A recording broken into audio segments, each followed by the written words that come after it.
Well, good morning, everybody. It's 9:02. I can see a number of us have arrived and perhaps with a couple more attending. Can I thank you very much for your time today? And I appreciate everyone being here on time and with so many of us here at this event. So, on behalf of the Australian College of Applied Professions, I'm delighted to welcome you all to our annual conference, Transformation in the Time of COVID-19. It's an exciting time for the college. We are transforming ourselves into a new identity as the Australian College of Applied Professions, and in recognition of our current and future expansion into broader fields of professional education. We have a long-established and highly respected heritage in delivering accredited courses in counselling, psychology and social work, and we seek to bring our human behaviour expertise and people-centred approach to learning to additional areas of professional education. This evolution begins immediately with the launch of our Master of Business Administration. As our courses expand, so does our engagement with research and scholarship in their disciplinary areas. Today, Adjunct Professor Patrick Sherry, one of our keynote speakers, brings to our conference a synthesis of old and new for ACAP. With his extensive knowledge of leadership, he turns his attention to what it is to be an effective leader in these complex times. Our second keynote speaker, Dr. Adrian Jarvis, focuses on the impacts of COVID-19 on global higher education, in particular those who may have struggled to access the courses in which they are interested, offered in more traditional institutions. As well as expanding our horizons in terms of courses we offer, we continue to seek to push the boundaries of access and success. And so we seek to learn from emerging research about how we can respond effectively to the challenges of COVID-19 and create a support for our students to achieve their ambitions. Another transformation for us with this conference is the involvement of students in novel ways.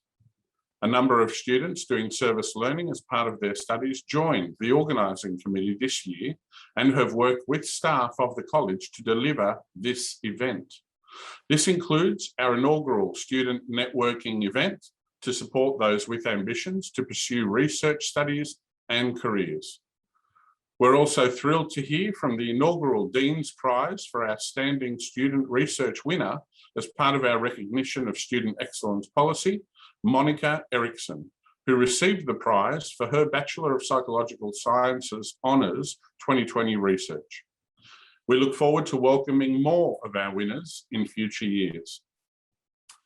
As we emerge from this phase of our lives with COVID-19, we all embrace the transformative power of education, as well as the research and scholarship that informs and drives it. I hope that you enjoy our interesting and varied program, and that the transformative effect of coming together to reflect on the research of our staff, students and community refreshes and invigorates you. Thank you. My name is Allan Murray. I'm currently chairperson of the Metropolitan Land Council. I've been with the Metropolitan Land Council for more than almost now 25 years. My mum and dad are Aboriginal. That's where I get my heritage from. My mum's a Gallaroo woman from Wellbeing, New South Wales. And also I get my heritage from my father. He's a Wiradjuri Yorta Yorta. He's from Cummeragunja Mission. He's a stolen generation. He was taken at the age of 5 in 1941. And then I had the endeavour to return him back to land on Yorta Yorta land. That's his country. But more importantly, I currently I've been living in Sydney all my life. I understand the landscape of Sydney and the different meanings of land, sites, men's sites, women's sites, also gathering sites. And we have them across Sydney. But more importantly, I want to acknowledge First Nations people who are part of this webinar or this event.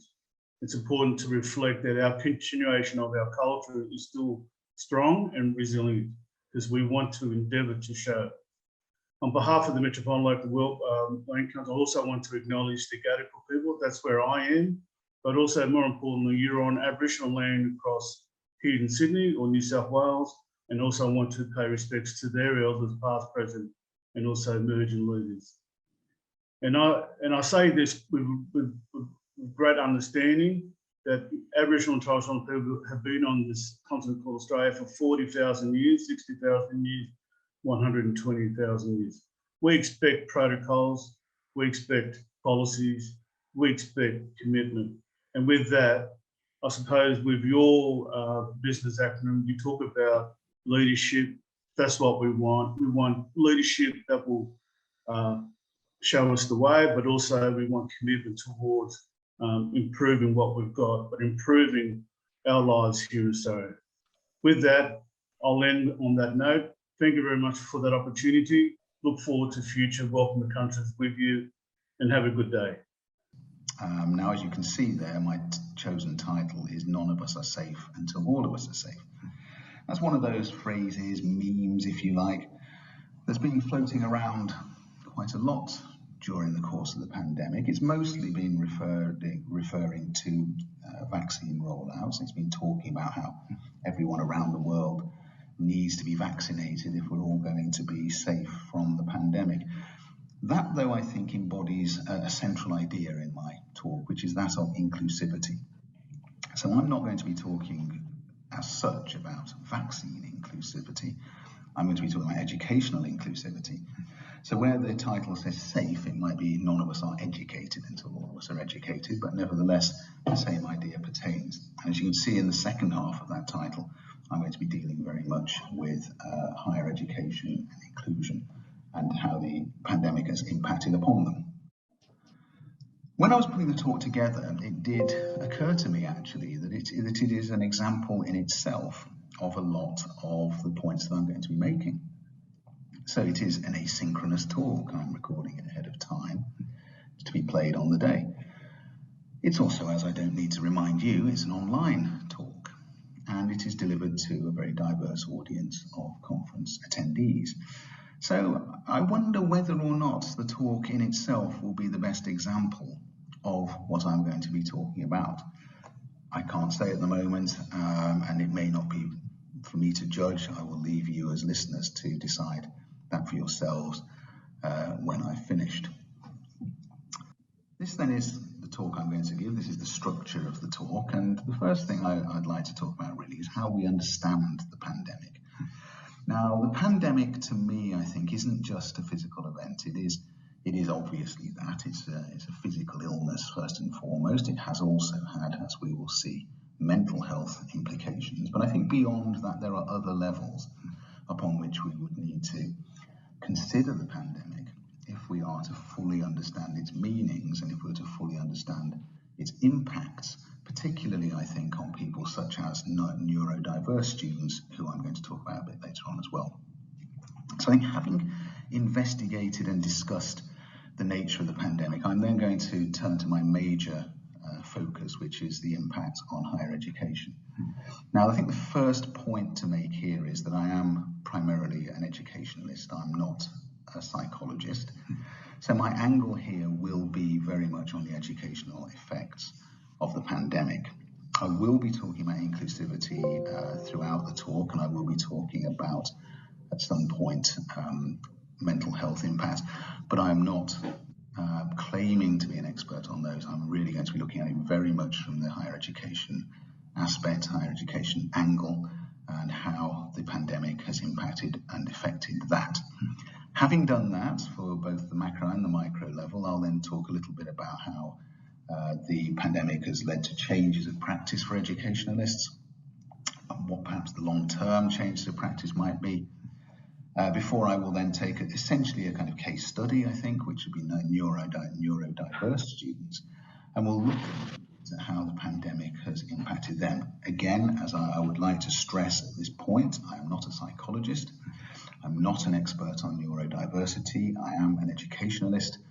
So whilst I will be talking a little bit about the nature of neurodiversity in an educational context, I will not be saying very much about neurodiversity as a phenomenon because it simply isn't my expertise.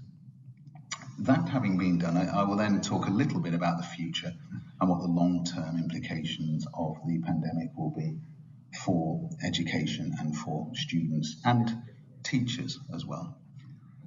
All right, so the first point then is to think about understanding the pandemic, and a good question to ask really was, well, who am I to tell you how to understand the pandemic? What makes me think I understand the pandemic in any a special kind of way? How am I privileged in that area? Well, maybe I'm not. I do think the pandemic is a particularly important event. I think it's an event of sufficient scope and scale to generate its own thinkers, its own intellectuals, if you like, and that the idea of an intellectual of the pandemic is one that will potentially become current. I'm not claiming to be that, but I have got various sources that I'm drawing on in order to make the points and make the remarks that I'm going to be making during the talk. So the first one is obviously the literature. It must be said, the body of literature around education and the pandemic is not at the moment particularly huge. It's growing, of course. More and more papers are being produced, but one of the issues, of course, is that we're still very much in the middle of it. So those papers are from a very specific perspective, which in the long run, I think, will be subject to some nuancing and alteration. My own research is into the area of educational leadership, and so far that's really generated very little pandemic-related research. It's growing, and every month new papers are coming out. At some point, I think there will be a reasonable body of research, but at the moment, that's not very much the case. So I'm drawing on literature that's very much an evolving creature. I'm also going to be talking very much about my own research. I did do some research last year during the lockdown, the one that I would characterize as the Great Lockdown, and I'll talk a little bit more about that in a moment.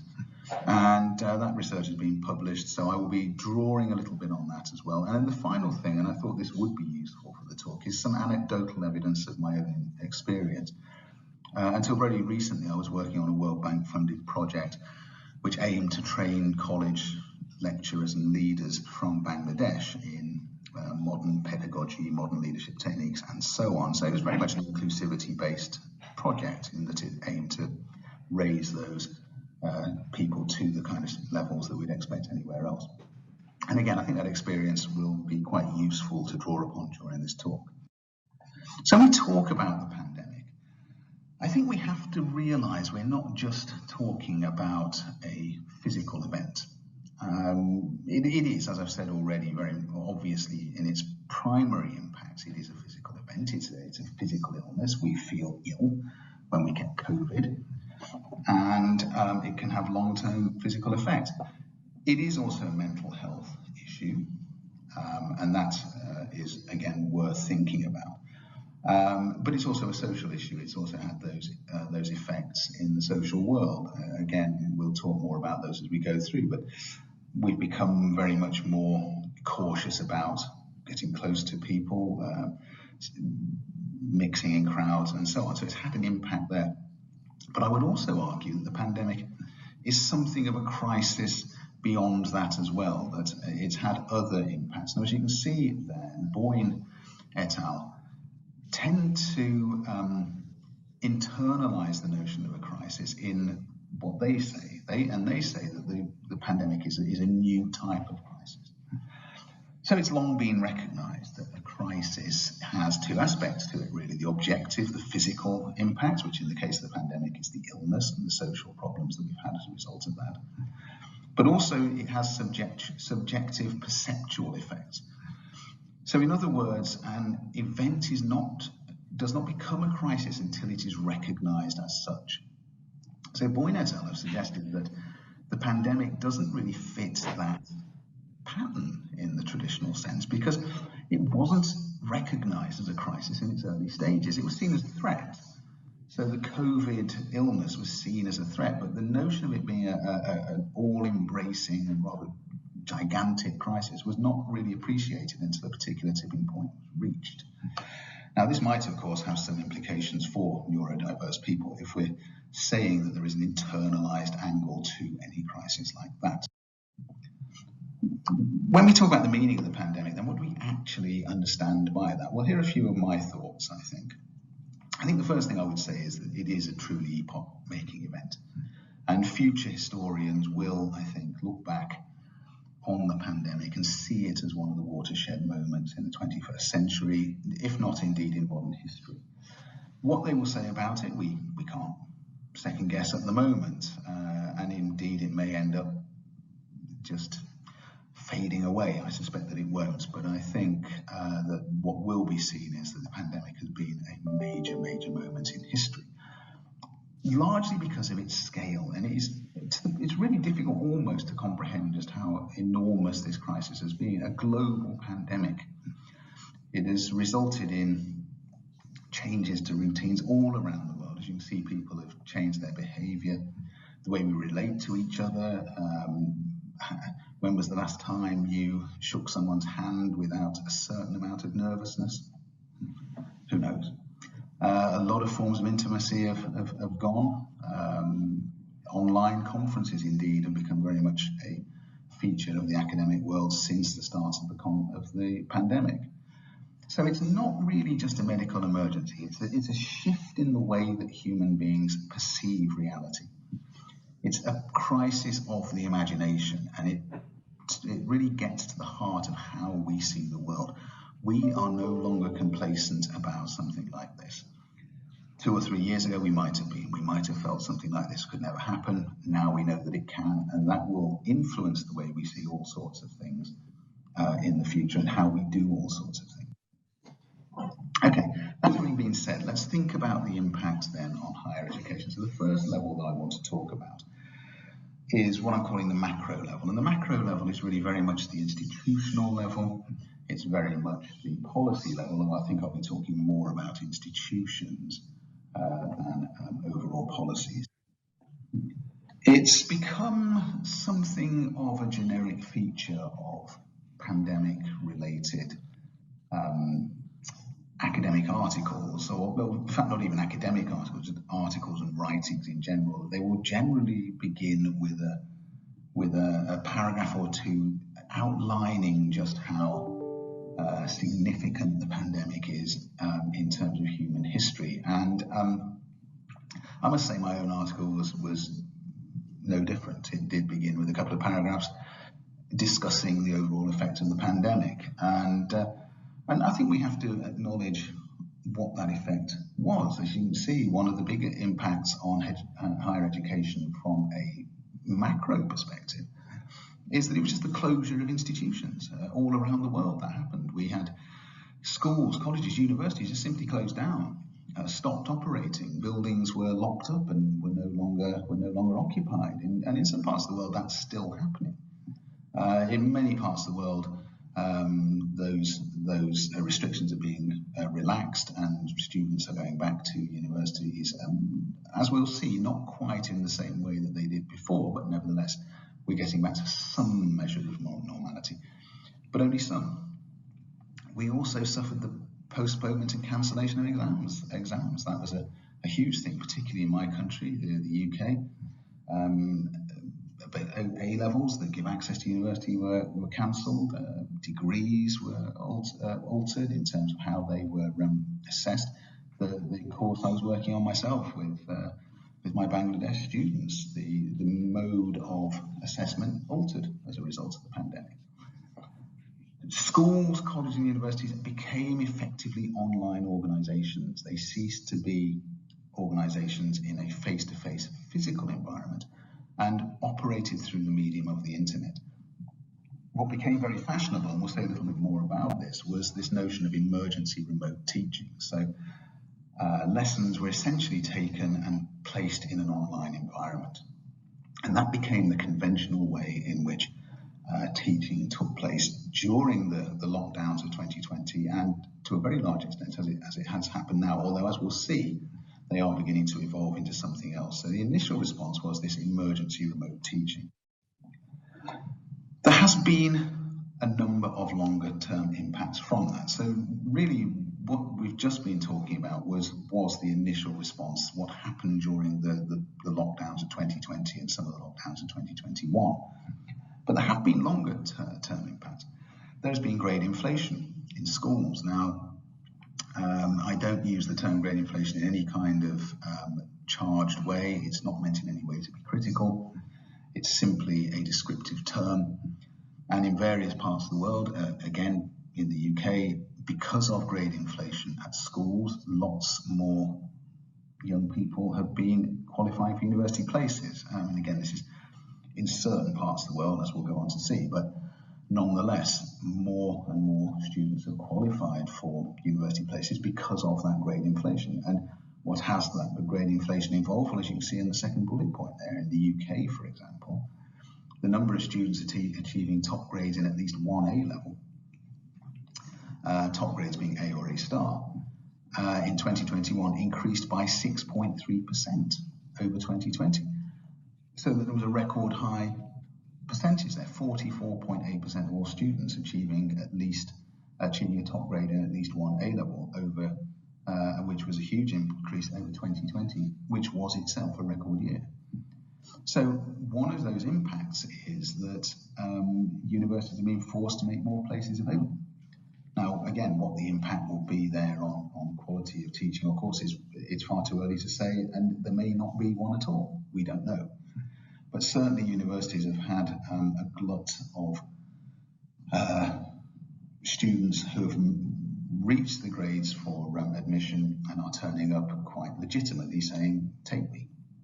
In fact, we've had the bizarre experience in the UK that a number of universities, and particularly medical schools, have even offered students financial inducements, and quite generous financial inducements, to either defer their places or to consider going to a different institution.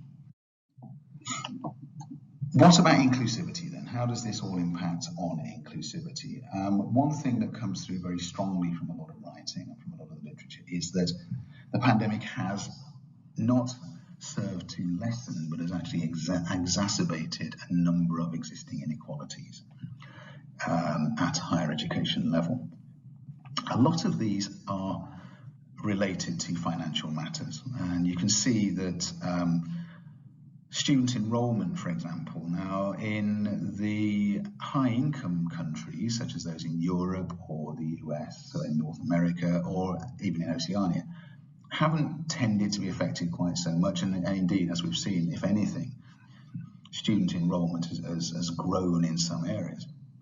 But that's not the story across the world, and in some low-income countries such as Bangladesh, student enrollment has dropped in some cases by as much as 40%. So there's been a huge impact on student enrollment, largely because of extra financial constraints springing from the need to take into account the pandemic conditions. Lack of a reliable internet provision. It's all very well educational institutions becoming online organizations, but that presupposes that students are able to access the internet. In the higher income countries of of places like Europe and so on, that's not generally speaking a problem, but it is a problem elsewhere. You can see from my own experience again with the Bangladesh college students. My students were college lecturers, so they generally had better access to the internet than most people in their country, and even they found maintaining a constant presence online very difficult. Their own students very often found it impossible, and so there was a very big impact there on the quality of the educational experience and the ability of students to access educational provision, because of those what we would perhaps describe as the digital divide there, that some countries have some real issues with regard to constant internet coverage. Other impacts really were not primarily financial, so there were a number of inclusivity impacts from the pandemic that were not generally speaking to do with finance, but were to do with other matters. And one was the impact on female academic workers there. So academic workers is not students as such, it's people who work actually in the universities themselves, academics and so on. And they have been disproportionately affected by conditions engendered by the COVID lockdowns, as you can see there. Gorska et al., for example, talk about a motherhood penalty, and they say that one of the issues there is that those university academic workers who are mothers having to work from home also found themselves having to provide education for their own children as well as be the primary caregiver to their children, and that's impacted very much on their careers. That's had a negative effect on the way they've been able to do their own work. So there's been a definite problem there with female academic workers. Hunt et al. Also found gender diverse students were disproportionately affected, suffering higher levels of psychological distress than others. The upshot being that, as a general point, we can say that populations with pre-existing vulnerabilities found that the pandemic had a stronger effect on them than on other populations. So the pandemic definitely did have adverse effects on inclusivity at higher education level, at the higher education macro level, as we can see there. So let's think a little bit about what we're calling the micro level impact. Now, the micro level impact is probably the one that the majority of students would more readily recognize than those macro level effects that we've just discussed. Because really what we're talking about here is the classroom and what happens in the classroom and how education itself as a practice is carried out. This is where my own research, I think, very much comes into play as a factor here. I was researching with my colleague Pradeep Mishra educational leadership, but obviously given the nature of the organisations that we were looking at, it was during the Great Lockdown, with them being primarily or in most cases exclusively online organisations, we were not able to avoid talking about the pedagogy as well. So we took what we called a leadership for learning angle. And in fact, leadership for learning is in the title of that article. And so we were looking at leadership, but we were really very much looking at how it affected and impacted upon the classroom level of delivery in the schools, but also the universities that we looked at. And we did find a lot of problems arose, and our participants reported a good number of issues that had been made a lot worse or had even arisen during the pandemic. One, for example, as you can see, was the monitoring of student engagement. From participant after participant, we got this. We were told that making sure that students were paying attention, were taking part in the lessons, were actually learning something was very difficult. In schools, for example, it was generally not permitted for teachers to have the cameras of their students, of their pupils on for safeguarding issues, for safeguarding reasons. So a pupil with a camera switched off and a microphone switched off could frankly be doing anything. You really don't know. They might not even be sitting in front of their computer. So monitoring how engaged they are was an issue, and that came through in our research. Again, with the Bangladesh project, it came through. Our own lessons became online lessons, and because of internet problems and the need to decrease bandwidth, our students very rarely had their cameras on. They usually had their microphones muted. It was impossible to tell whether they were even in the room at the time. So that was one big factor that affected pedagogy during the lockdowns. And related to that was the second point about difficulties in monitoring and supporting teachers. And monitoring there, I'm not using in any kind of Kafkaesque, spying on people kind of way. I was purely talking about support and leadership. But that became a very difficult thing as well. And certainly the organisations that we researched in had become quite loosely coupled. So in other words, the leaders of those organisations were really not entirely sure of what was going on with a lot of their teachers at any given moment, simply because of the difficulty of getting in touch with them via via the internet, via such platforms as Teams and Zoom and so on. They were obviously possible, but it was not very easy. There were levels of added formality, as we'll come to in a moment. We discovered a lot of time constraints. One of the problems that a lot of academics and teachers reported to us was that online lessons, even the emergency remote teaching style lessons, it wasn't the case that you could simply sit down in front of a computer and do what you would normally do. It involved a much greater level of planning, a much greater level of organisation, and a much greater level of feedback afterwards and consideration and reflection later. So time constraints were a real factor, and a lot of our participants reported that they were just running out of time to provide a good job. As a consequence of that, obviously the workload increases. Really, that goes without saying in some respects. And as a consequence of that, we found quite a lot of psychological effects. And a number of our participants did report feeling anxiety, feeling depression, and feeling loneliness. One of the things that came through very, very powerfully in our research as a feature of the pandemic was that it just increased levels of loneliness among people.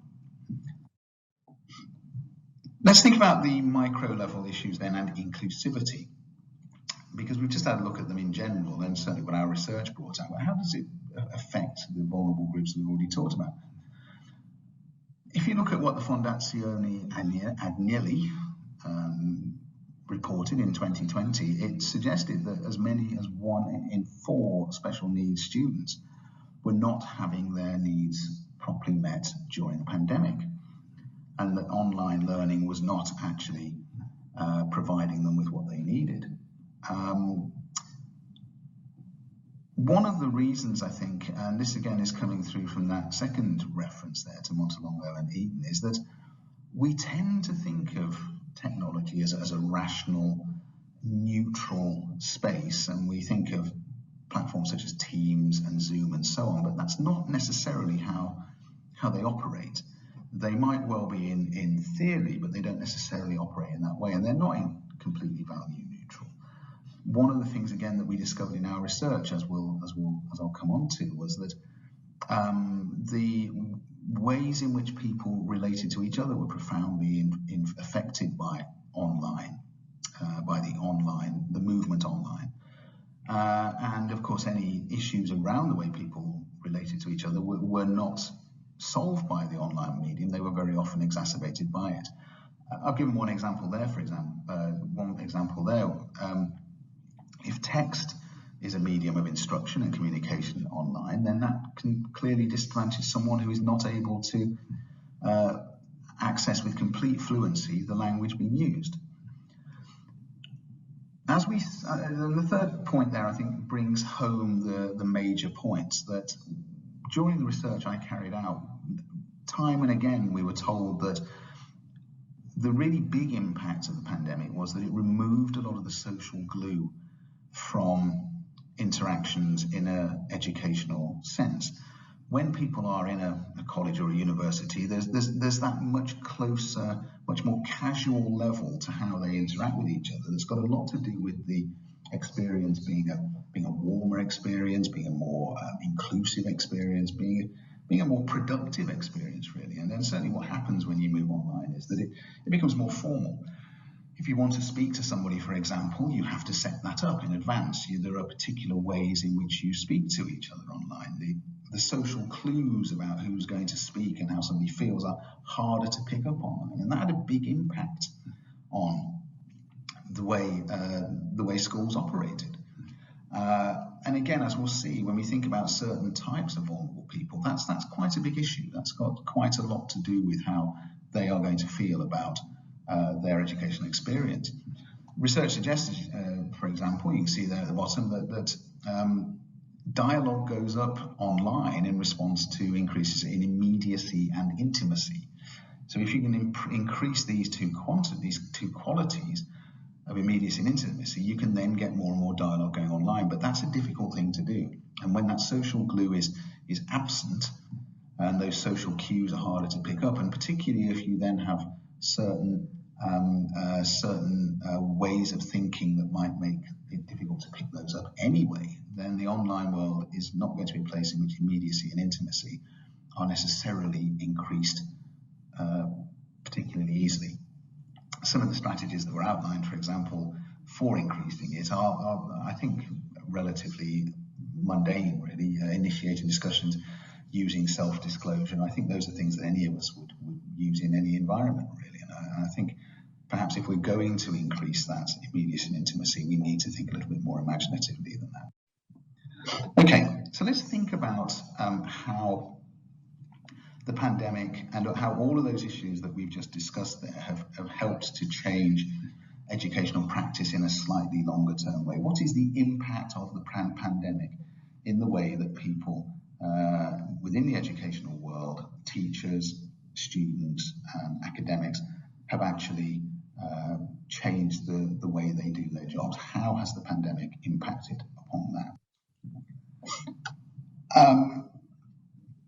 This reference here to Aristotelic et al. Very much accords with the research that I did myself, and they suggested that the most popular option for online teaching, certainly in the earlier stages of the pandemic, and you see there the references to 2020, and perhaps there's something about the pandemic as a phenomenon that already seems like an out-of-date reference, but they suggested that the majority of lessons were synchronous, that 59.4% of all lessons were delivered in that mode. And that mode essentially means that it was live, it was a live lesson. So a teacher would literally sit in front of Teams or Zoom with all the relevant students in front of him or her, and would just deliver a lesson as normal, as they normally would, or as close to normal as possible over that medium. And that was by far the most popular mode at that time. And I think if we think about emergency remote teaching, we can probably understand why. Asynchronous lessons, which is to a large extent, although not exclusively, but to a large extent, the recording of lessons ahead of time. That was not used very much. That was 11.6% of the time. I do have to say the research that we carried out and that other people carried out have suggested that the asynchronous model is going to be adopted more and more by educational institutions, particularly universities, and that it will be very much the way in which certain models of education will be carried out. Again, we might consider that may have inclusivity implications as well, and we'll look at those in a couple of moments. Of course, this particular talk is very much an asynchronous talk, so it falls into that 11.6%. Okay, so thinking about how it's changed practice then in higher education, the pandemic. We talked about emergency remote teaching, but the need will be, and indeed this has started to happen over the last 18 months, is for emergency remote teaching to turn into a more thought through model of online teaching, for the nature of the lessons themselves to be to have the online element built into them from the start. So whereas emergency remote teaching was very much about just transferring what was already being done into an online world, online teaching would involve the online element being built in at design stage. So that's something that's happening already, and that will presumably continue to happen into the future. The vehicle for that will be so-called hybrid models, such as blended learning approaches. Blended learning is essentially where there are some elements that are delivered face-to-face in a face-to-face environment, and some that are delivered online. As a matter of fact, the Bangladesh project that I was involved with was a blended learning model right from the start, from well before the pandemic. That was built into its design. The students spent some time in Malaysia learning about whatever it was, leadership, pedagogy, whatever, and then they would go back to Bangladesh in order to write their assignments, and there would be some tutoring taking place over Teams or Zoom. It worked well enough. it is quite an old model now, and I believe ACAP as well makes a lot of use of blended learning models in that sense. Another approach that is becoming quite popular is the so-called flipped classroom. This is where the students will do, if you like, the boring stuff, the content assimilation elements they would do on their own, in their own time and in their own space, and they would do that online.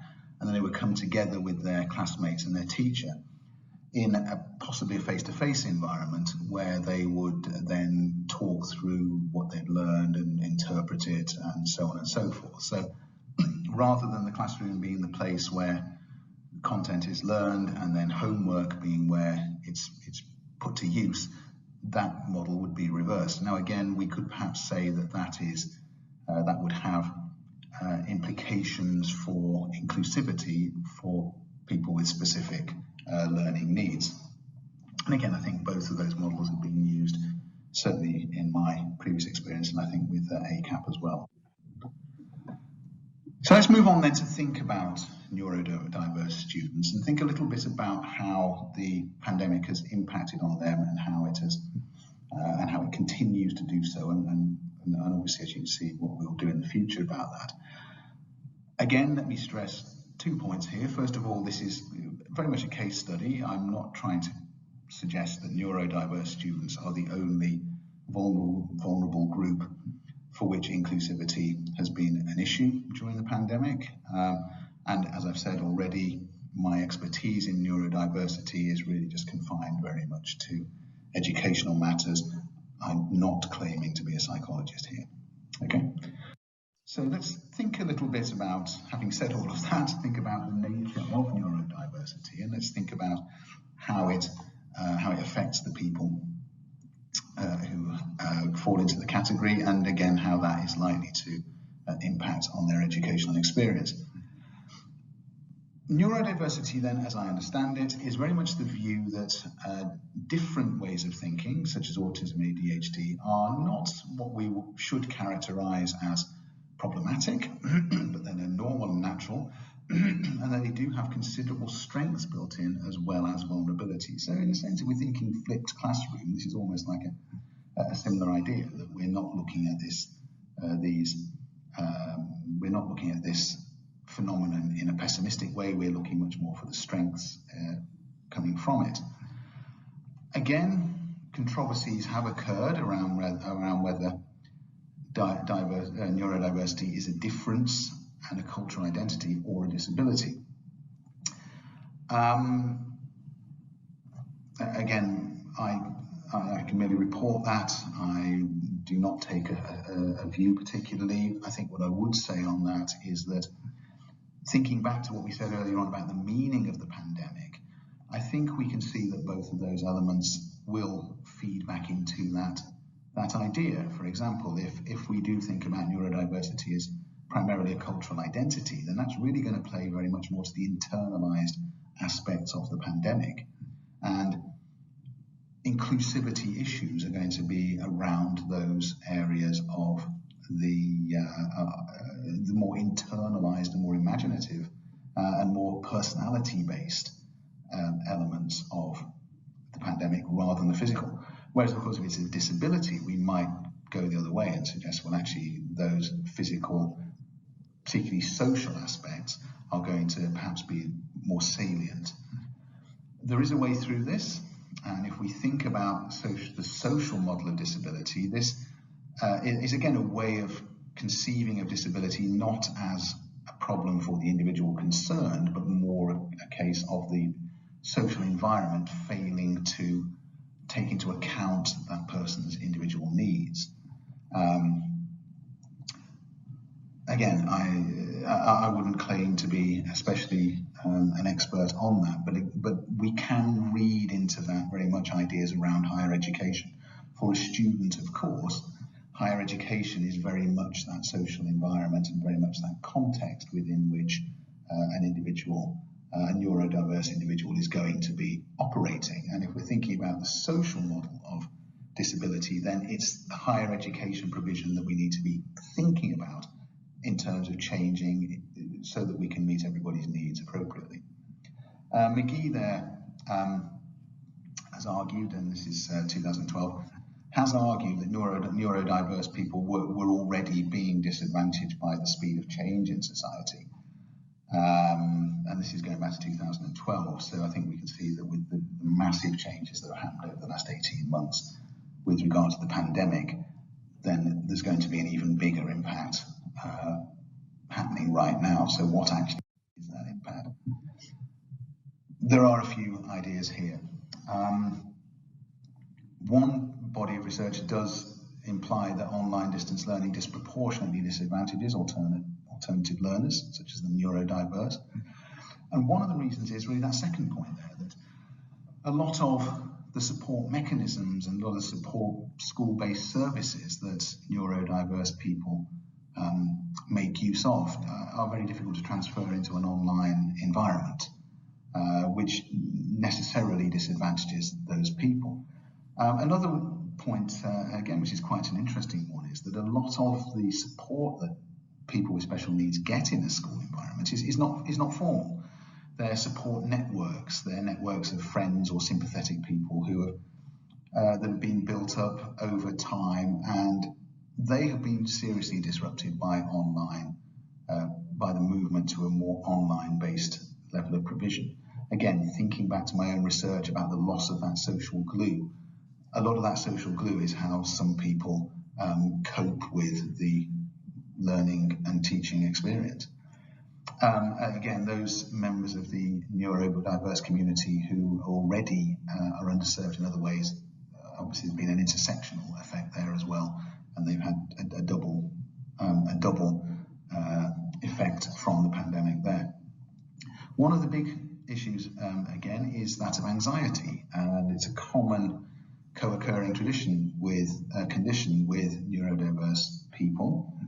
And it really can go without saying, I think, that the pandemic for everybody has been a source of anxiety. But I think for those people for whom anxiety is a particular problem, then it's obviously going to impact on their levels of experience and their ability to access the educational opportunities open to them in a disproportionate way. For example, changes of routine. Changes of routine are something which, again, a lot of neurodiverse people find quite difficult, and we've had a lot of changes of routine. Again, thinking back to those discussions earlier about the macro and micro level impacts on higher education, obviously there have been huge numbers of changes that neurodiverse people have had to cope with and have had a lot of problem doing so, and with these increases in anxiety as a consequence. Okay, that's those are some of the ideas about how the pandemic has affected inclusivity issues for neurodiverse people. Let's think then in a slightly more optimistic way, and let's think about the future and where we're going to go from here, and what are we learning from the pandemic, and how are things changing. We need to obviously build inclusivity, that goes without saying. A key principle, I think, is the one of universal design. Now, this is one that was not originally applied to universities or education. I think it literally is a design concept around the designing of objects and things and so on. But it still works here as well, and it's the idea that something should be designed in such a way as to meet the needs of all of its potential users, regardless of their particular needs. That is a principle that could very easily be applied to the design of courses. It could be applied to the way courses are administered, and it can also be applied to the way physical spaces are created. And this is not just retrofitting some help and support mechanisms into existing buildings. This is really about designing a building such that from the ground up it is meeting everybody's needs. So universal design does offer us one way ahead, particularly I think in terms of creating courses of study. The OECD, as we see there, and again this is a 2020 paper, so it's almost now out of date, but It does list a number of ways in which countries are helping to put those principles into practice, to create the learning environments of the future. For example, partnerships with educational media. This is a major one, I think. If online education is going to become a very major part of the offer that's being made, then it goes without saying that companies and organisations that feed into that are ones to really cultivate and to work very much more closely with. So the idea of partnerships between all the stakeholders involved with online education is one idea. Obviously, support for teachers and by teachers as well, to make sure that teachers, A, feel secure and safe and well themselves, but are able to communicate that to their students. Financial support as well is one. I think a lot of countries are now more and more looking to that, to provide financial support. Again, it would tend to favour the more wealthy countries, but for example, the World Bank, I mean, the project I worked on in Bangladesh was a World Bank funded project, so there was an element there of financial support to help students access online resources and so on there, and some of the resources available were for that purpose. And of course, ensuring that people's social and emotional needs are met. Again, as we've already seen, and as my own research indicated, in an online environment that may not be the easiest of things to do, but certainly having the will to make that change is something that I think will be a very good first start. As you can see there, Sesko et al. Have come up with this idea of the fourth stage university as a future model. This is, I think, primarily by analogy with the fourth industrial revolution. It doesn't imply there are three preceding stages as such. But it's again really about this idea of universal design coming in again, I think. It's about not conceiving of universities so much as the research intensive and the teaching institution, but really beginning to consider them as much more hybrid institutions with much more porous boundaries, and that are really designed from ground up to meet the needs of all of their individual students, whatever those needs might be. There are, of course, some challenges. And again, if we think about some of the groups that we've discussed in the talk, we can see that, for example, asynchronous learning may not be appropriate to the needs of all students. And this is not just to do with access to the internet, of course. It can just be providing help. Sometimes the presence of a live person to provide help and support is a very useful thing, particularly, I think, for students with special needs.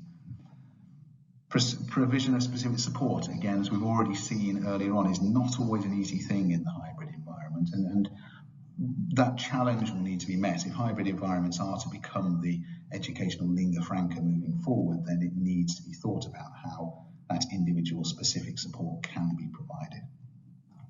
Hybrid learning, and this is quite an important point, I think, is essentially individualistic, and this is another point really. If you're sitting at a computer on your own, you are doing that as an individual. That social glue, again, that we discovered in our own research is just not there. And that's fine for some students. It may not be right for every student. So once more, if we're moving towards hybrid models as the main way in which education is delivered at a higher level, that needs to be considered.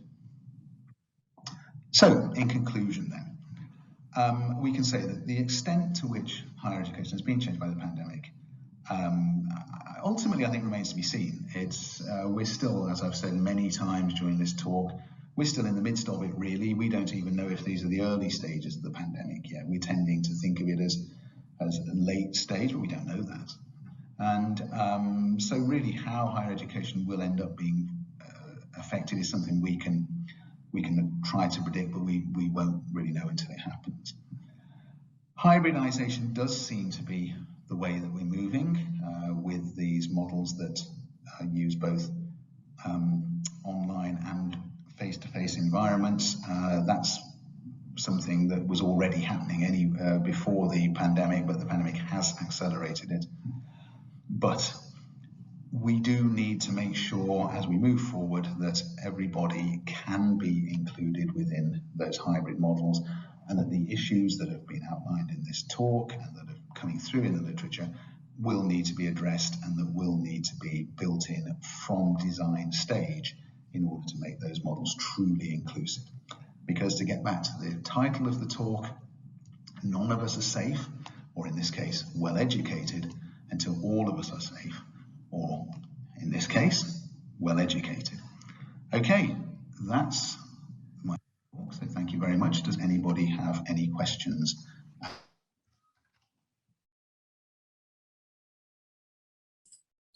Thank you so much, Adrian, for your presentation, and thank you everybody for sticking with us while we fix those technical problems at the beginning. I'm going to give George Garrop the Technical Support Award for the day for helping me sort that out.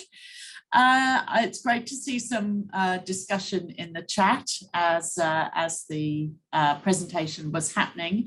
Adrian, I don't know if there's anything that you want to just follow up on in terms of what was coming up in the chat before we get to one point just made was quite one.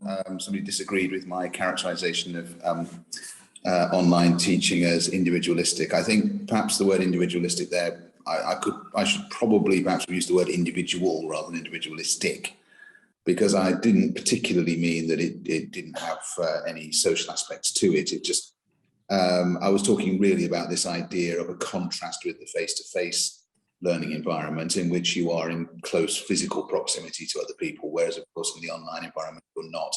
So I just would want to clarify that word a little bit. That came through in the chat as I was picked up on that, and I think fair enough. Perfect. Thank you so much for that clarification. Now, do we have any questions from the floor? If you wouldn't mind just using the option to put your hand up so that I can see. Sharon, Aris. Hi, Adrian. First, thank you. It was a lovely opportunity to reflect on, I guess, some of what we're already doing, but actually you put it in a context that sort of enabled me to sort of think forward. I guess I wanted to ask you two different things.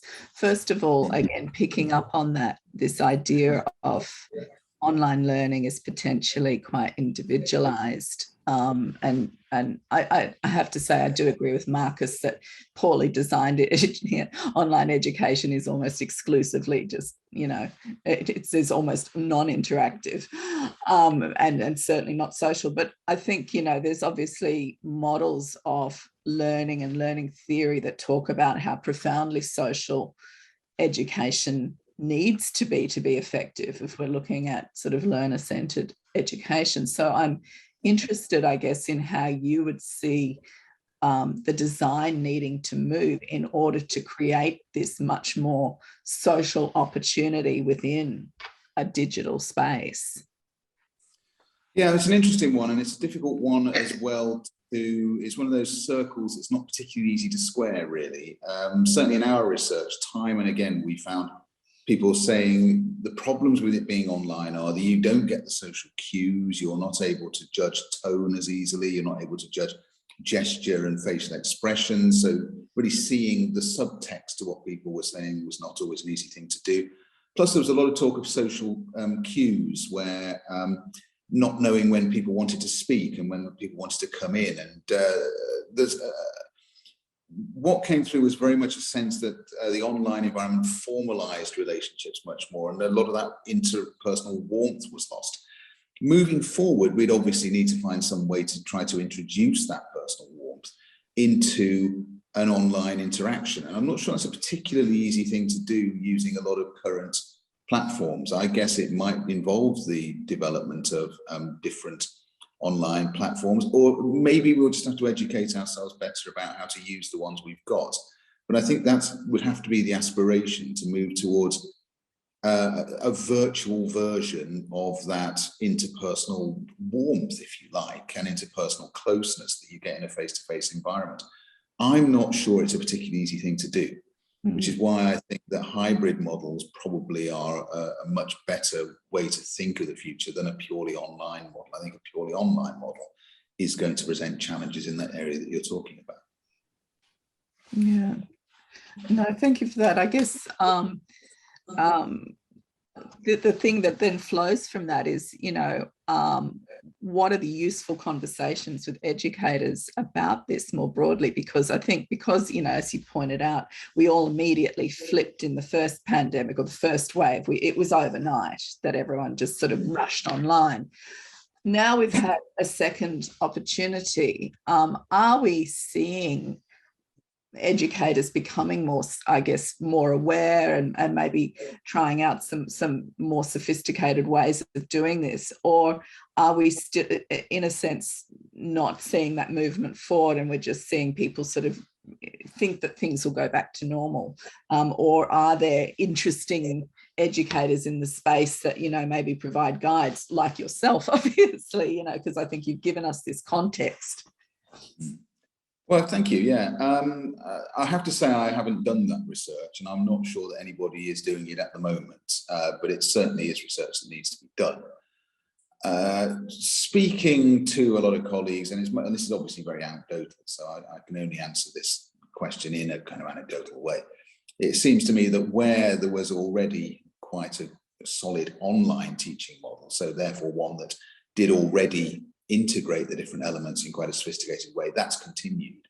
But I get the feeling that emergency remote teaching is still very much the way a lot of educators are still going about this, and they haven't necessarily evolved the teaching into something, a more sophisticated model for an online, or primarily, or even to some extent, online environment. So that again is, I suppose, really something where educators do need to face up to that challenge and take those steps. Thank you. We've got a couple of questions in the chat. So from Vinite, thank you for your presentation, Adrian.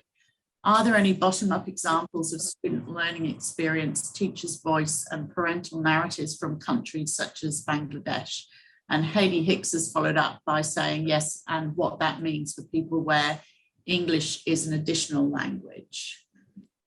Well, actually, that second question is quite an interesting one, and certainly the Bangladesh experience very much touched on the idea of English as the medium of instruction, and it was quite a problem for us, it has to be said. Our teaching was English medium, and a lot of our students did find it quite difficult to access the full range of what we were doing because of their level of fluency. So that is an issue. There are some problems with that.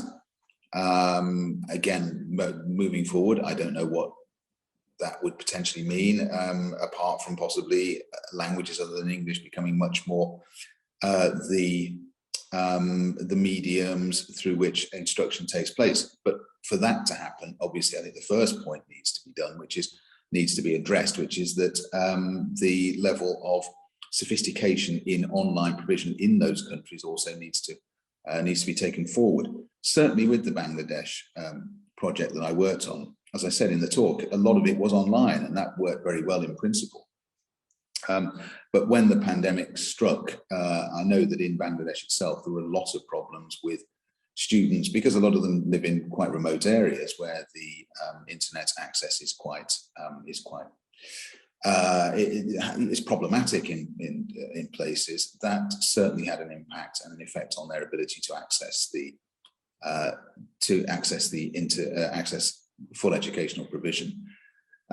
So they actually faced a bit of a double jeopardy, a lot of those students, which was, on the one hand, they their English was a developing thing and they needed to bring that up to the level, and then of course they had the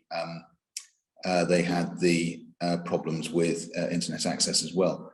So in terms of stories from Bangladesh, I think really the project I was involved with was part of an initiative to try to raise that, which was working to some extent, but clearly there needs to be a lot more work done. That project actually is a huge initiative in Bangladesh. There's a lot of work going on, lots and lots of people involved. So I suppose in that sense we could say there's a hopeful that we can be optimistic about where that's going. Beyond Bangladesh, obviously my experience is fairly limited, so I wouldn't be able to talk with a great deal of authority on that. So again, it would be worth, I think, looking at research and seeing where research is taking us on that. Thank you, Adrian. We've got another question in the chat, and then I can see Marcus has got his hand up. So we might just take those two, and then we will stop for our break. So Tara Daniels in the chat has asked. That's a very long question. Yeah, it's quite a long question. I'll just read it out. With regards to the importance of sameness from neurodiverse students, navigation in online spaces and titles of learning materials, etc., how do you see the predictability of content being presented in the same way impacting neurodiverse students? Might just take that part of the question, Adrian. Yeah, I mean, as I said in my talk, I wouldn't claim to be an expert on neurodiversity. So I think in that sense, that would be a better question, I think, to field to somebody who's got more of that knowledge. I wouldn't want to start pontificating about areas that I don't really know very much about. In terms of predictability of content, that's quite an interesting question there, because again, I think that talks a little bit about the design of courses and how we would transfer courses online and how we would make courses responsive to everybody's needs, which again is quite a challenge. If you're putting a course online, you can see from my speech, that speech was recorded in advance, and it doesn't matter who you were, you got that speech as it was. You know, there wasn't any opportunity in that speech for me to nuance my points towards particular listeners, which I guess is a problem with asynchronous learning moving forward. Again, as I say, I wouldn't want to start pontificating about areas that I'm not really an expert on. I think I would just come back to the point I made in the talk, that moving forward, we really need to be taking into account everybody's needs when designing materials. And if part of that does involve the material being a little bit more varied, a little bit more touching on different areas from what it might normally do, then I think that needs to be just built in at design stage. Thanks, Adrian. Last question to you, Mark. Thanks, Kathryn. Thanks, Adrian, for a really interesting talk. And I think a lot of the times when we're talking about the problems of online, we end up talking about the problems of instructional models of teaching. And so I think the larger question is, how do we move to models of teaching and learning that are built around problems, that are built around people, that are built around engagement, and we can design them. We know we can design them online well. People have been doing that for a very long time now. Emergency remote teaching wasn't that. So I think that the problem is the broader question of our pedagogical model. And you know, if we start with an inclusive model, if we start with problems, if we start with engagement, we can do very well. I mean, your talk pre-recorded with you answering questions in the chat, that's something you can't do in a classroom necessarily. So there are new modes of engagement that we're all learning to explore.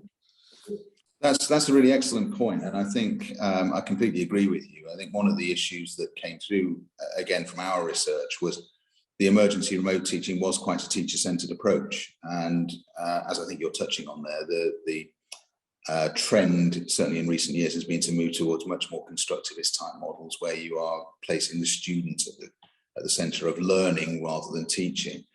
And I would very much agree with you. What we need to be doing, I think, moving forward is looking for ways to use the online environment in a blended way, perhaps with face-to-face engagement as well, to bring out those particular strengths of the student-centered model. The flipped classroom approach that I talked about there is one that's proved quite popular, I think, and is proving to be very effective. But I would certainly agree with you that there are lots of other areas that are open to development and are very much open to thinking about and taking forward as we move out of the pandemic, but into a pandemic-influenced educational environment beyond it. So yeah, I think it's an excellent point. I don't think you necessarily asked a question there so much as actually made a really good point. So I would agree with what you're saying. Beautiful. Well, thank you so much, everybody. I'm just wondering if people would be willing to pop their video cameras back on momentarily so we can just get a shot of everybody with Adrian still with us. So I'm going to have a go. Let's hope I'm better at taking a copy of the screen than I am at setting up a conversation. Let's have a go. I'm just going to check and make sure that I'm making this work. Let's see, have I managed to catch us all looking spiffing? No, I have not. Let's try that again. Let's read. Oh, Adrian, we've lost you. Oh, sorry, hang on, just give me a second. Sorry, that's my mistake. Sorry, can you see me now? Yes, can see you now. Sorry, there we go. Excuse me. Try that again. Anybody else who wants to do a print screen as well as a backup for me, please do go right ahead. I'm not trusting my technological skills today. Okay, here we go. 3, 2, 1. All right, thank you very much. Please join me in thanking Adrian for kicking us off today. We really appreciate it. And hopefully we will continue to have such a really interesting set of presentations and conversations over the rest of the day. So we're going to take a short break now and we will be back at 10:30. Thank you so much, everybody. Okay, welcome back to this morning's session. This is the first of our 2 sessions on free papers in the sense that individual presentations. We have 5 papers coming up that are all around the theme of the student experience. When the abstracts came in, it was very gratifying to find that there were 2 very clear emerging themes that came out of the presentations. The first one was a series of papers that were all very much geared around the concept of the student experience. So before we get underway, can I please ask everybody to be very cognizant of sticking to time for their presentations. We do have 5 presentations. We have to make sure everybody gets a fair chance to speak. So please, 15 minutes, and I will give you some verbal reminders of when time is getting close.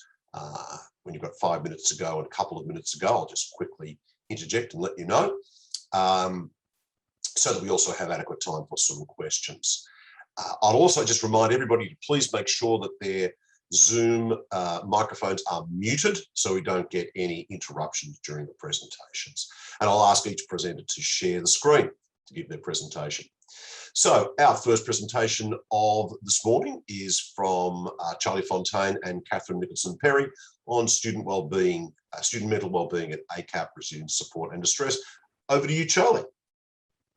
Thanks, John. Let's get my screen shared. There we go. Very good. All right. So, great. Hello, everyone. I'm Charlie Fontaine, and I'll be presenting research that explored mental wellbeing within students at ACAP. So this included the resilience, support, and distress levels of our students. This research was done with Kathryn Nicholson Perry and with the help and consultation of the Embedding Mental Wellbeing in the Curriculum project group.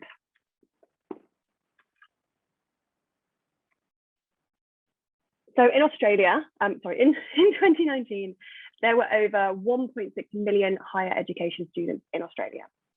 And we also know from previous research that there are significantly high levels of distress within this population. So what about our students? We do have a lot of things in place to help guide and support them, but we want to know whether it's enough and if what we currently do is working.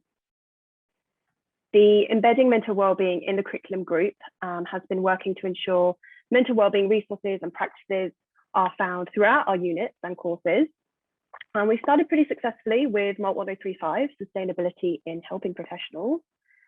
However, it's also imperative to capture the current mental wellbeing of our students to see what more needs to be done. So the aim of this research was to determine what our students' mental wellbeing is currently like, and also what aspects of studying influences things like resilience and burnout, along with how useful our support is to students. So I'm going to talk you through what we did, so the methodology for the research, what we found, and what the results mean for us as a college. There were a lot of results, so I'll be providing you with an overview of the main findings. And then finally, what next? How these findings can inform our practices so we know what we're doing well and what we need to do more of. Our methodology was fairly simple. All ACAP students were invited to take part in the Student Mental Wellbeing Questionnaire. 168 agreed to participate and answered the questionnaire between April and July of this year. Interestingly, 95 of the students were in their first year. We had some key outcomes that were measured within the sample. So we asked students about their mental wellbeing, burnout, and resilience. And we also asked about their engagement with studying. And these were all taken from valid and reliable measures for these variables. There were also aspects we wanted to explore that were unique to the college. So we asked students about the support they receive, both from the college and outside of it. We also asked students about distress they feel while studying. This could either be because of the unit content or disclosures by other students, things like that. We then also wanted to explore what our students' attitudes were towards trigger warnings. And these were questions that we devised ourselves in consultation with the embedding group. We also provided students with the opportunity to expand on some of the answers with free text responses. Once the data was collected, we reported a lot of the descriptive statistics for these variables and measures, which I'll go over shortly. Following that, we also looked at correlations between the measures. So which of these support and distress variables were associated with better or worse mental wellbeing for our students, what about burnout or resilience? That's kind of what we wanted to know from the research.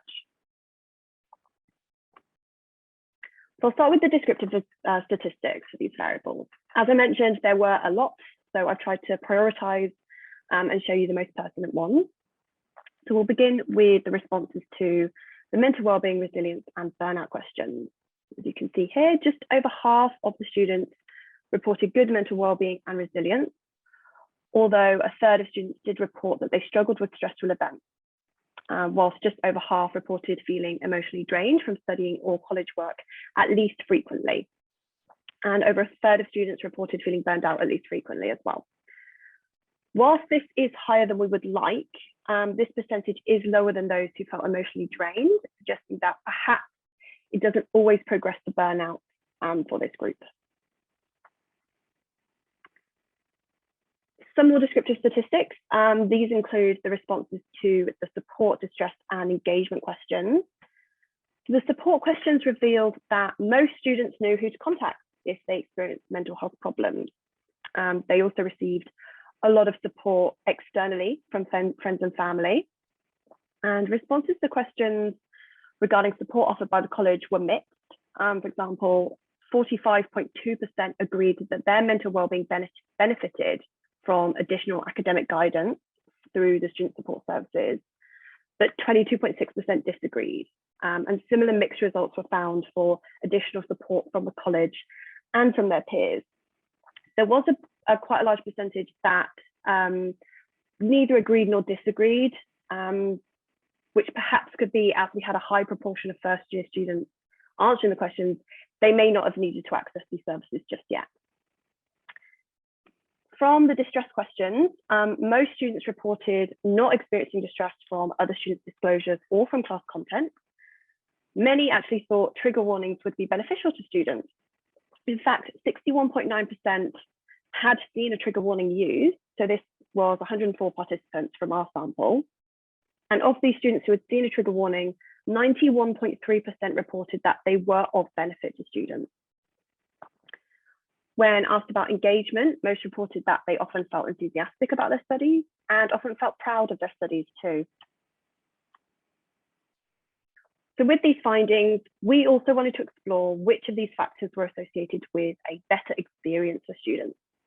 We wanted to know what was associated with better mental health or better wellbeing, better resilience, feeling less emotionally drained, and experiencing less burnout. So for these correlations, there was quite a lot of overlap, as you can see here.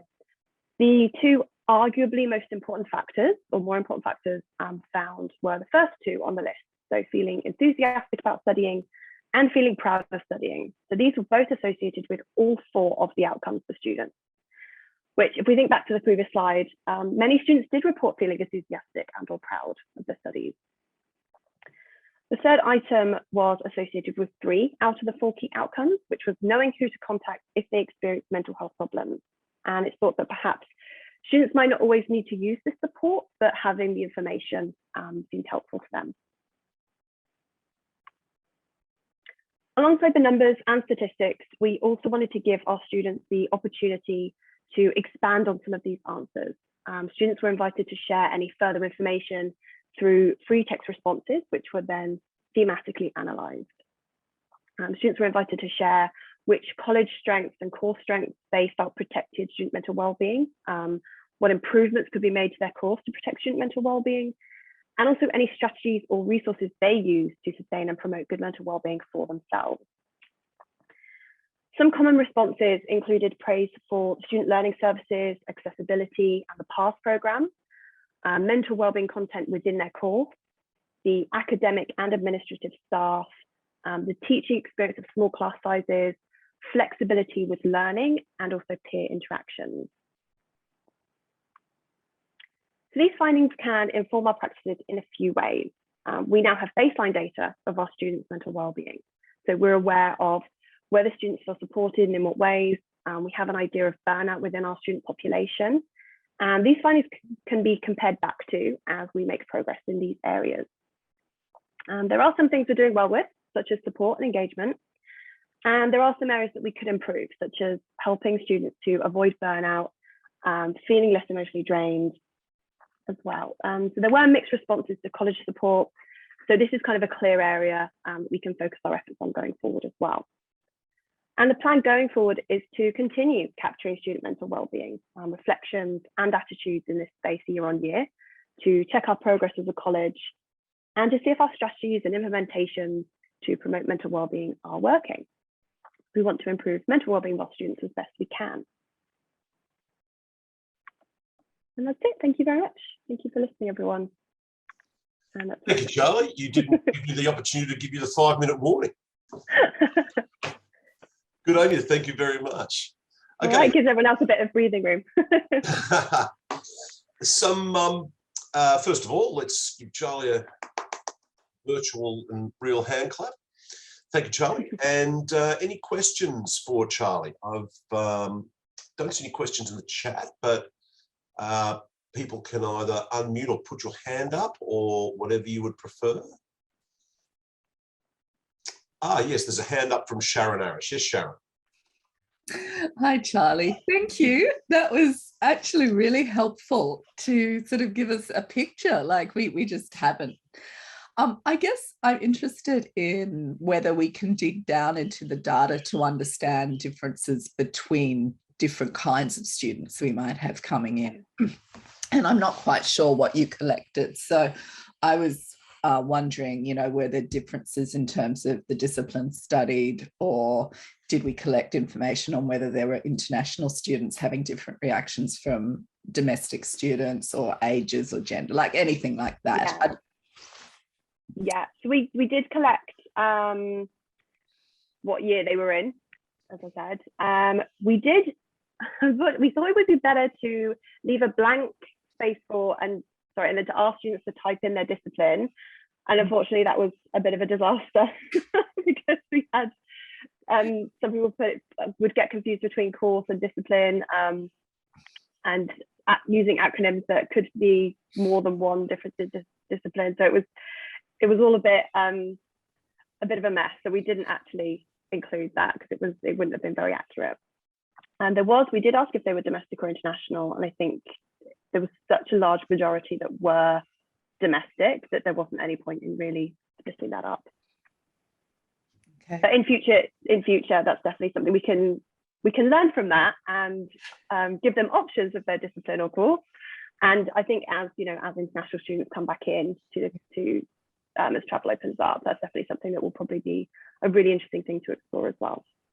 Yeah, no, I was thinking, I get, just because I teach research methods and I get a lot of international students, and international students and mental health comes up every single trimester with them wanting to do it. So, I mean, maybe going forward, we should talk and see, whether we can actually put together a project with those students to capture some data in some way, that can, be added to, not, replace or anything, or necessarily even extend it. So thank you.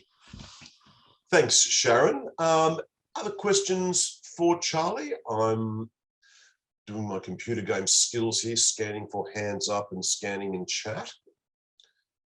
No? Just give it a couple of seconds if anybody's got any last minute questions for Charlie, otherwise we'll move on. All right, well, look, thank you all very much. Thank you, Charlie, again, for a very interesting presentation. Really appreciate it. We shall move on to our second presenter. Our second presenter is Kaz Mitchell from Disciplinary Counselling, on how perfectionism, procrastination and parenting style impact students' mental health, and how mindfulness and self-compassion may be the antidote. Great title, Kaz. All right, so where are you, Kaz? Do you want to share your screen and get underway anytime you like? Right now, is that coming through? We can. It's not coming through as a presentation, just as like a, what do you call it? But oh yeah, hang on. as a slideshow. Okay, all right, good. Over to you. Start. There we go. Is that beautiful, all good now? Beautiful, beautiful. So I don't need to say the title again. That's all been done. Thanks, John. It saves me one last slide. So this is a literature review covering 3 decades of well-documented research into the impact of maladaptive perfectionism on the mental health and well-being of students in higher education, which is hopefully soon to be published in Mental Health and Higher Education in Australia by Springer Publications. I was kind of interested in this topic, particularly because, there are a lot of very capable students who invariably submit their assignments in late, sometimes without extensions, and I was quite puzzled about this and wanted to really kind of delve into it a little bit.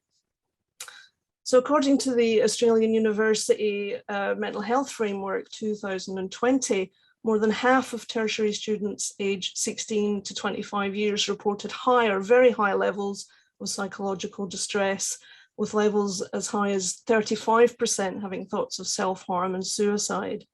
And in another report, high levels of the stress hormone cortisol are common during assessment and exam periods. So I'm going to look at the ways in which perfectionism and procrastination may play a big part in that level of anxiety. So the key things that I came about when I went down the rabbit hole of trying to learn about this topic were maladaptive perfectionism, procrastination, early childhood attachment bonds, understanding the autonomic nervous system and how that relates to attachment bonds, Jack Panksepp's 7 emotional circuits, mindful awareness for self-regulation, countering shame through self-compassion, and then just finally I touch upon how we might use this information to develop resilience in higher education.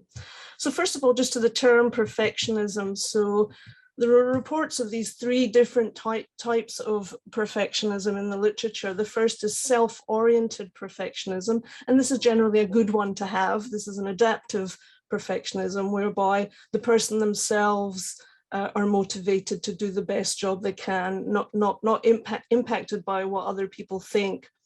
There's other-oriented perfectionism, which are those of us who expect high expectations from others, not necessarily from ourselves.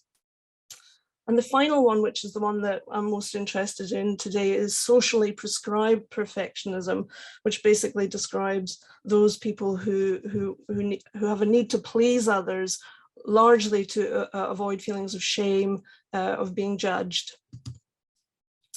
And then procrastination. So there's a strong association between the socially prescribed perfectionism and procrastination. Students with a strong need for approval who habitually procrastinate appear to do so to delay experiencing shame. It's also linked to worry and anxiety, self-esteem, decreased optimism, and higher levels of depression. Procrastinators often have a strong focus on high personal standards, but also matched with doubts about their ability to meet their own and others' high expectations. People who are perfectionists, who also happen to believe that they're pretty good at what they do, don't seem to procrastinate so much. They probably quite enjoy it. So this need to please others, so maladaptive perfectionists develop an unhelpful schema early in life based on the belief that self-worth is synonymous with achieving high standards. Pleasing others becomes the main focus and motivational driving force. However, when the pressure is too much, the cycle of shame grows stronger. And again, this leads to, or can lead to, mental health issues. So just to touch lightly on attachment theory. So securely attached individuals are more likely to be satisfied with their efforts, while insecurely attached persons may never be pleased by their own attempts. Students with secure attachment are more likely to find it easier to strive towards perfectionism without the fear of failure or social disapproval, allowing them the freedom to pursue challenges that insecurely attached individuals may find too terrifying. So in particular, the parenting style that is mentioned frequently throughout the research is this authoritarian parenting, where there are high levels of demands and high expectations in conjunction with non-responsive attitudes towards children's emotional needs. This becomes a precursor to the development of insecure attachment bonding and maladaptive perfectionism. Parents who emphasize performance over the emotional experience of their children are likely to foster the belief that being perfect is more important than satisfying emotional needs. So the mental health outcomes. So maladaptive perfectionists with either an avoidant or an anxious attachment style that results in increased depression, hopelessness, and dissatisfaction in life. In contrast, adaptive perfectionism was positively associated with life satisfaction and negatively associated with depression. Securely attached individuals accept themselves as less than perfect. So it all seems to boil down to the nervous system, our autonomic nervous system, the fight, flight, freeze response. So insecurely attached individuals generally find it hard to regulate their ANS. Without early experiences of healthy bonding with the primary caregiver, the infant never successfully learns how to self-regulate. And it could be, or seems to be, that procrastination is a maladaptive way of trying to avoid anxiety. You know, if I just kind of avoid it, then I won't feel the anxiety. But of course, that doesn't work for very long. So what happens, so heart rate variability is really important to sort of understand in reference to all of this. So HRV refers to the length of intervals between our heartbeats. The higher the HRV, i.e. the more variability between our heartbeats, the greater the capacity to regulate stress and arousal. And this figure demonstrates this nicely. Someone with a high HRV are likely to get quite frustrated reasonably quickly, but they can also calm down again really quickly. And higher HRV rates are also associated with increased metacognitive awareness, focused attention, and working memory, all important in education. And insecurely attached individuals are more likely to have a lower HRV, and they're more likely to stay frustrated for much longer and not know how to calm themselves down. So then there was mention, and I looked at Jack Panksepp's work. He's done decades of work looking at emotional systems, trying to figure out where they are in the brain. And these are the 7 that he's identified: seeking, rage, fear, lust, care, panic, and play. So seeking and play, both the seeking and play systems are crucial for learning. Seeking is associated with enthusiasm, curiosity, and searching, whereas play is associated with creativity, social bonding, and positive emotions. Stress activates the fear, panic, and the rage systems. And in these states, seeking and play are impossible. Essentially, we just don't have access to our prefrontal cortex when we're in a threat response. So although there appears to be no permanent damage to executive functioning at a neurophysiological level, maladaptive perfectionism and insecure attachment styles combined can temporarily block a person's capacity to learn if they go into any of these negative states.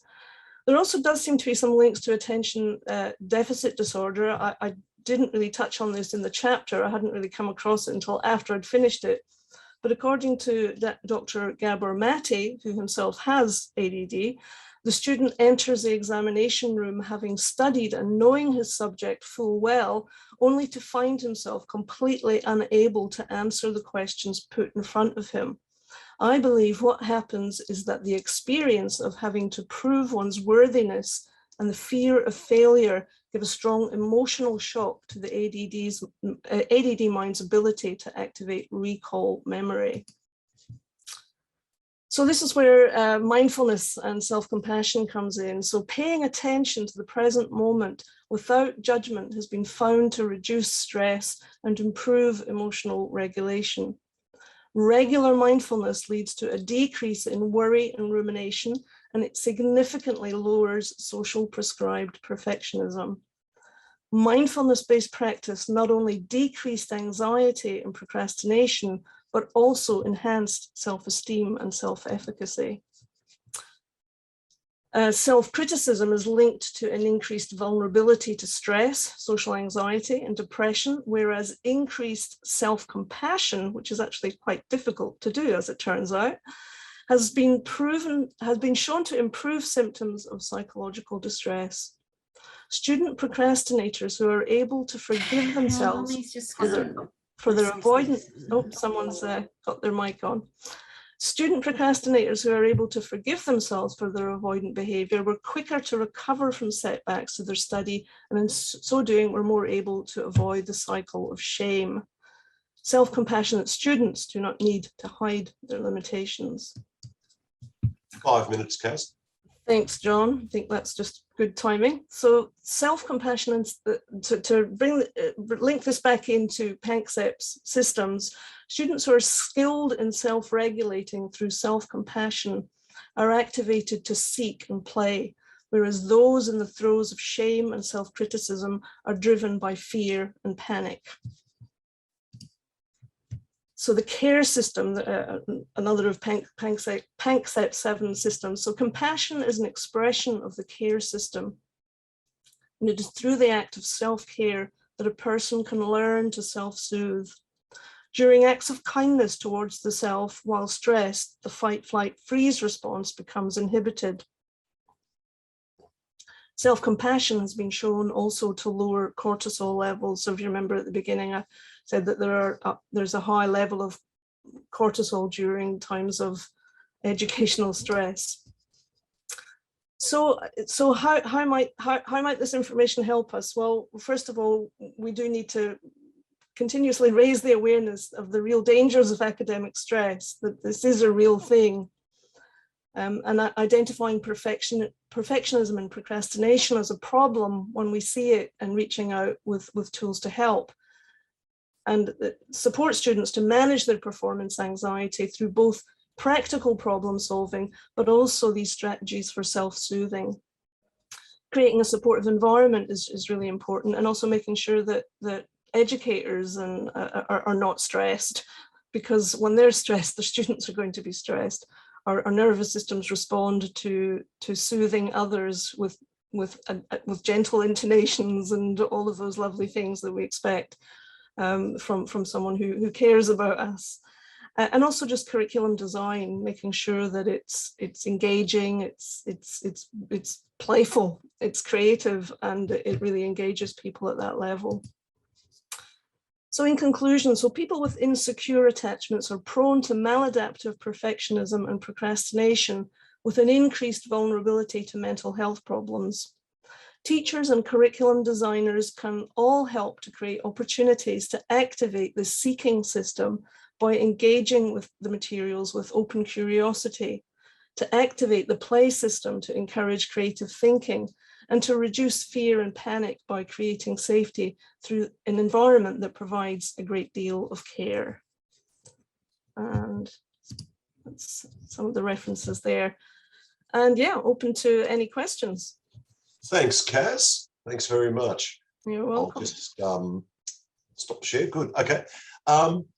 Excuse me. So if anybody would like to raise their hand or type a question in the chat, very happy to take some questions. And yes, congratulations. Good to see the virtual hand claps coming through there. But Kaz, I'm going to actually introduce, I'm very interested in the developmental side of this. I was very taken several years ago by reading some research that showed that our thoughts around neurodevelopment had been quite wrong. And with functional MRI research, we discovered that, that things that we thought were well established in teenage years actually didn't happen until the mid-20s, like the last sort of connections between the prefrontal cortex and other areas that sort of controlled impulse control. And a lot of our students, will be students who are still going through periods of neural development in that space. And I'm wondering how you sort of, have you got any thoughts around the developmental implications of this for the classroom and awareness of that? No, but it might be another area for me to go down another rabbit hole, John, now that you mention it. Yeah, but for sure though, that brain development stage is it does go much later than we used to think.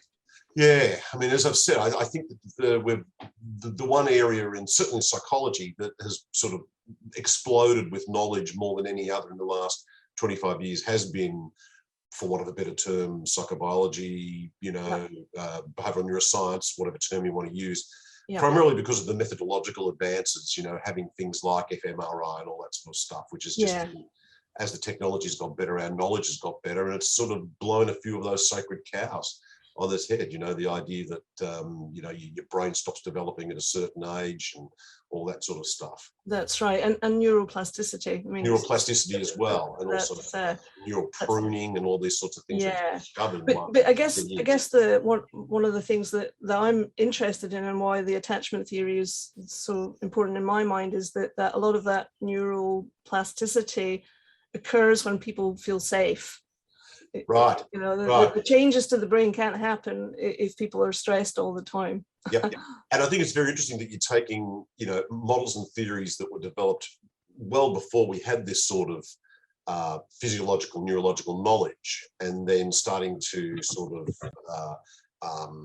mold them in a sense, or meld them in a way that sort of combines. I think that's a very interesting development. I'll just have a quick look in the chat and see whether there's any just people praising you for your very interesting presentation, which is good.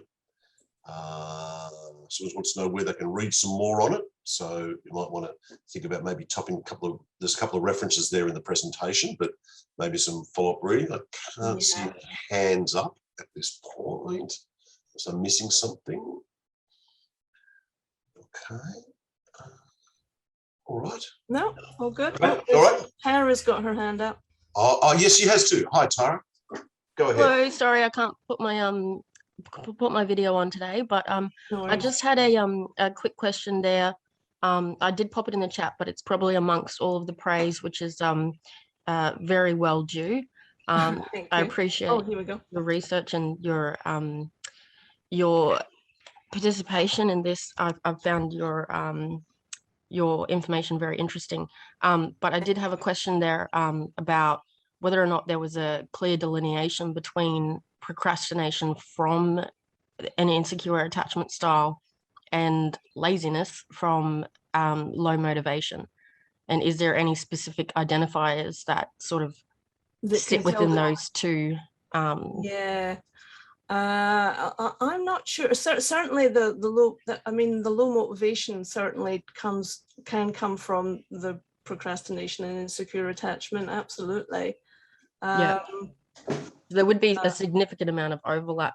Yes, definitely. Yes. I wasn't sure if there was something that stood out as like, well, this is the differentiator between the two.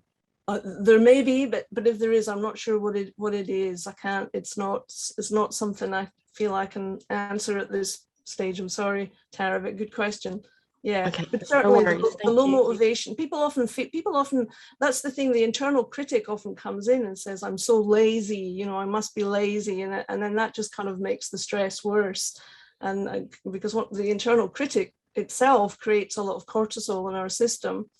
So working with the internal critic and recognizing, oh, it's not laziness. It's it's something else. It would be fantastic if there was some sort of key word that you could excuse yourself with family and friends, especially Yes. being the perfectionist, and just being able to say, well, actually, I'm not lazy. That's right. This is where I'm sitting within that particular spectrum of That's procrastination. Right. That's absolutely right. Okay. Just another interesting comments in the chat that people can have a read of in their own time. So if there's no further questions, we might just give Kaz a virtual clap and move on. So thank you very much, Kaz. Welcome. Just a reminder to everybody, please make sure that your mics are muted, because if they're not, then we do get interruptions during the presentation. So just an ongoing reminder of that. Okay, and our next presenter is Sharon Aris and Kathryn McCulloch. I'll pass you over to Sharon, and I won't repeat your title, Sharon, so you can have that pleasure, and just get you to share your screen at your leisure. Fantastic, thank you.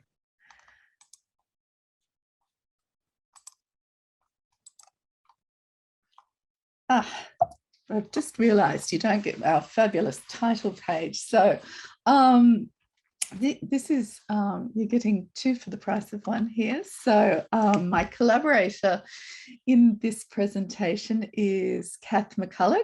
Kaz has worked in Navitas English. I'm Dr. Sharon Aris. I work in social work. And this is really a very early stage bit of analysis we've been doing, looking at a course that we both have had an involvement with developing and Kath teaches in. So Kath, did you want to add anything about yourself before I just go into the overview? Hi, yes, I'm Kathryn McCulloch. I've been teaching ESL for about 20 years here in Australia and overseas, and most recently, last 6 years, doing English for academic purposes, which is one of my passions. So yeah, I'll let you go, Sharon. Sounds good. Thank you. We're managing having one set of slides and both of us in a different place. So bear with us. But I guess that introduction just between us gives you an idea that this has been a collaborative project that's bringing together two quite different areas of instruction. So I've been focused much more on the human services and social work discipline knowledge and practice knowledge, while Kath has come in with this expertise on English for academic purposes and learning language and academic genre skills. So for this presentation, we want to sort of give you an overview actually of a program that is working well. So it's kind of a big part of what we're doing is really trying to unpick, okay, what's working so well? So that's the purpose of this. So the big problem we're looking at that we think is of relevance, not only within this particular course, which is called the Graduate Certificate of Human Services, but it's an overview issue of how do you create coherence for students when you're teaching both discipline content and academic skills, or how do you bring two knowledge areas together successfully?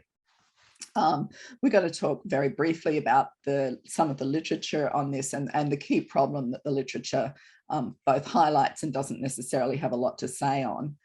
And then use this program, the Graduate Certificate of Human Services, and particularly the unit Academic and Professional Communication. That's one of 4 units within it that Kath both developed and teaches in. We're going to talk a little bit about this idea of developing a target for what the key knowledge that needs to be learned, and talk about the 2 targets, in fact, that we can identify both for the unit but also for the particular qualification itself, and talk somewhat about this value of this collaboration and immersion between these 2 disciplines in developing this. A quick overview of how we actually went about constructing this program, and then Kath's going to give you some deep dives into some of the techniques she's using in the classroom in terms of bringing these 2 knowledge areas together, and including a focus on how this comes together in the assessment tasks and supporting students in doing the assessment tasks. And then I'm going to have a go at a bit of analysis using what's called legitimation code theory, which is a theory I trained in as part of my PhD, which is a sociolinguistic framework that's very useful for mapping different knowledge practices. So bringing those together and talking about in the conclusion, you know, this importance of understanding our targets and this notion of returning to home, and then finally raising some wider questions that this might be useful to apply to. So the literature on knowledge and educational integration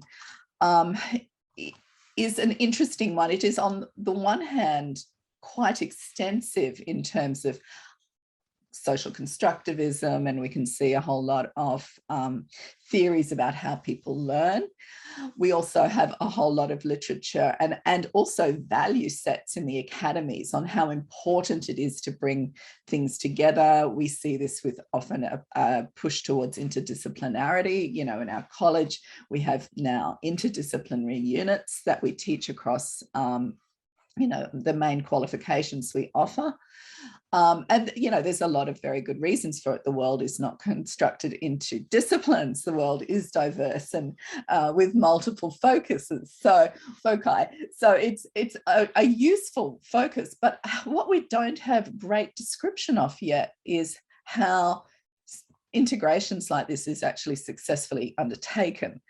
And there's a tendency sometimes for prescriptions on how to do this, either to fall into fairly generic guides where, you know, this is a set of instructions for students to follow across all these disciplines, or very segmented oriented models like Bloom's taxonomy, Cole's abstract or concrete, and so on. It's not to say these are useless. They're not. They're useful, but they still don't tell us a lot about integrating. So what we want to really look at is this key problem of models don't really show us how to bring things together. So let's see if we can start working in a model that might. This comes from, our focus comes from the Graduate Certificate of Human Services. Now, this is a pathway qualification in social work. It first commenced in T2 2020. And it's a direct pathway into the Masters of Social Work qualifying. It is 4 units of study across 2 trimesters. And it's particularly focused on students that have a prior bachelor's qualification, but don't have sufficient what are called cognate units, which is to say units in the broad cognitive disciplinary area that social work draws from. To give you an idea, in the first cohort, we had 2 dentists going through. We've currently got a doctor in our current intake. We have engineers, we've had lawyers. So we draw from people who certainly have often had some prior professional experience, but not sufficient sort of grounding in the cognitive units. The first students enrolled in T2 2020, we had 9 in our first take, 24 in our second intake, and we've been sort of recruiting between 20 and 24 each trimester since. To give you an idea of where the students come from, over on the right, you can see the largest cohort is from Nepal, but we're also drawing students in from India, Brazil, China, Pakistan, Nigeria, Colombia, and a whole lot of single countries. It is primarily aimed at international students. the MSWQ is an attractive qualification for people to get. It does offer a pathway to permanent residency, and the majority of students, not necessarily 80% of students, but the majority of students in our MSWQ program are international. However, at the same time as needing this as a pathway, it also provided us with an opportunity to address some issues that had emerged in our MSWQ study program. I'm jumping here. I've actually moved this slide, Kath. This is actually me giving away the whole plot. And it's to say, why are we going to look at this qualification? Well, the upshot is it's been really successful. It's been successful in terms of completion rates for the 4 units and the qualification. The first cohort, 9 out of 9 completed it. In the second cohort, 22 out of 24 completed it.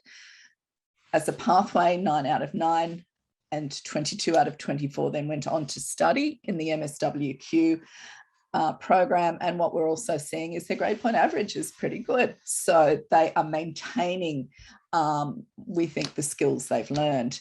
We're also getting positive feedback from students.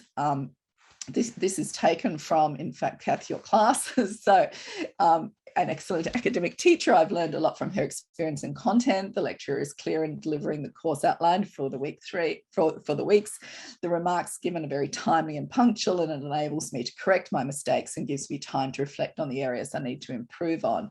And overall, we've also had in the Student Staff Consultative Committee graduates in the MSWQ, from graduates from the graduate certificate who have gone on to the MSWQ have actually really emphasised how useful this has been in preparing them for study at the master's level, and have actually recommended that some or all of the units in the graduate certificate be offered to other master's students. So to take a quick step back, I just wanted to look at these informing issues. So I've mentioned already, we put this qualification together firstly because we needed the pathway. Secondly, and this is the other thing that really informed us, is if of the existing master's cohort, it was very clear that there were quite a substantial number who were unprepared for learning the material they were getting. So we were having problems with students who were simply not passing or only barely passing.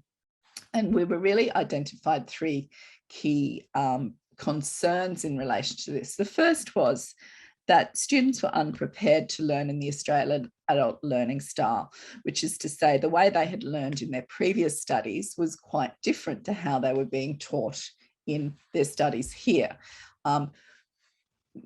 Without going into massive detail, we could characterise their previous studies as often a lot more textbook driven, and the assessments as often being examinations. This encouraged students to have very strong memory work and be able to, I guess, regurgitate this at the end of a study period into an exam, but didn't really prepare them for being able to do integrated knowledge, writing essays, doing presentations, doing group tasks. Just letting you know you got 5 minutes, Sharon. Thank you. Oh, in that case, I'm definitely going to skip through because I've got to give Kath some time. And the things to bring out are that we're accidentally online. We worked backwards to kind of set this up, starting from these issues in the MSWQ. And this is sort of a whole lot of stages that I'm going through. This particular one is going to talk about 2 targets: the knowledge that the graduate certificate students needed, and also this issue of how to become an independent adult learner. So Kath is going to talk to you about some of the stuff she does in the class. Oh, okay. Hello, everyone. So prior to the graduate certificate, I did learning support for the Masters of Social Work qualifying students, and I also visited the public and civil policy class. So some of the issues that I saw was that the students didn't necessarily have an English language problem. The English language level was good enough.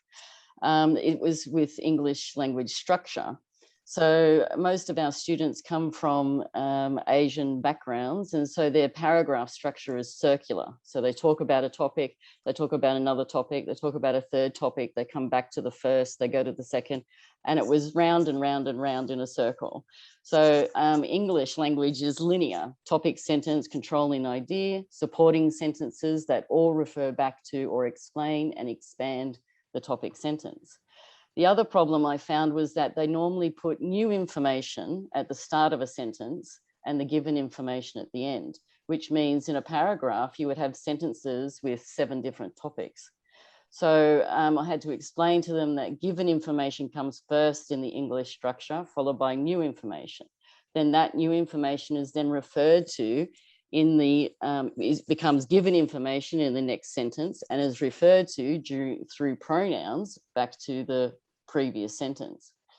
Another problem was academic authority. One student said to me, "But I have a bachelor's degree, therefore I have academic authority." And I was like, yeah, nah.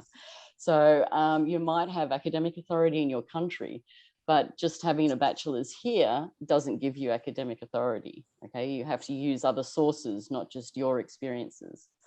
With regards to reflection, they could describe, but they could not evaluate or analyze. And as Sharon mentioned, their Australian content, they, you know, what are the political parties in Australia? How many states and territories do we have? How do you get a bill passed in Parliament? So they don't have any of that knowledge. Independent learning is something that is continuing an issue, and it's always taking them back to the class page, taking them back to the unit outline to get them to find the information themselves first. A lot of the time when I was doing learning support, I had to look at becoming a social worker, the reflective essay assessment. So in the graduate certificate, in my subject, we do a reflective essay, we do cultural competency and critical thinking. So these give them the knowledge and skills to be able to do this presentation or this essay. Next slide, please. You have 2 minutes remaining. Okay. So my weekly lesson structure is seminar, present, activities, and then we do a model for assessment. I try to incorporate all speaking, listening, reading, and writing. Breakout rooms, I use them a lot with Google Docs. And with Google Docs, I'm marking and correcting their work as they're doing it. And then they finish that information for homework. Next slide, please. So one of the models I use is for their first assessment. They have to write an email letter and FAQs to local council asking for support for a program. So I give them a program in class as a model, and they have to write this in class on Google Docs while I'm correcting it, and then they finish it for homework. And then in week 3, they're making a poster. Week 4, they're filling out a grant application. So they're doing all this using the English for Swimming program, but then in the actual assessment, they have to create their own program. Next slide, please. So integrating community development and skills. Week 3, we have reviewing and note-taking skills, note-taking by listening, how-to strategies, watch a video on how to take notes, use the video to take notes, show class your note-taking skills. Then note-taking by reading, how to read a journal paper, don't read it all. Read journal papers on community development, summarize your paper, present to the class verbally, and a written summary for homework. This also goes into assessment 3, which is their presentation on community development approaches and models. Next slide, please. We'll have to wrap it up in a minute. Okay, so after that week 3, they then have to finish the summary, meet with their group for their assessment in week 11, read all the journal papers, read the scaffold, and ask questions on assessment forum. I think that's all we've got time for.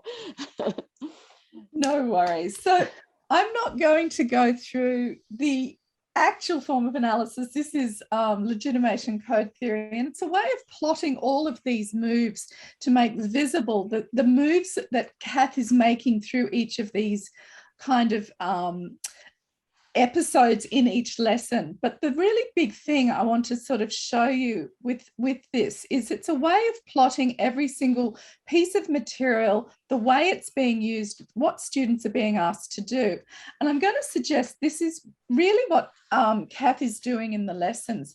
The target is what's called, we call it in the sovereign code, but basically this means that both the materials are from the discipline area, but also the focus is, in this case, you know, on both building these independent learners and building this knowledge of human services. And even though Kath is using materials that might sometimes come out of this, that English swimming program she was showing, this was not generated for this course. This is an independent program devised by one of her colleagues for English language instruction and swimming instruction.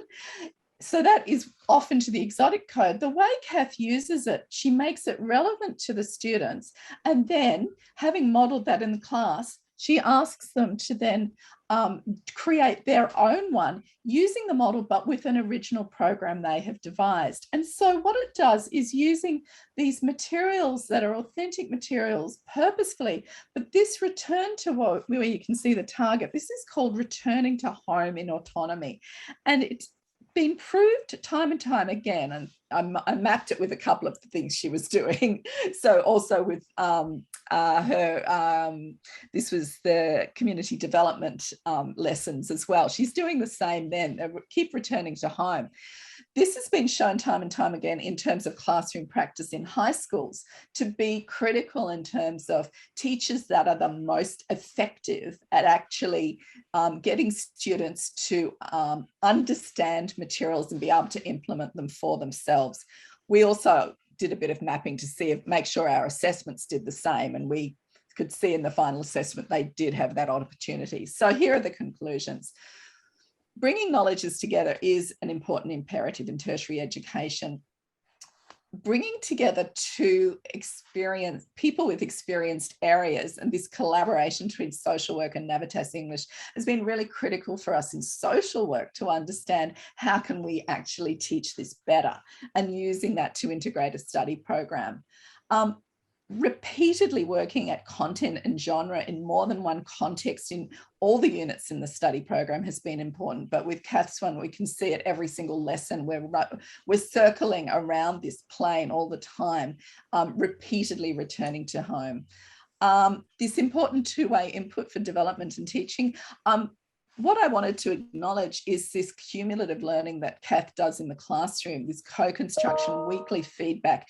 It is labor intensive, but the students are getting huge benefit from it because they're getting feedback on the spot. They're also getting written feedback on their work on a weekly basis from Kath, but we're seeing the payoff in these incredibly good results.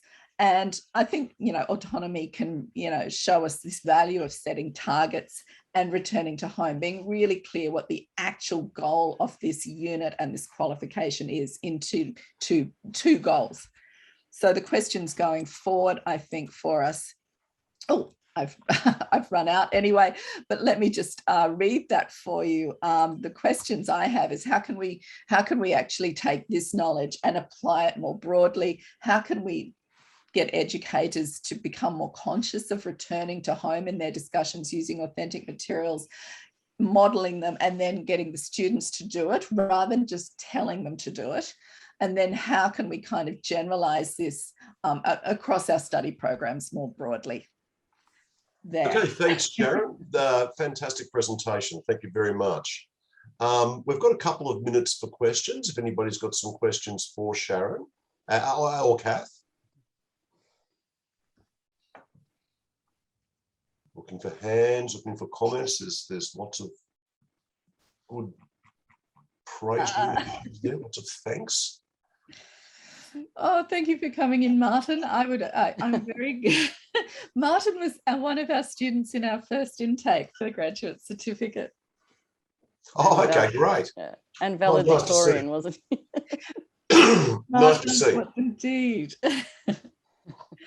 It will be good to see how this work sort of seems to have a nice crossover between the learning and teaching plan and the research and scholarship plan. And I think one of the things that we're looking at in our strategic plans, which are quite a big deal at the moment, is synergies between the different areas, how we can use evidence-based practice, how we can use research to inform teaching. And I think this is a really nice example of that overlap between those two very important areas for our business and for our work.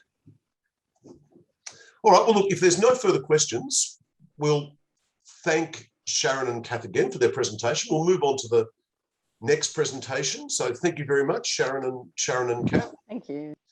And our next presentation is from Heidi Hicks, who was looking at international students and mental health. Thank you, John. Heidi. Thanks so much. I'll just share my screen. Please go ahead. Okay. How's that? Okay. Everyone can Spot see on. my screen? Okay, Very fabulous. Okay. Good morning, everyone. So my name's Heidi Hicks. I'm a lecturer in the social work discipline at ACAP. So the title of my presentation is International Students and Mental Health. Is COVID-19 a catalyst for change? Now, when I was writing this, I was thinking it was a fairly straightforward question to answer. I thought it was a fairly straightforward kind of area to research, but the deeper I've kind of got into it, the more kind of complicated it's become. And almost the answer, without preempting my conclusion, is kind of almost, but not yet. So I've really kind of set myself a task of continuing this research over the next couple of years to kind of track it. But very much, this is a preliminary literature review. But where I'm coming from also is that this work builds on my interest in international students, and in particular my PhD research focused on international students' professional learning during social work field placement. So I have had some kind of a level of engagement, if you like, in thinking about international students' well-being during particular periods of stress. And the literature certainly tells us that field placement and even exams are points in courses and degrees where there's peaks in stress, international student stress and anxiety. So again, this was just a really good opportunity to re-engage with international students' mental health, to build on my existing research. Okay, I'll just move on. And it kind of feels like it fits with some of the earlier papers as well, around kind of rethinking mental health and finding kind of space to have more conversations around well-being, around how do we engage with resilience and what does that mean for us as educators and researchers. So I'm coming to this very much as an educator and a researcher. Okay, there we go. So the methodology for this paper was fairly straightforward. I've undertaken data searches and kind of done a scoping review of the literature for not in 2020 and 2021. So it's a fairly kind of focused exploration and evaluation of the literature. But at the same time, I think that the literature very much rests on and is completely congruent with a lot of the literature that preceded it. And again, without kind of preempting my conclusion, certainly the messages are very clear that a close, deep analysis, if you like, of international students' mental health during COVID, it reflects a topic that is overdue. And certainly when I was looking during my PhD research, looking at mental health and the implications for professional education, it was also very much a clear message of neglect. What do we actually really know about international students' mental health, particularly in Australia? How do we engage? How do we think about services? How do we design services? How do we ensure access and equity? And also, diversity sensitive services. How do we respond in a way that is, again, culturally responsive? So again, I kind of came to this topic with lots of questions, but very much what can we learn and what can I learn as a researcher, as an educator? How can we respond to create change? What else do we need to consider when we're responding to international students' mental health? What else do I need to know as an educator? Just kind of responding to what Kathryn and Charlie were saying earlier on around how do I respond to think more about how we produce resilient practitioners?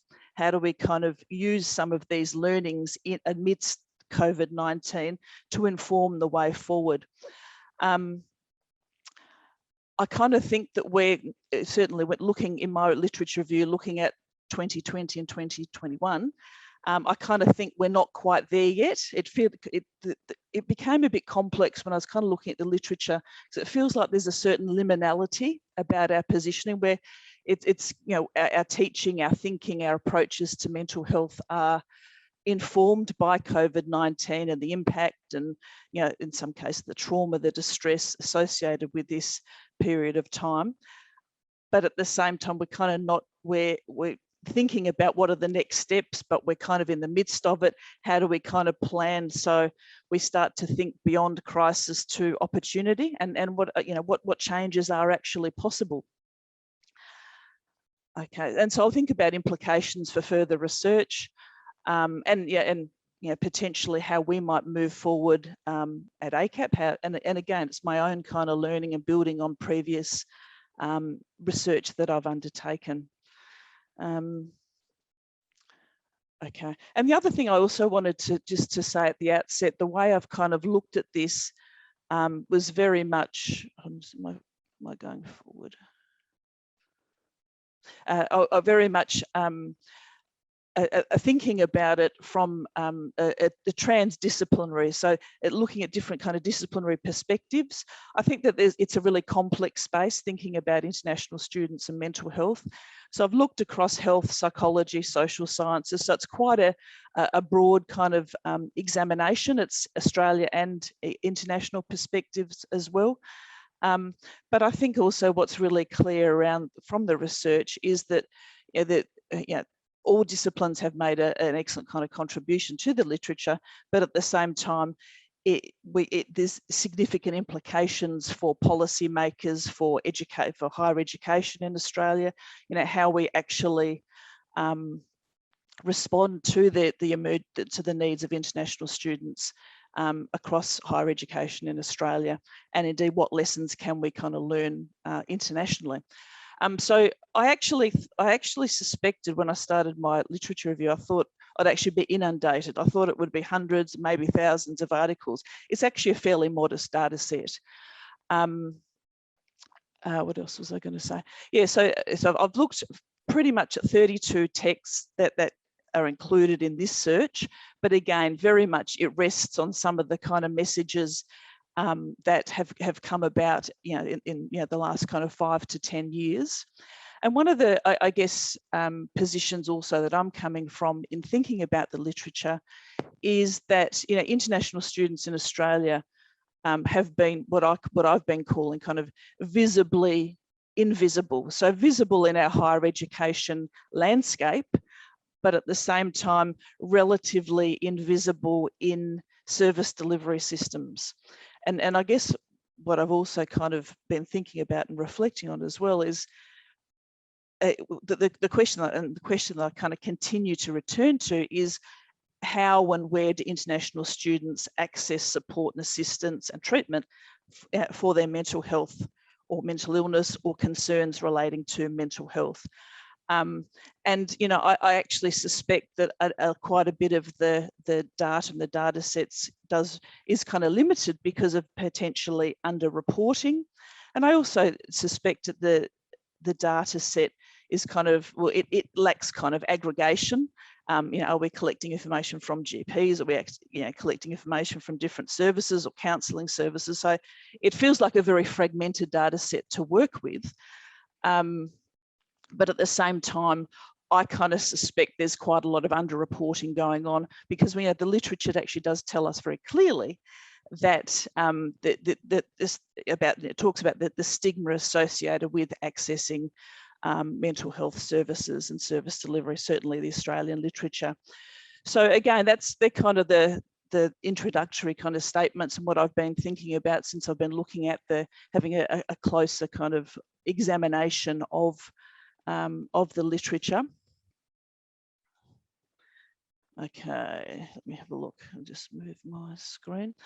So Chen's highlighted the fact that we're globally talking about a really large group of international students, 5.3 million, who remained in host countries during the COVID-19 pandemic, but also knowing they're particularly vulnerable to adverse effects on their mental health. And we're fairly familiar with that. Very precarious kind of academic status, precarious employment, sometimes the risk of homelessness, again, this acute loneliness, this social and psychological isolation. You know, we're kind of all fairly familiar with that kind of the range of kind of intersecting vulnerabilities. And that's kind of, I guess, resonates with the literature that's come over the last 5 to 10 years or so. That around precarities, around uncertainties, around dislocation, displacement, these kind of risks, really, that the literature kind of has been very much focused on risk.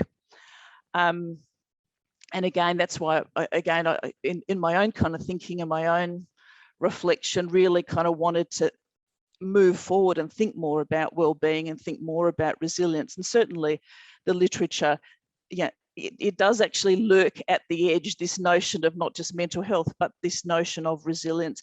And very much, I think that the way forward, again, without preempting my conclusion, is around thinking more about well-being and how international students themselves would be thinking about and defining well-being and notions of resilience, if you like.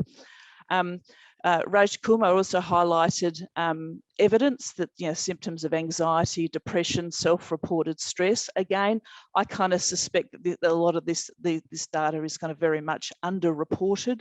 We don't really have a particularly clear picture of it, certainly in Australia.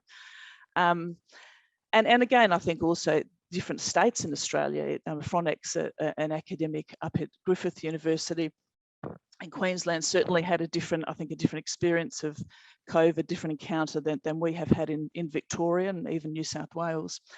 So Frontex talks about the symptoms that include low mood, anxiety, sleep disturbance, loss of appetite, anxiety related to coronavirus itself. Am I going to get infected? Am I going to pass it on? Can I access vaccines? But also what's happening with my family in my country of origin.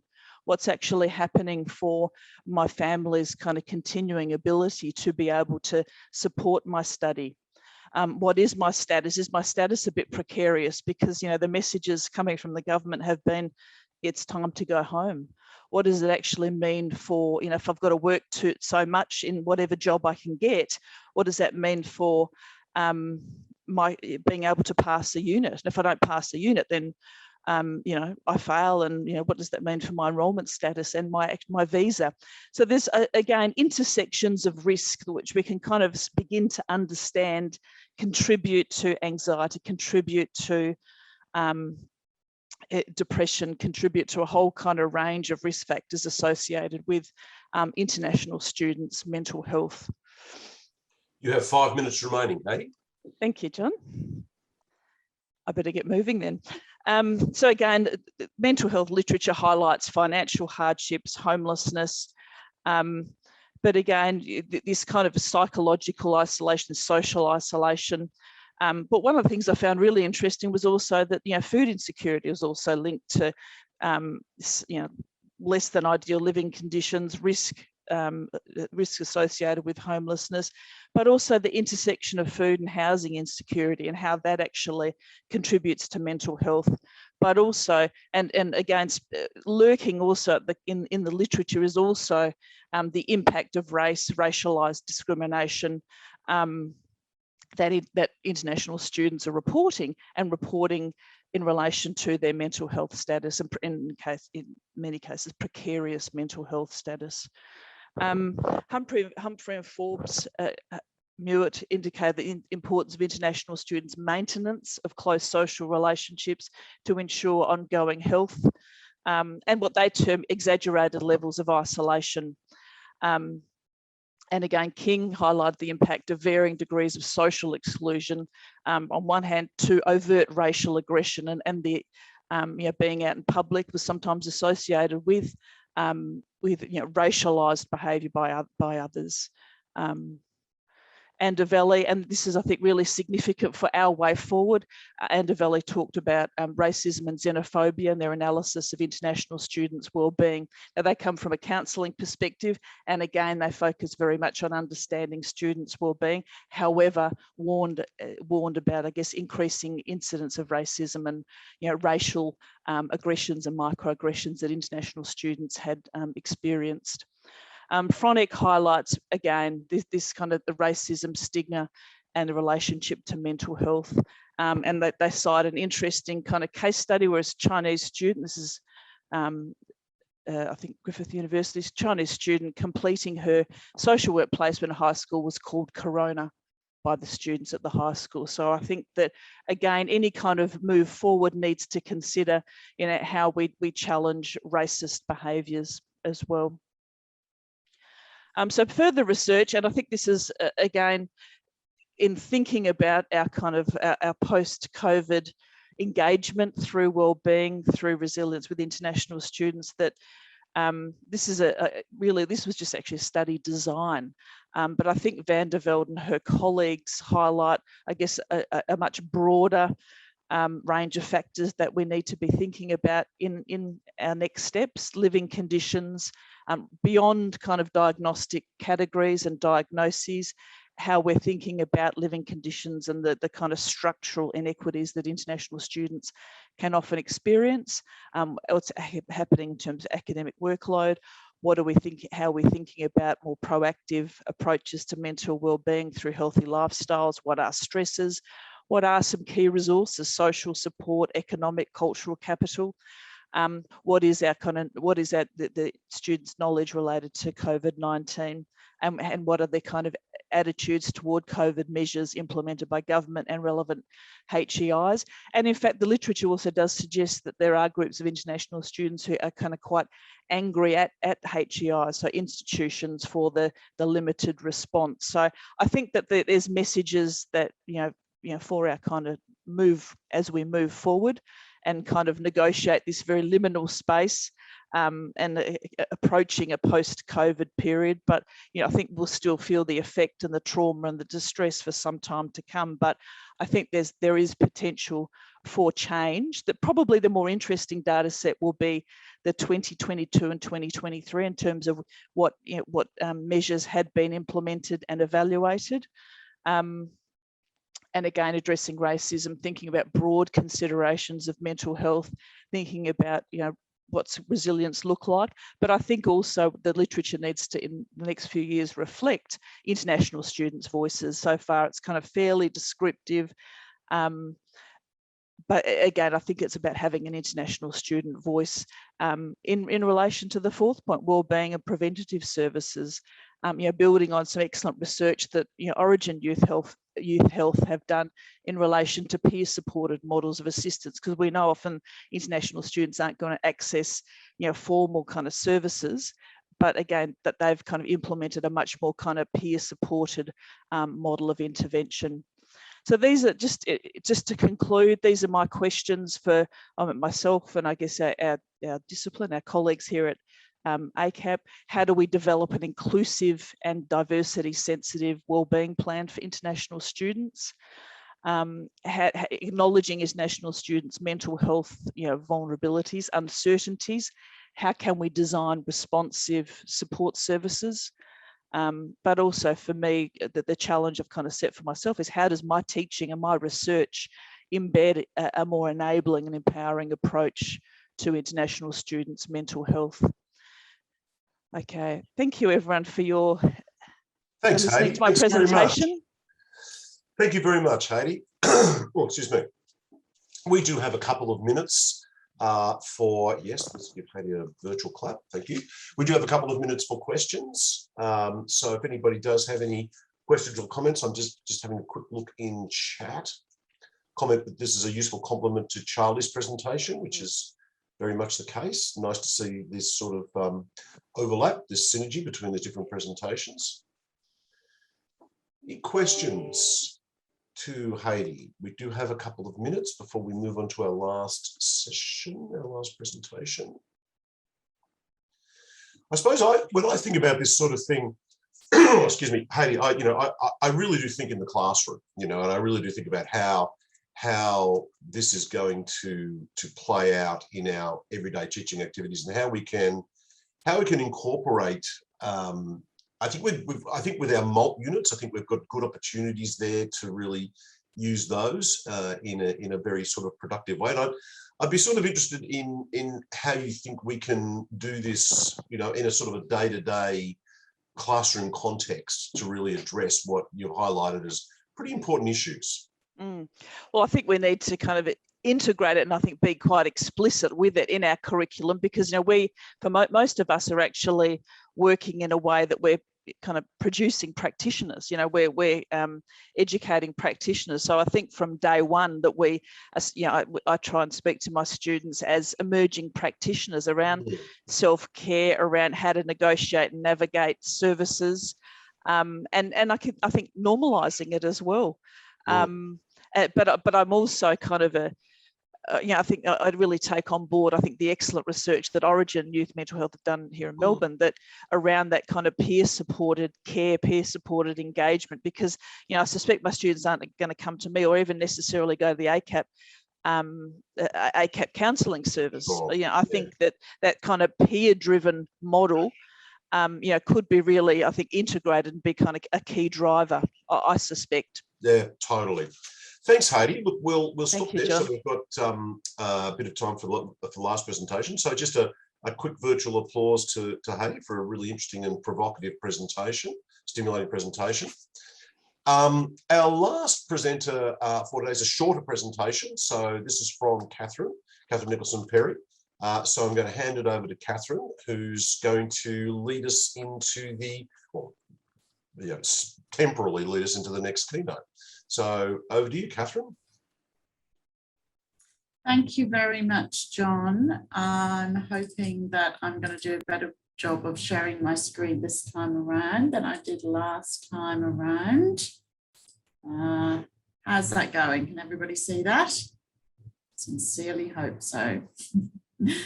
Thank you so much for the opportunity to just share some work that's actually been done by some students, Felix Reuter, Carolyn Ashasha, and, oops, sorry, just went too fast there, Christina Carafa. So and the work has been supported by the Equity, Diversity and Inclusion Steering Group, and I'm presenting the research on their behalf.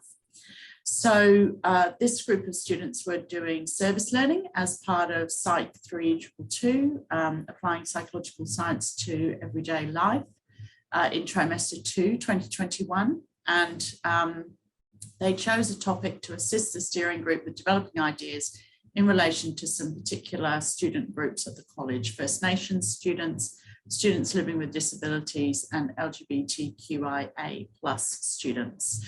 So the reason that we were interested in particular in looking at these was that the higher education standards have some specific requirements around diversity and equity.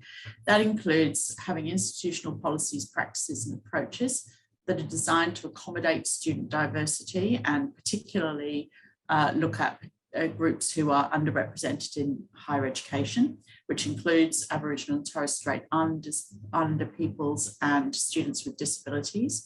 There are some specific additional considerations that should be given to Aboriginal and Torres Strait Islander people around things like access and success in higher education. And there's also a requirement that the participation, progress, and completion by identified student subgroups are monitored and findings used. So we came to the conclusion that the conduct of a rapid review by this group of students to help us think about what might be some of the strategies that would be helpful for us to consider adopting as we start to plan how to address some of these issues. So in order to do that, they conducted a peer review using some keywords related to the different areas of peer-reviewed literature, but also grey literature, particularly drawing on key organisations that are concerned with student equity, both in Australia and overseas. So there are a few kind of notable points, I guess, because specific groups are, if you like, named in the standards. There's more literature in relation to those student groups than in some others. So, for example, there was less literature relating to LGBTQIA+ students. There's also some limitation in applications. So there's a lot of work on this done in the US, but the context is very different. So often they're concerned with things like, living arrangements on campus, for example. So the extent to which there's physically accessible living accommodation, which is obviously somewhat different to our situation here. And then we've also got a different student group than many of the other populations that are being studied. So, for example, we have a smaller proportion of students who come straight from high school into ACAP. So just a few kind of limitations, I guess, to some of the applicability of the literature that the students were able to identify. There were a number of important factors, though, that came through that I just wanted to highlight. One that was general to all of the different student groups they were looking at was the visible presence of staff and students with whom members of these student groups could identify. So being able to see people who looked and sounded like them, who were from the same places, had some of the same experiences. So that was kind of critical across the board. Some additional factors that are more specific to particular groups, the First Nations student literature really spoke to some financial barriers that students experienced, and also the impact of dislocation from country. So the fact that many of our higher education institutions are in metropolitan areas meant that students were needing to relocate to those areas, and that could cause significant issues for people. For students with disability, physical and environmental barriers were a big issue, but also the attitudes of other people around them in terms of their beliefs about disability, and that could often get in the way for them. And for LGBTQIA+ students, safety and the physical environment was very important. So despite the many advances that we've had, there's still a significant degree of discrimination against LGBTQIA+ students with physical and emotional impacts that has, and particularly for trans and gender diverse students, some aspects of the physical environment, such as toilet facilities, are extremely important. So we asked the students to give us some ideas and then discussed at the steering group some of the implications of these findings, and there's obviously additional information that they wrote up for us. But some of the key things that we identified was trying to ensure that all of the materials that we use reflect the diversity of the student body. I know the marketing team, for example, have a plan to create some materials using our own student body, so that instead of having to use other photography that's developed for other purposes, we've actually got our own students reflected. And I think if you look at the new ACAP website, you'll see that there's more diversity in some of the representative images, and that's important. Also needing to ensure that we give cues of inclusion and then we back this up. So for example, including Zoom pronouns so that our trans and gender diverse students can see that we are thinking about the impact that has, but also then making sure that, for example, all of our staff have got a good understanding of the meaning of that, and have also got enough understanding that then if something comes up in relation to use of Zoom pronouns or other issues, that they actually have got the knowledge and skills that they need to deal with that. Implementation of scholarships to support key groups who are sometimes impacted by financial barriers. Designing physical environments to support access and safety. So, when we're looking at specifications for new campuses or revisions to campuses, thinking about how we can design in access and safety, beyond just the minimum requirements. And the steering group has recently appointed a number of people to an advisory board who can help to provide input in the development of strategies related to equity, diversity, inclusion, as well as specific strategies for these particular student groups that we are keen to support as best we can. And I've got the ACAP Ally Network symbol up there just as a reminder to myself about. We had some feedback from students who have joined the college in trimester 3. The sales and admission team always give us some feedback from their welcome calls in terms of the kind of things that students say about why they decided to study with ACAP. And this trimester, for the first time, a couple of students mentioned feeling that that they would be welcome as LGBTQIA+ members into the college. So things like the development of networks of students and staff where people can see themselves and can easily find a group of like-minded people is really important.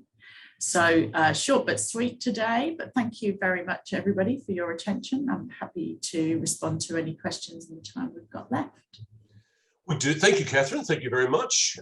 Virtual claps and real ones. So thank you. We do have a minute. So if anybody does have it, excuse me, any questions that they would like before we do move into our second keynote, we do have a short period of time. Looking for hands, looking for comments, some interesting comments there. Okay, all right then. Look, in the absence of, oh, I'm sorry, Sharon. Just saw your hand there. Sorry, I feel like I'm the serial questioner. Oh, that's all right. Kathryn, thank you. First of all, that was great, and loved seeing the student-led research aspect. I'm actually really interested in the model of the allyship network and how aspects of that model are going to be able to sort of adapt to the other groups with it, that are in the diversity and inclusion committee, because it is such a great model, but it obviously will, it will need to adapt to the different groups for inclusion. So what are some of your early thoughts on that, really, around that? Yeah, good one. So Rachel, Joy, and I know they are on the call today. They have been leading a group for trans and gender diverse students in terms of sponsoring that and supporting the students in the setup. Hi, Rachel. But we've also got plans, for example, in relation to we're currently putting together a disability action plan, and one of those ideas is about developing a resource network for that group of students. So we've got, I think that it kind of goes back to the peer thing as well. I think is that kind of creating some of that kind of stuff that can support people. Rachel, I don't know if you want to make any comment on that at all.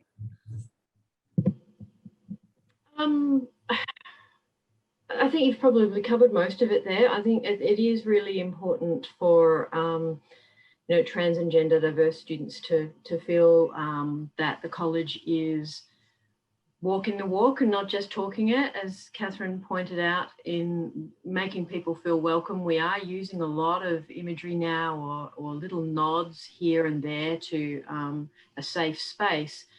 But we need to follow through on that safe space and really make sure that people are, that as lecturers, we are able to be the face of that as well, because it's no good all the messaging in our website and everything looking fantastic, and then students get there and the experience doesn't match that. We have lost students from the trans community who, because they didn't feel welcome after, coming here expecting that it was going to be all fantastic, and then not having that follow through. So I would really encourage you, to find the Zoom profile, change your namespace so that you can have your gender pronouns in there, because trans people like me are not the only people who have gender, you all do. And it makes a big difference to me when I come into a staff meeting, to know that, I'm not going to be the only person who's talking about this stuff, and it makes a huge difference to your trans students. You know, I've had now a couple of people come out to me in class because they say it's a safe place for them to be themselves, and that my class is the only place that they can do that. We know from our research that there's heaps of queer folk at ACAP. So just because you don't recognize them doesn't mean that they're not there, and we need to be making them welcome. Thanks. I think we might stop on that very, very important point because we have gone a little bit over time. So thank you very much, Kathryn, for that. I can see there's some couple of hands raised, but perhaps those people can take it up offline with the presenters. And we will move. Oh, excuse me. We will move on to our next keynote address, and I'm going to pass it over to B. Pennell, who's going to chair this session. So over to you, B. Thanks, John, and thanks for that really interesting discussion. Be good to see if we can continue that maybe in a break at some stage, because I think it's really important. Welcome, Patrick. I can see you're all set up there with your texters in hand. So looking forward to this presentation. So I have the delight in chairing this session, and we have with us Adjunct Professor Patrick Sharry, who will be talking about the interesting conversation and topic of leadership in complex environment. Before I introduce Patrick, I do want to steal 30 seconds of your time because I'm really excited to announce the MBA, which most of you should be aware of. I just wanted to make sure you're all aware that we are launching our MBA, or we have launched it live to the public. We've been working on this MBA for over a year in the background. We've had many staff across ACAP and Navitas actually partake in and attend individual sessions. So if you're interested, check out the ACAP website. We also have, my final plug, a unit that's actually focused on leadership, where we do touch on some of the things that Patrick will be talking about in his keynote. So check out the website for more. But back to the most important point here is I'd like to introduce Adjunct Professor Patrick Sharry. Patrick has over 25 years global experience educating and consulting in public and private sectors, with a focus on addressing strategic change in complex and difficult environments. Working across diverse groups, from senior executives to local community groups, Patrick's expertise helps align people with strategy, strengthen leadership capability, and understand how to apply insights from complexity science in these situations. An expert in working with wicked problems, which are those problems that seem extremely difficult or unsolvable, Patrick is an adjunct professor at the University of New South Wales and a fellow at the Australian Graduate School of Management. His keynote today will address how leadership can be applied in complex environments, and this session will be interactive and questions are welcomed. Please join me in welcoming Patrick.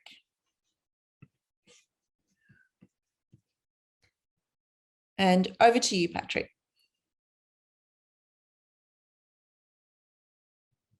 That's good. And I'm just going to play a little bit with my camera here. I'm unexpectedly not in my home office, which on one level is absolutely wonderful, and on another level brings a whole set of technical challenges, which I think we've overcome. So what I'm going to do is to work off this flip chart and use that to drive hopefully lots of conversation.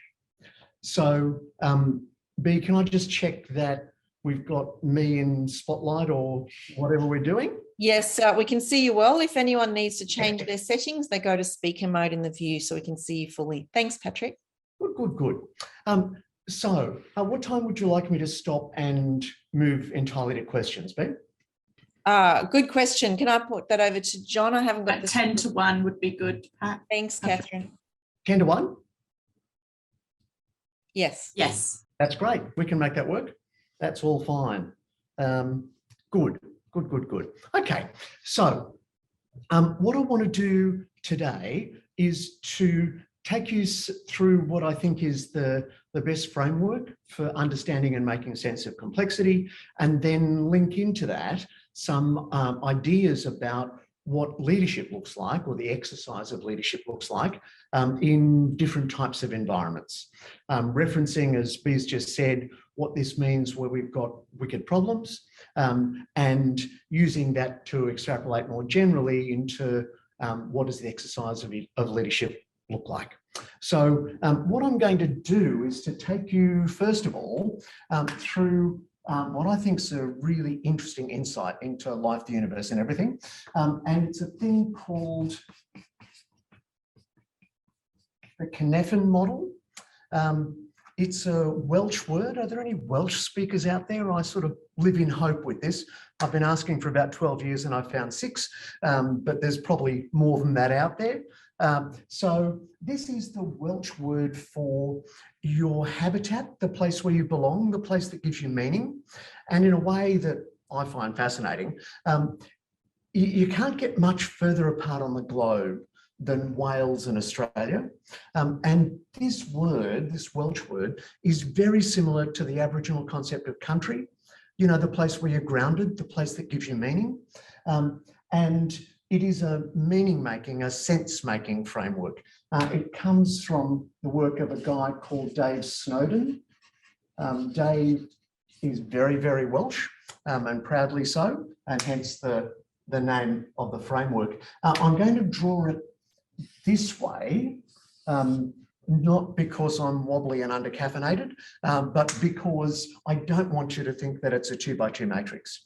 You've all knocked around long enough to know that all of life can be reduced to a 2x2 matrix, and this is not one of them. So importantly, what we're not doing is trying to get to the top right-hand corner, which is what you often do in 2x2 matrices. But here we're trying to make sense of stuff. So there are some things in life that are simple. Changing a bicycle tyre, even if you've never done it before, I can show you in about 5 minutes. And once you've got it for life because it's simple. There are some things in life that are complicated.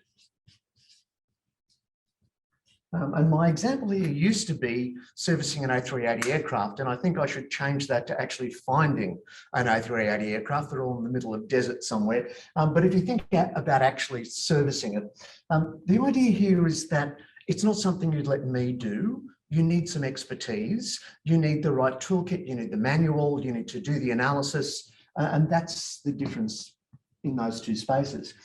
Importantly, on this side of the chart, the link between cause and effect is something that we can see prospectively. So if you pinch the tube between the rim and the tyre when you're changing that bike tyre and then try to inflate it, I can tell you what's going to happen. It will puncture. I can see in advance how that will play out. And up here, we may not know by looking, but if I say to an engineer, can I put a 50-ton load on that bridge over there? The engineer won't know by looking, but if you've got the drawings, the engineer can do the analysis and tell you in advance whether the bridge is going to fall over or not. So we can see prospectively the cause and effect chains. When we come over here, things are different. So there are some things in life that are complex. Now, you don't need to do it, but if I got you to get out your phone and have a look at next Monday's weather, how useful would that be? I think the technical answer is not very, which is not to belittle our good friends in the Bureau of Meteorology. They do an amazing job. Why is it so hard to predict the weather a week out? Well, a number of different things. So there's lots and lots of variables, not all of which we understand. They interact a lot of times between now and Monday next week. And really importantly, some of those interactions are non-linear in the sense that a tiny change in one variable can have a massive impact on the system overall. And we know this from the work of Lorenz, who was involved in some of the very early computer modelling of weather systems. And Lorenz discovered that if you were being diligent and you put the full value of a variable into the model, 56.001, the model gave you one answer. If you're a bit tired or feeling lazy and you put the next day into the same model, just 56, you got an entirely different answer, because those little changes in the value of a variable are enough to tip the system one way or another. Lorenz wrote an article with the very fancy title, why a butterfly beating its wings in the Amazon will cause a typhoon in Hong Kong. Now, that's not literally true, but it is metaphorically true. In weather systems, tiny changes can have a massive impact. Now, unless there's any burning questions, that will be the end of meteorology for today. But I do want to suggest that that's also the nature of most of our interesting, challenging social and organisational problems. So if we take as an example the Black Lives Matter movement. So the pressures on the system that caused those events had been there for decades and in some cases centuries. All it took was one very sad event and suddenly we had tens of thousands of people out on the street in cities all over America protesting, you know, which lots of us think is a great thing. But my point is that we couldn't have predicted 2 weeks beforehand that that was going to happen. And that's the nature of complex systems. So unlike on this side of the chart, in a complex system, we can't see prospectively what the cause and effect links are. And so that has implications for how we work in that space, and we'll come back to that in a moment. Down here, there are some things in life that are chaotic. And I used to have to explain this in great detail, and now I just say coronavirus. Because, you know, we got tipped almost literally overnight into a world where we didn't know which way is up. We didn't know how serious this thing was. We didn't know how contagious it was. We didn't know how long we'd have it. And that's the nature of chaotic systems. And again, we normally don't try to figure out what the cause and effect links are. What we're interested in down here is how do we make people safe? How do we make the situation stable? And we might later go and think about the whys. So there's lots and lots and lots of implications of this. So let me take you to the first one. So in this simple space, we can have that very much overused term, best practice. So if there's a best practice way of changing a bicycle tyre, you should just learn it and do it. Up here, we can't have best practice, but we can have good practice. So about a decade ago now, I completely wrecked that knee. I did it skiing, I deserve minimal sympathy. And I went to see a couple of different surgeons because there's a few different ways of making sense of the mess I made of my knee. And in the end, I went with Pinchevsky. There's often victims of the pinch in the room. And my knee now works fine. And I do appreciate your concern. And my point's actually not about my knee. My point is that in this space, we will have well-regarded experts with reputable ways of doing things, but we won't, if you'll excuse a very bad pun, have a standard operating procedure. So this is a space of experts. It's a space of principles. It's not a space where you'd say, just see page 7 in the manual and follow step 14. It's a different sort of space. When we come over here, all we can have is emergent practice. And it's emergent in the sense that it's only by getting our hands dirty in the system that we begin to understand what's really going on. There's no manual for these sorts of things. We've actually got to engage with the system to think about how we might make some progress. And when we come down here, one of the things that we can have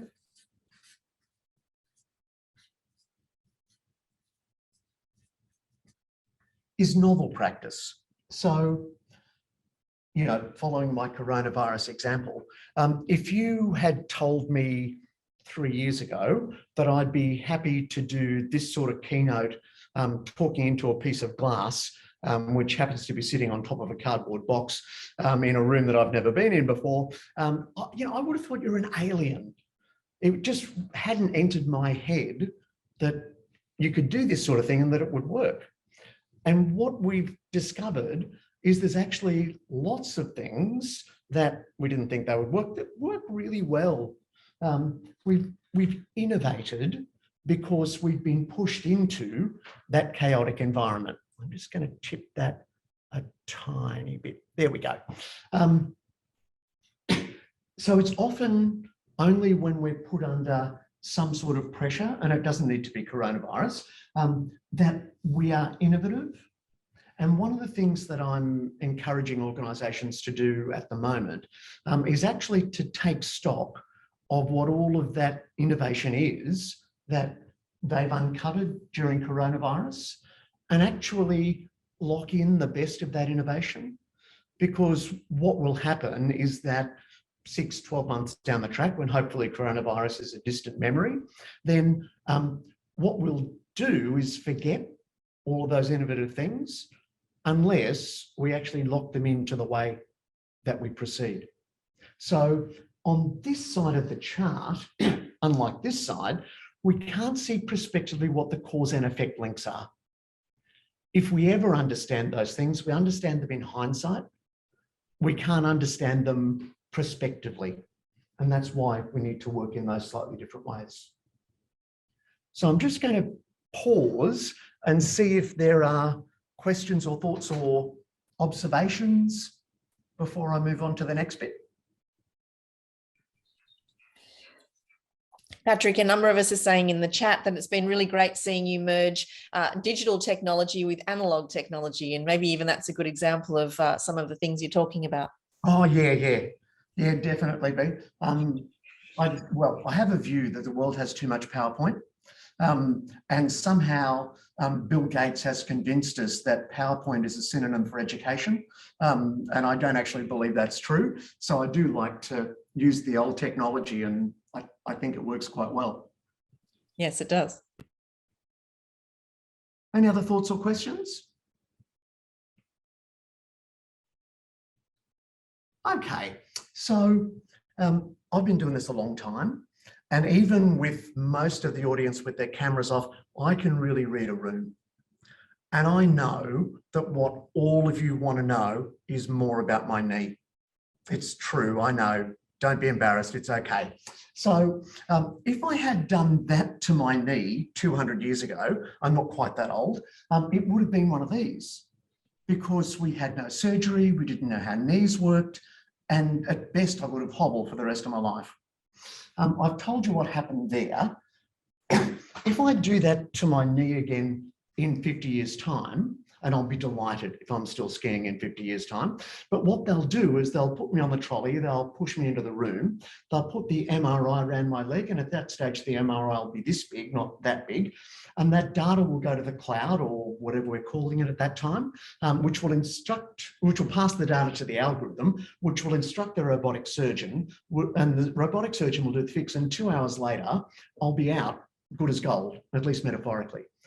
Because one of the things that good science does, good medicine does, is it moves things through here. And I won't have a lot of time to go into all of the detail of it today, but I do want to make the point that one of the reasons I like this Cynefin framework is that it's not just about the domains, it's also about the dynamics. And so that dynamic of dealing with mysteries, developing principles, and turning them into best practice is one of the important dynamics. I'd like to also suggest, in the spirit of an MBA, that it's not only good science and good medicine that do this, but this is in fact what good businesses do.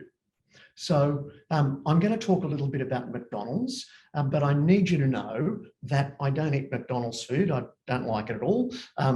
As a family, we don't eat McDonald's. When my kids were young, if they got invited to a birthday party where McDonald's was the food, they hated it. There's nothing decent to eat and so on. But I'm lucky enough to have done a bit of work for McDonald's in the last 10 or 12 years, and they're an amazing organisation.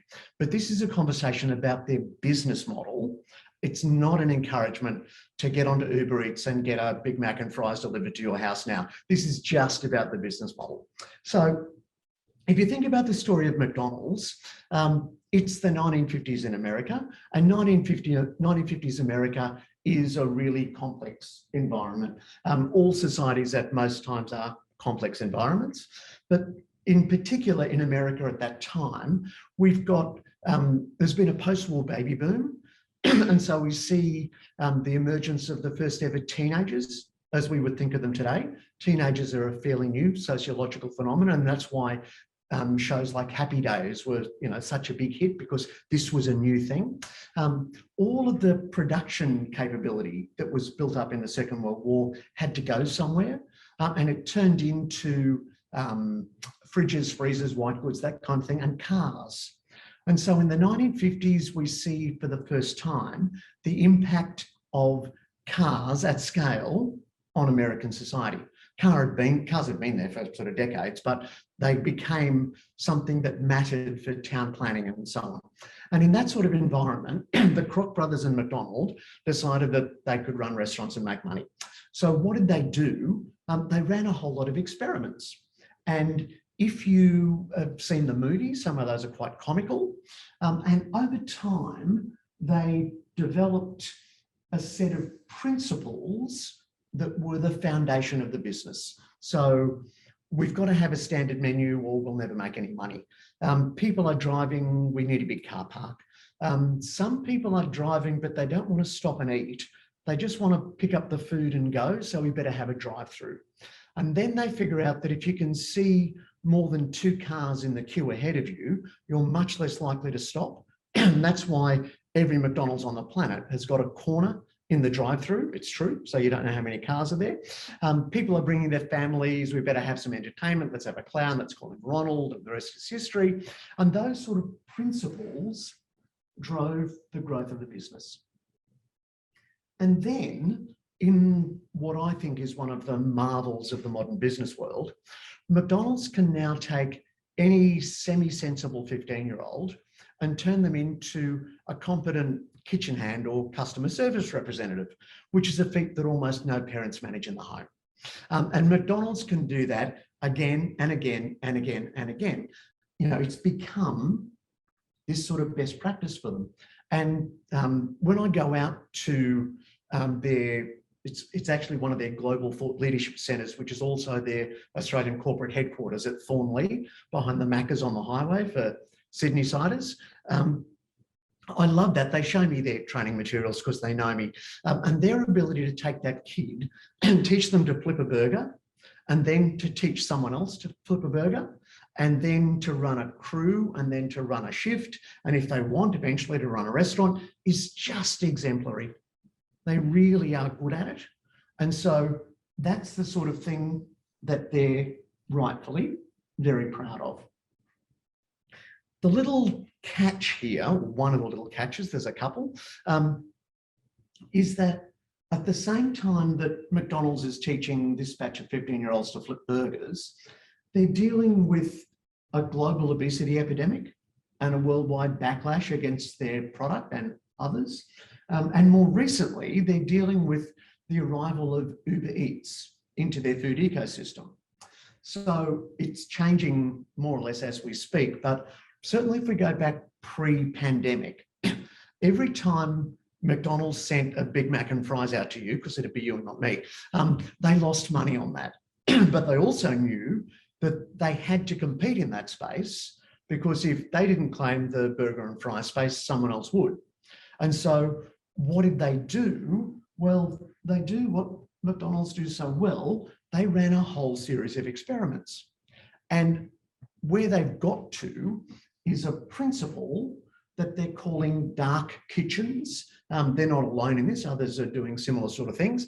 So for McDonald's, a dark kitchen is a facility which is just a McDonald's kitchen and storeroom. There's no customer facing bits. The only people who come there are the Uber Eats drivers and riders and so on. And that means it doesn't need to be on prime real estate on the main road. It can be in the back of an industrial estate somewhere. And when you put all those things together, the unit cost of getting out a Big Mac and fries is actually low enough that even when Uber Eats takes its 25% cut, McDonald's can still make some money. And so this is actually one of the core competencies of McDonald's is actually to be able to experiment with really tricky problems, develop principles, and then roll that out as best practice. And so they're in the process in Australia of doing exactly that. It's almost completely rolled out now. Another good example is McCafe. So the only thing that I can bear to take into McDonald's when I go is a short black from McCafe. The other food doesn't do it for me. And so where do I go? I go to McCafe. And the McCafe story is actually an Australian invention. Comes out of a McDonald's in outer suburban Melbourne, who noticed in the McDonald's language that their utilisation of the asset was lower in the morning than it was over the rest of the day. And so they ran a whole lot of experiments. And those of you who've been observing McDonald's might remember there was a time when McDonald's were very enthusiastic about thick shakes in the morning. And then that morphed into the coffee thing. And where they got to was this McCafe thing seems to work. And so they took the idea and tried it in a number of other places. Inner city Melbourne, inner city Sydney, outer suburban Sydney, regional New South Wales, Queensland and so on, until they had a pattern, a design that worked, and then they rolled that out at scale. So that really is a core McDonald's capability to be able to do that sort of thing. And, you know, starting to move into some of the thinking here about what this means from the exercise of leadership, to actually be really tolerant of experiments which will produce some mistakes. I'm not so keen on the word failure because that sounds like something cataclysmic has happened. You know, the Eskimos have 50 words for snow. In English, we need more words than just failure. Doesn't quite cut it. But one of the things about experiments is that some things will go wrong, there will be some mistakes. And from a leadership perspective, they're not only tolerant of that, they expect that because they know that that's important for how they make progress. So again, B, I'm just going to pause here and see if there's any thoughts or questions or observations before I go on to the next bit. I think we're all riveted, Patrick. There's no particular questions in the chat, but opened up to anyone who wants to say anything. We're all good. Really interesting stuff so far is one of the comments there. So thank you, Patrick. That's fine. That's fine. So let me press on and we can take some more questions later on again. So another thing here is that this boundary here is different from the others because when things go wrong here in the simple space, they don't toodle back up into complicated. They tend to go off the cliff and into chaos. So if you think about running a call center, best practice for running a call center is to have a good solid phone system and a completely separate backup system. And that's all well and good until this one falls over and this one won't boot. And then you've got thousands of customers trying to ring in and transact or inquire or whatever it might be. So we've got to think about what that means. And there's a little bit of subtlety here, but it's important. So this is a space of efficiency. So if we've got a best practice way of doing things, one of the hallmarks of that is that it will be really efficient. However, if we put things down here and take our eye off the ball, then we run the risk of things going off into chaos. Now, because I'm not in my home office, I don't have my four-dimensional whiteboard. And if I did have my four-dimensional whiteboard, what you'd be able to see is that this is actually moving through time. And the things that are best practice today can actually be a huge encumbrance when the technology changes, when the regulation changes, all those kind of things, and we can easily end up here. So what I'm not saying is never put things down here. What I am saying is don't put things down here and get complacent. we've got to keep monitoring what's happening here.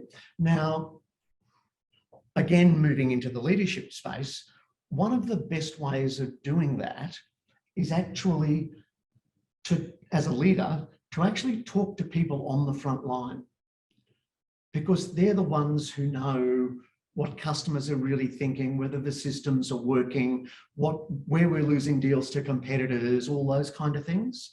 And so for leaders, particularly in larger organizations, it's really important to engage with frontline people so that you understand what's happening here before you go over that cliff.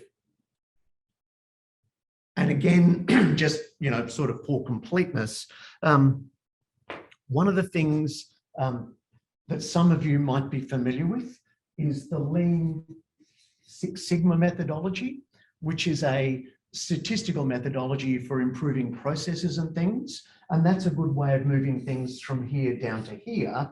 And if you spot issues here early, then you can go back and do more analysis and improve the process and bring it back down again. And that's another example of the dynamics that I was speaking about before as well. So we've got to be careful about this. It's never free to move things from here into here.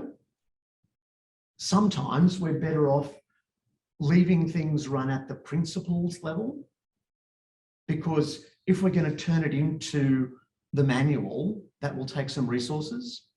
If we turn it into the manual, there's a real risk that people will just stop thinking and will just follow the steps, and that can be quite catastrophic. The other thing which I'm noticing at the moment, particularly with financial services organisations that I'm working with, is there's been a Hayne Royal Commission, APRA's really active, ASIC's busy, and so the compliance people, particularly in the big banks, are producing compliance manuals. And the people here at the front line are getting this compliance manual and that compliance manual and these guidelines and this compliance manual. And it's got to the point where they're scared to even talk to a customer because it'll infringe their compliance stuff somewhere. And so another piece of thinking about what we put into this simple space is we don't want to overload people with too much compliance activity, but we'll only understand that if we're actually talking to those people on the front line. Again, B, anything for questions there? Yeah, there's a few comments in the chat, but certainly for me, I can think about this in many different situations, and how easy it is for us to think, I've got a solution, right, let's lock it in, and all of a sudden the rug gets pulled out from underneath us. So it's really great to have these four, semi-solid quadrants. I like the way that you've designed it, in that a way to kind of map where we might be orientated. So yeah, it's very interesting. Yeah, and then just the value of allowing for mistakes, or for that fine tuning through practice and the different iterations. I think it's really important. Good. So let me go to the next bit of this. So Dave Snowden is probably the cleverest person I've ever met, and I'm lucky enough to knock around with some pretty bright people. And he's incredibly widely read, he's razor sharp, all that sort of thing. And he's got an amazing vocabulary. His first degree is in philosophy, and you can sort of tell. And one of the things that Dave would talk about is that this framework is epistemological, ontological, and phenomenological. Got it? Good. So it's epistemological. It tells us about knowledge, what we can know. It's ontological. It's about the nature of the world, the nature of being. And it's phenomenological because how we perceive something is a function of our experience. So a couple of examples in that space. A few years ago, my family and I went away for a camping weekend with other families from school, kids in the same grade, that kind of thing. And we went to this lovely place and we set up and we had a great dinner. I had a couple of glasses of wine, which is my limit, and about 10:30 we went to bed. The other grown-ups went and sat around the campfire, drinking lots of rum and singing and carrying on, which, you know, on one level is absolutely fine, until about 3 in the morning.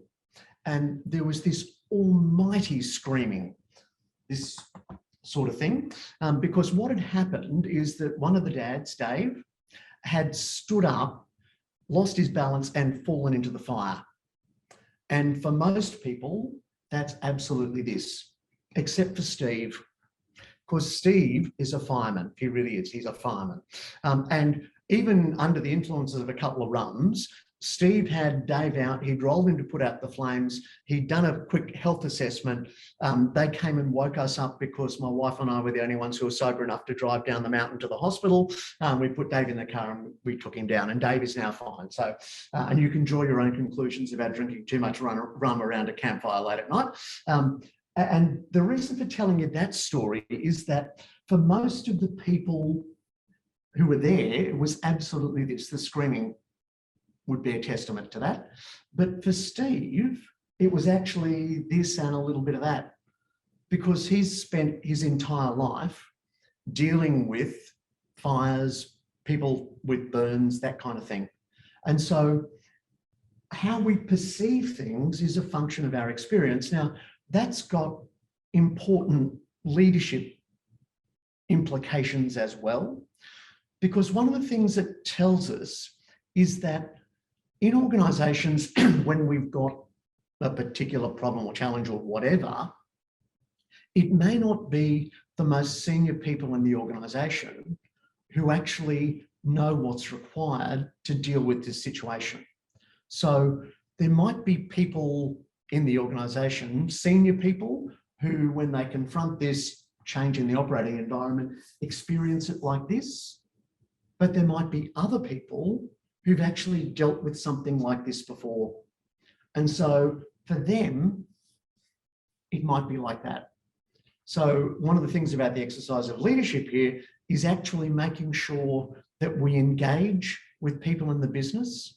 And from a leadership perspective, one of the things that matters is not what we know, not the answers we have, but the quality of the questions we can ask.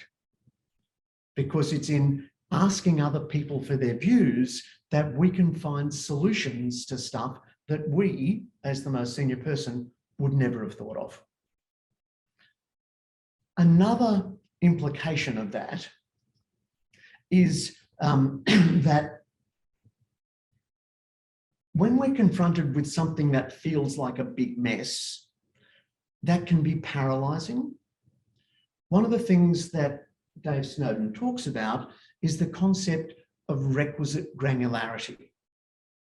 So what that means is, let's break the problem down into pieces until we can figure out, with this big challenge, what are the bits where we've already got a process for dealing with that, we can just go and do it. What are the bits where I need to send someone off to do some analysis? And what are the really complex bits where, as a senior person, I'm best spending my time?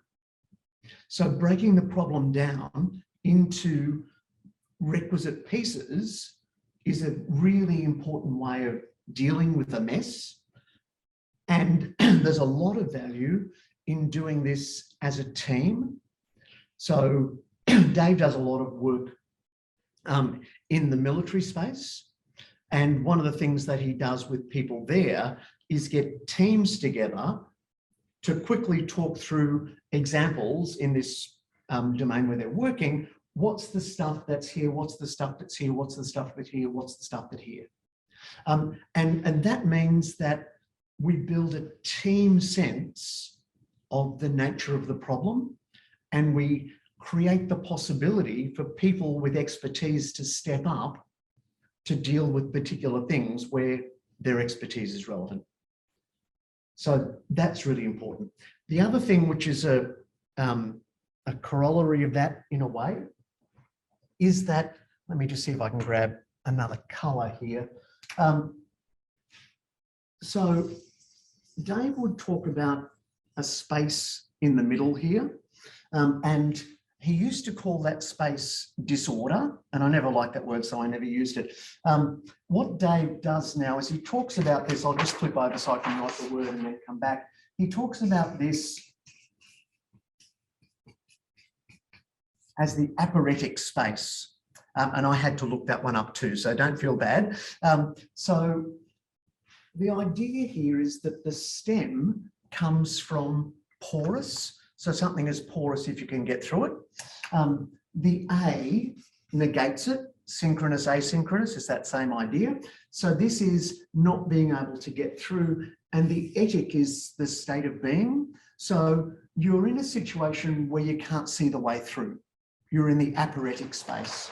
And that's where you would often start, particularly with big challenges. So you put yourself in the middle and you say, how should I think about thinking about this problem? Break it down into requisite granularity, which bits fit where, delegate those things where it's appropriate to do so, and probably, as a senior leader, spend your time on the really complex bits of this. So if you look at the research about what differentiates novice from expert military commanders, Freeman and Cohen's research, one of the things is that the experienced military leaders will always stop and say some version of, how should I think about thinking about this problem, before they just leap in and act. And that's that standing in the middle and saying, what sort of situation have I actually got here? And then determining how you should act. So B, I'm just going to pause again before I go to what I think will be almost the last bit. I've got lots of different questions and really interesting points. I think that, but there's nothing particularly in the chat to flag, but I think that idea of what I would often call the sort of umbrella thinking of, you know, how am I approaching this situation? And I often use the metaphor of a Rubik's Cube. Can I look at it from lots of different angles? And really like the way you've described that. Shane's just put in here a comment, the visually logical explanation and guide for control of growth and change, superbly illustrated and simplified. So thank you, Shane. It's a compliment. And any other questions or comments, feel free to put them in the chat or otherwise jump. Because I'm just doing this sort of at a high level, but I love questions. So please, anything like that would be good. So Kathryn Cowderoy, Patrick has also said, it sounds like a great approach to critical incidents. Oh, yes. Yeah. Absolutely. And why it's so useful in that sort of space is that lots of the world just wants a simple answer.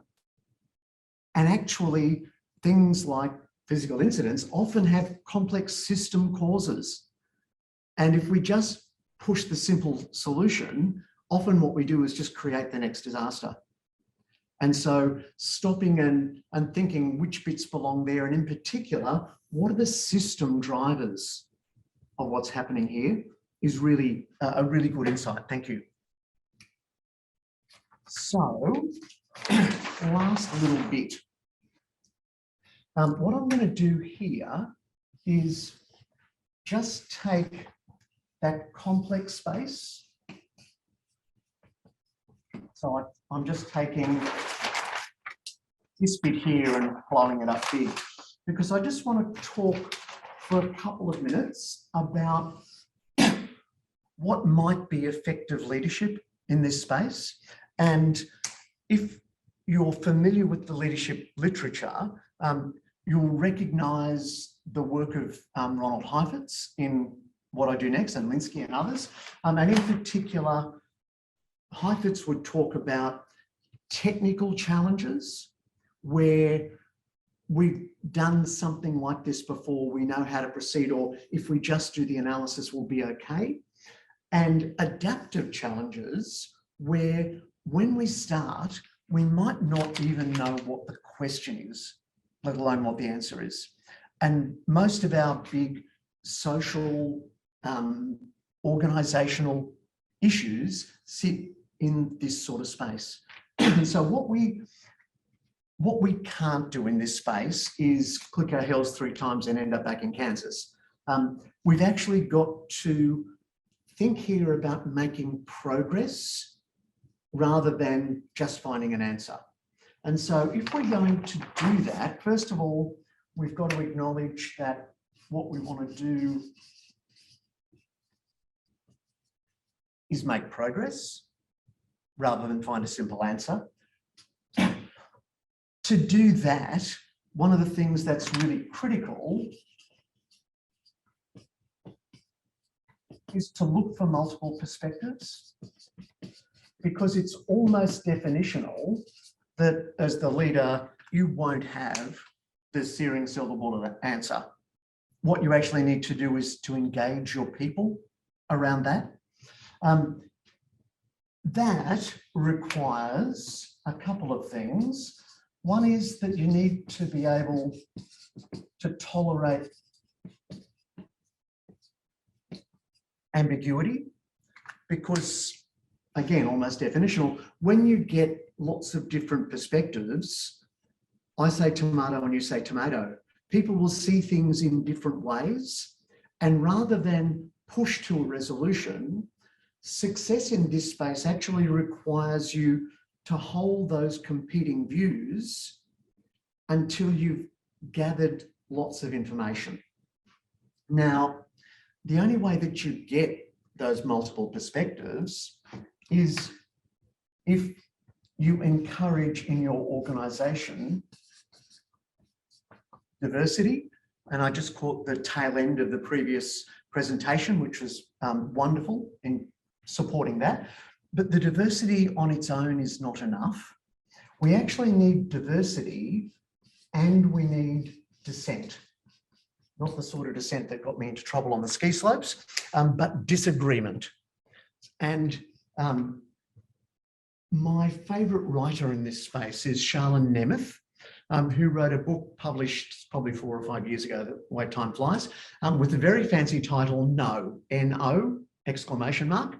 And that book by Sharon is her own research and summary of other research about why dissent matters in organisations. And I'm just going to take 2 key insights from that, from her work. The first is that the value of dissent is not what we commonly think it is, which is that the dissenting voice will convince the majority that they're wrong. That happens sometimes, but not that often. The real value of dissent is that the minority or single dissenting voice causes the majority to question the often unstated, unsurfaced, unquestioned assumptions that underpin their point of view.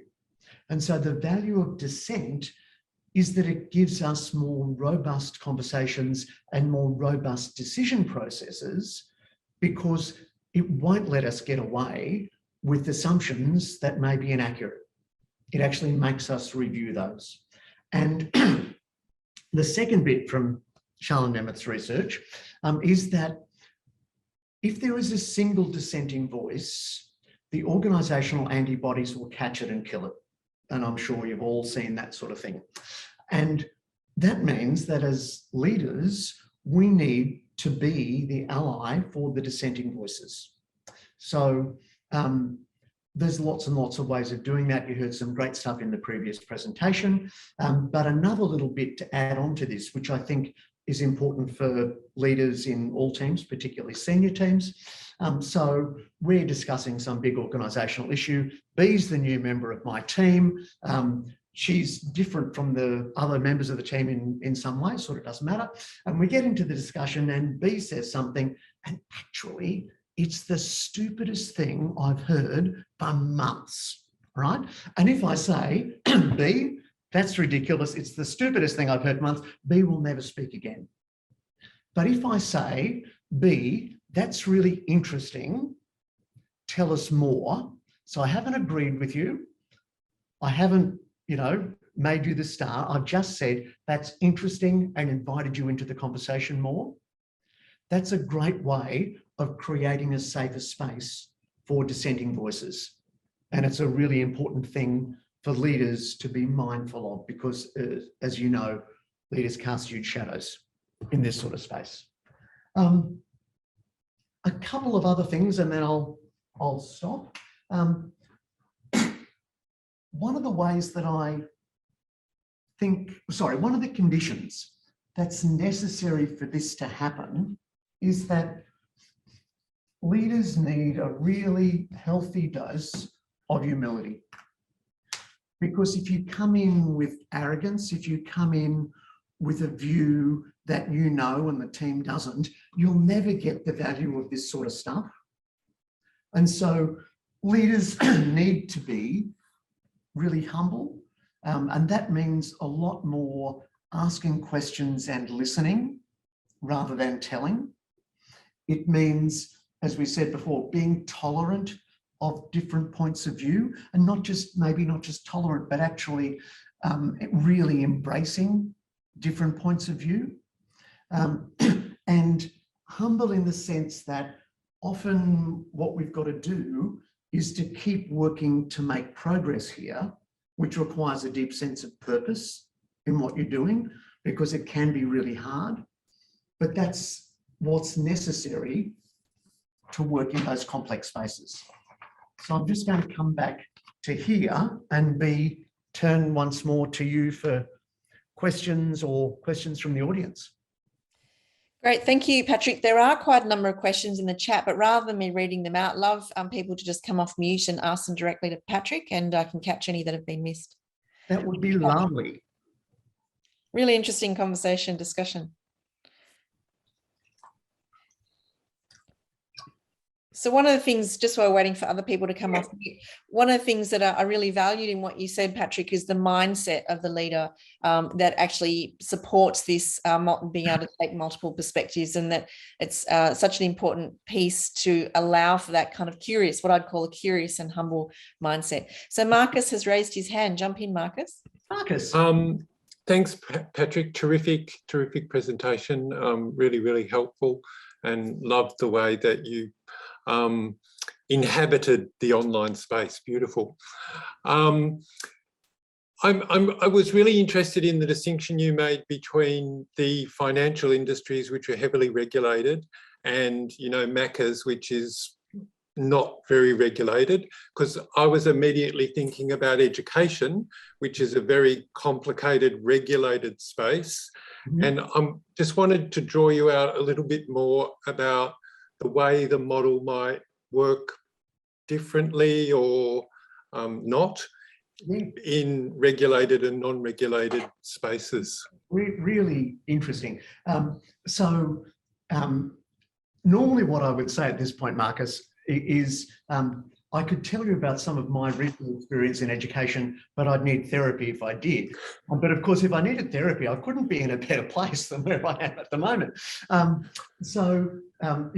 Those little jokes aside, I think that in education, we face lots of challenges here. One of the ones that I'm confronting at the moment is a need to have a simple standardized curriculum for key subjects down to the detail of what PowerPoint slide you would show when you're actually trying to encourage, particularly at a postgraduate level, skills in this area here, which are really about complex thinking skills, not simple solutions of do this and then do that.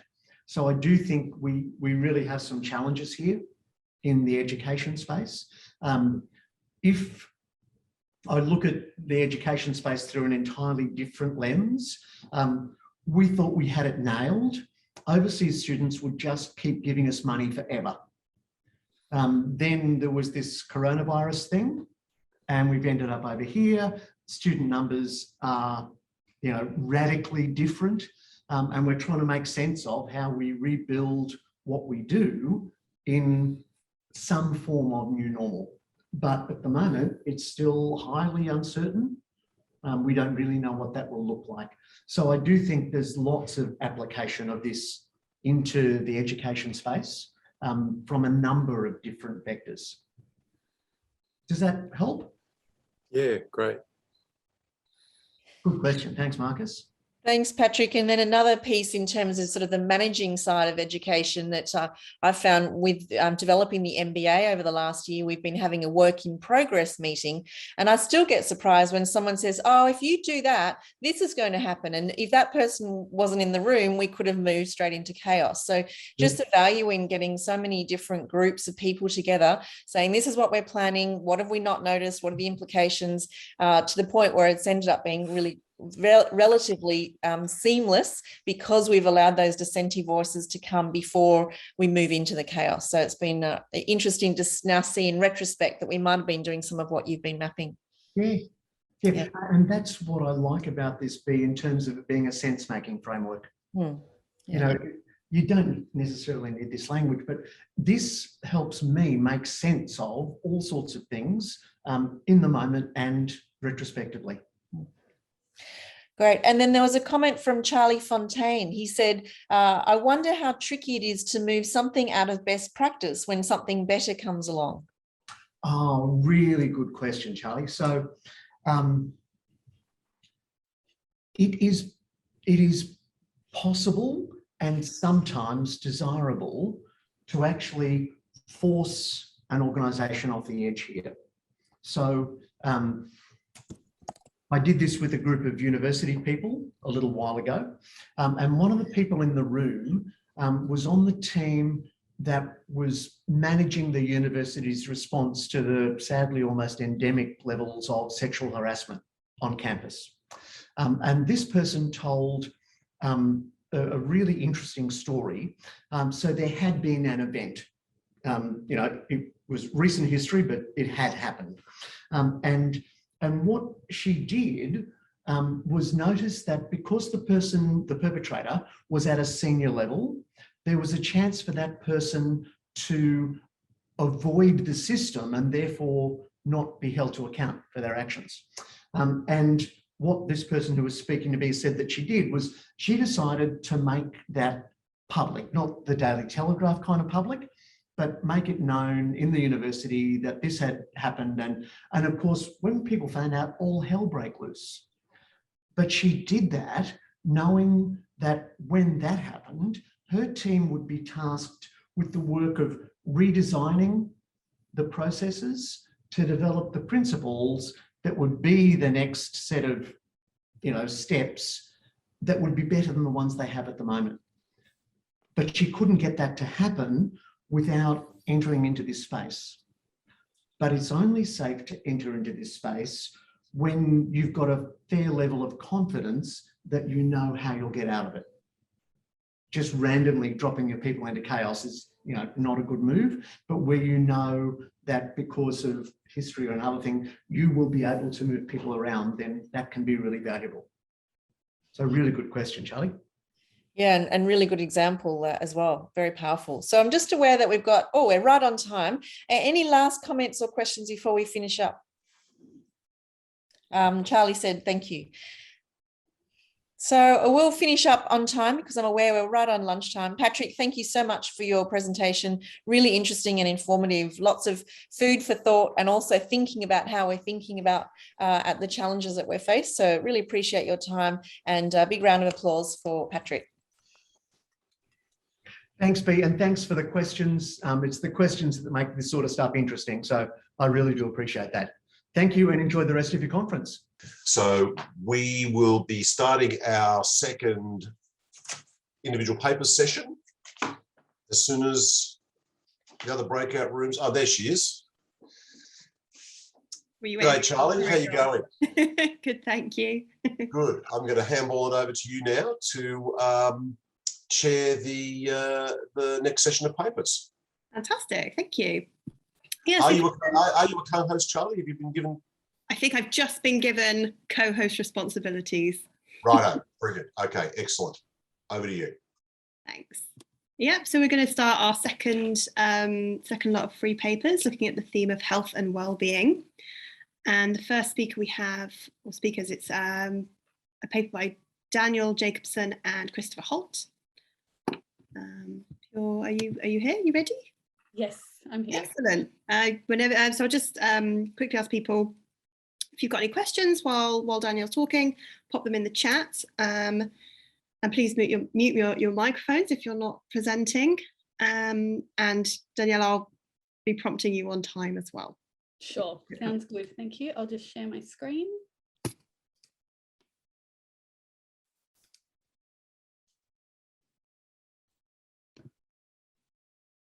And hopefully you can see that now. Great. Yep. Thanks, Charlie.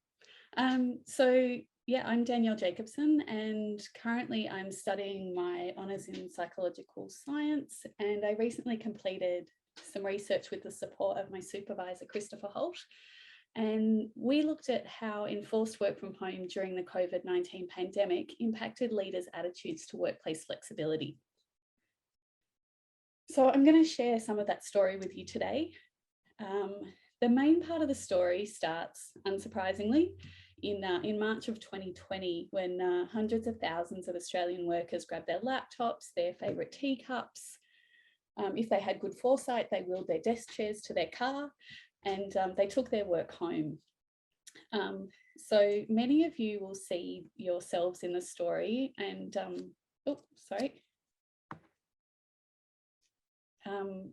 and yeah, like it was really interesting listening to this morning's presentations, because I heard a lot about adaptation in terms of how work was done, particularly around learning and teaching and supporting students. So what I'm looking at focuses sort of on the adaptation in terms of where and when work was done. So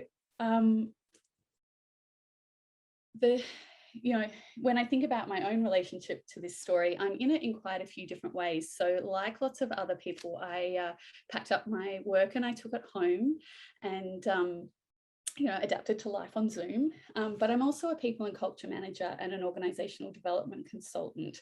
And so I supported a lot of workers, leaders and organisations to make the switch to work from home, to adapt to remote work, and also to start that navigating that challenging way back, which is kind of not so much a way back, but a way forward. So over the course of that work, what I saw was a shift in how people were talking about flexibility.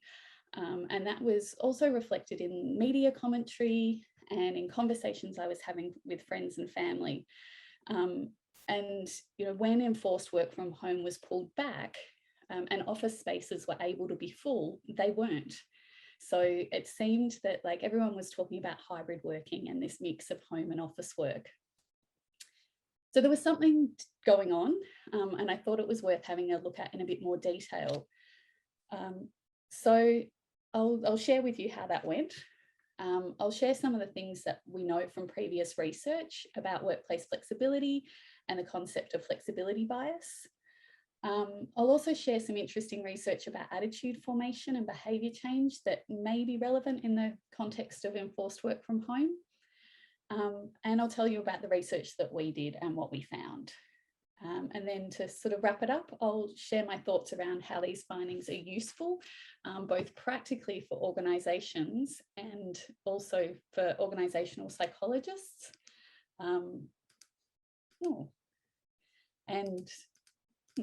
Something funny is going on with my slide there, sorry.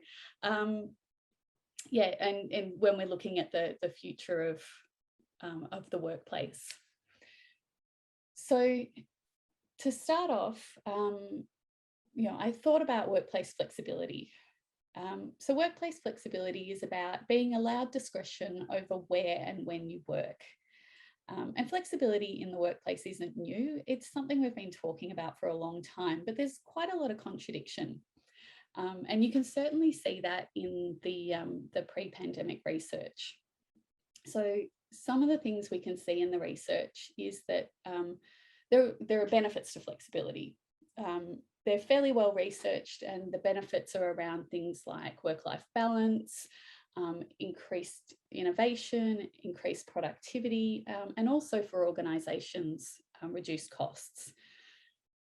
There's also quite a lot of challenges to flexibility, particularly some of the research is around weakened organisational culture and blurring the lines between work and home. But what the research shows is if we manage those challenge as well, we can gain net benefits. But despite that, there's a flexibility bias, which means that flex workers are seen as less likable and less committed than their colleagues. And that's also fairly well researched. And that can have impacts on also, people who take flexibility, and it can mean that they don't take flexibility. We also see that there's lots of organisations have flexibility policies in place, but they aren't necessarily utilised by people because of this flexibility bias. And one of the really interesting things about flexibility research is that very little of it considers the attitudes of organisational leaders. So most of the research comes from the perspective of workers, which is useful. But leaders are the people who generally apply flexibility policies. They make sure that they're alive day to day. So I thought it would be interesting to understand their attitudes. So we can, because it's quite relevant to whether flexibility is alive in an organisation's culture. One of the other gaps in flexibility bias literature is an understanding of the psychological concepts that underlie the bias. And this was something that I noticed this gap. I didn't think that I could quite tackle it in an honours thesis, but I thought it was worth going into a little bit of detail and getting a bit more understanding about it. So I decided to look at some different theories of attitude formation, which might apply, and many of them could apply, but there was one that really caught my interest, and that was the concept of teachable events. So most of the flexibility bias research that I looked at focused on attitudes and their hypothetical impacts on behaviour, which is really common in psychology. We look at cognition and how it changes behaviour. But I thought teachable events was really interesting because it reverses this approach and considers how shifts in behaviour can facilitate cognition change. So I've got an example of this that comes from medicine, and it's been successfully used in medicine to support long-term behaviour change. So in this example, say I'm a smoker. I know smoking's bad for my health, but I truly believe I cannot give up. So I keep smoking. Then something happens, an unprecedented event, I have a heart attack. And because of that heart attack, I temporarily have to stop smoking. And that temporary forced behaviour change starts to shift my belief about whether I can give up smoking, because I have given up smoking, if only temporarily. And that change in belief, I can give up smoking, then hopefully leads me to give up smoking. So, that we have the forced behaviour change, the change in belief, and then an ongoing behaviour change. So I was curious about whether this might apply in the pandemic context, because if you think about enforced work from home, it's like a proxy intervention in which behaviour change was forced. So if the short-term behaviour change leads to flexibility being viewed more favourably, then it's likely that it'll lead to longer-term behaviour change. It'll persist beyond the pandemic, and we'll have different ways of working. But if there's no change to how flexibility is viewed, then it's likely that we'll return to that pre-pandemic condition of flex work being the exception. So it was interesting to think about that and how it predicts a likely long-term shift in the way we work. So that sort of brings us to the research that we did. So we used qualitative research to understand how mandated work from home influenced leaders' attitudes to workplace flexibility. So I spoke to 6 leaders, all of them who had decision-making authority over how flexibility was applied in their organisations and who experienced work from home during COVID. I used semi-structured interviews because I really wanted to give the participants an opportunity to explore their own and their organisation's attitudes to flexibility and how these impacted, their experience during the pandemic. And then I used thematic analysis to identify the themes, and there were 4 main themes, and each of them had 2 sub-themes. So I'll talk to you about those in a bit of detail, but overall, amongst the participants in the study, there was a common shift. So they all viewed flexibility more favourably than they had prior to the pandemic, and they were all more open to considering new ways of working in the future. So I'll talk to you through each of the themes, and as I do that, I'm going to share on screen some of the participant quotes that really encapsulated those themes. So the first theme, we didn't expect it to work, but it did, captured the general sentiment from participants that despite their expectations, they and their people were able to work effectively during enforced work from home and even achieved more than they had previously. So the 2 sub-themes, work was at work and home was at home, and people got on with their work and productivity increased, highlight that contrast between the expectation based on pre-pandemic norms and their experience during the pandemic. The participants reflected on how flexibility was applied in their organisations prior to the pandemic, and interestingly, that was generally consistent with flexibility bias research. So there was a sense that people who were working from home weren't really working. And participants also found that their teams adapted surprisingly easily and a lot of work got done. And they all talked about the unexpected increase in the quality and quantity of work being produced. So the second theme, work was a place, but now it's a practice, captured the sort of practical shift experienced during enforced work from home, which influenced attitudes to flexibility. There were 2 sub-themes. So the workplace is no longer tied to your desk, and you don't have to see people to know they're working. And they sort of reflect the key elements of that focus on work as a practice. So interestingly, one of the insights that came out was around trust. So prior to the pandemic, trust was a precursor to flexibility. You didn't get the option of flexibility unless you already had a high level of trust in your organisation. But then that was flipped, and flexibility gave workers an opportunity to prove that they could be trusted. So that was one of the sort of interesting things that came out there. The third theme, things won't go back to the way they were, captured how the sort of new ways of working that were experienced during the pandemic began to develop into a new normal. And they opened participants up to considering different ways of working. So the 2 sub-themes, we work differently now and we think differently now, reflect some of the changes that may never revert to pre-pandemic norms. And each of the 5 minutes, Danielle, sorry. Thank you. They all described a reluctance for themselves and for their teams to return to office full time, and the expectation that they would continue to work flexibly post-pandemic.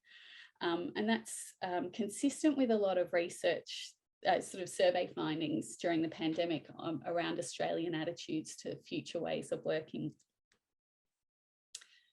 And then the final theme, there's much to be done to get it right, captures that while the overwhelming sentiment for participants was that the experience of enforced work from home led them to be much more supportive of flexible working, it also highlighted the challenges.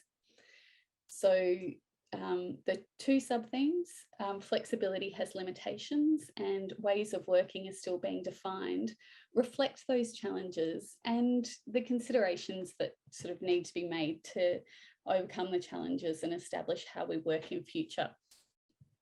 So some of the challenges reflect pre-pandemic research that I mentioned before around weakened organisational culture and blurring of lines between work and home. But having this mass work from home experiment meant that we also saw other challenges emerge. So participants talked about things like supporting wellbeing remotely, navigating hybrid working, and also managing workplaces in which not everyone can work from home. So they're the 4 themes and the 8 sub-themes that were really evident in the reflections from participants. And the change in attitude that was experienced by all of the participants supports the concept that short-term behaviour change can shift cognition and potentially result in long-term behaviour change. So prior to the pandemic, despite all the research that flexibility was beneficial to people and organisations, the flexibility bias had prevented large-scale behaviour change. And what it seems is that people needed to experience the change themselves to understand what the greater possibilities were. And if the attitude change experienced by the participants in this study is reflective of other leaders, then that indicates a likely long-term change in ways of working. So now we find ourselves here in late 2021, we've got vaccination rates increasing and organisations are considering how their people will work in the future. These findings can potentially be used to support decision-making. As an exploratory study, it also highlights areas for future research can inform how we effectively influence organisational norms and ways of working for people and for organisations. So that might be, pursuing the link between attitude formation and behaviour change in organisational psychology, but also looking at the perspectives of other people, such as people and culture practitioners, looking at workers at different career stages, and looking at industries where office work isn't the norm. So there's lots of potential, and the story will definitely continue from here. But yeah, thank you for letting me share a little piece of it with you. Thanks very much, Danielle. It was a really good topic. I also really liked your slides. We thought they were really, really nice. Yes, round of applause for Danielle, please. So I don't have any questions for Danielle or Chris.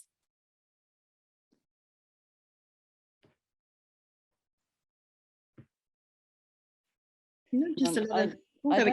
I don't have a question, but I do have a comment. So you talked about well-being, and my well-being increased by going online. And we at Novitas literally, because we were fully face-to-face, we literally had 1 week to get it all done, to learn how to do it. Thankfully, I had a week before that with ACAP.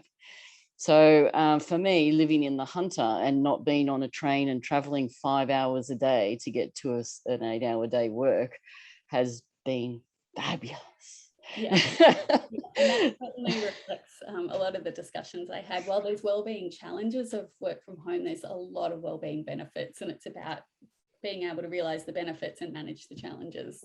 Yeah, absolutely. Thank you. Great, thank you. Thank you, Danielle. Thanks a lot. And thanks everyone for nice comments in the chat, very lovely. We'll move on now to our next presentation, which is Hannah Morgan, Alex Taylor, Jason Peter Petries, and Fiona Ann Paps. Is it Hannah that's presenting this one? Hi, it's me. I'm Alex. I'm from LGBTIQ+ Health Australia, and it's me and Fiona. Fantastic. Yep, so again, same thing. Any questions anyone else has got, pop them in the chat while they're speaking. Please remember to keep your mics muted. And again, I'll be prompting with the time limits. I think I was a little bit off on my times then, so I'll try and be a bit more with it this time around. Thank you, guys. So, share my screen? Yeah, go for it.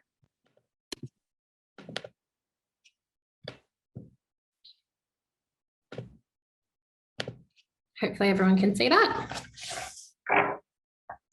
Great. So Fiona and I will be presenting on the topic of inclusive palliative care for LGBTIQ+ people in Australia. And when we're talking about people who are LGBTIQ+, we're talking obviously about lesbian, gay, bisexual and bi people, transgender people, people who are intersex or have intersex variations or characteristics, queer and or questioning people, and the plus stands for other people with diverse genders and sexualities, including asexuality. And we note that language is always evolving and not all of these terms will resonate for different people. So for instance, some older people don't have a positive relationship with the term queer due to the historical use of that word as a slur. Just like language is varied and important, it's also key to be aware of the diversity within LGBTIQ communities as well. So for instance, someone who is a middle-class, white, cisgender lesbian might have a very different experience to a transgender person of colour. So as part of our work, so the LGBTIQ plus Health Australia, sorry, we've had a name change. So we are in a 3-year project that's looking at building the capacity of the palliative care sector to provide inclusive care for LGBTIQ plus people. And we've been conducting research into that. And as part of the literature related to this, we found that there's high degrees of healthcare discrimination in palliative care in Australia and internationally for LGBTIQ plus people. And that other factors that get in the way of great care include pre-existing mental illness, financial and housing precarity, institutional policies and systems that discriminate against LGBTIQ plus people, as well as lifelong minority stress, and minority stress being the concept that people at the margins experience daily stress rates ongoing that are higher than people who are not at the margins. So the literature also identifies that people who are LGBTIQ plus may delay or avoid care, and that can also increase the carer burden on their loved ones who are also often LGBTIQ plus, so for instance, a same-sex partner. And those who do access care may still choose never to disclose their LGBTIQ status out of a fear of being discriminated against. So practitioners will be seeing LGBTIQ plus people, but they may never know it.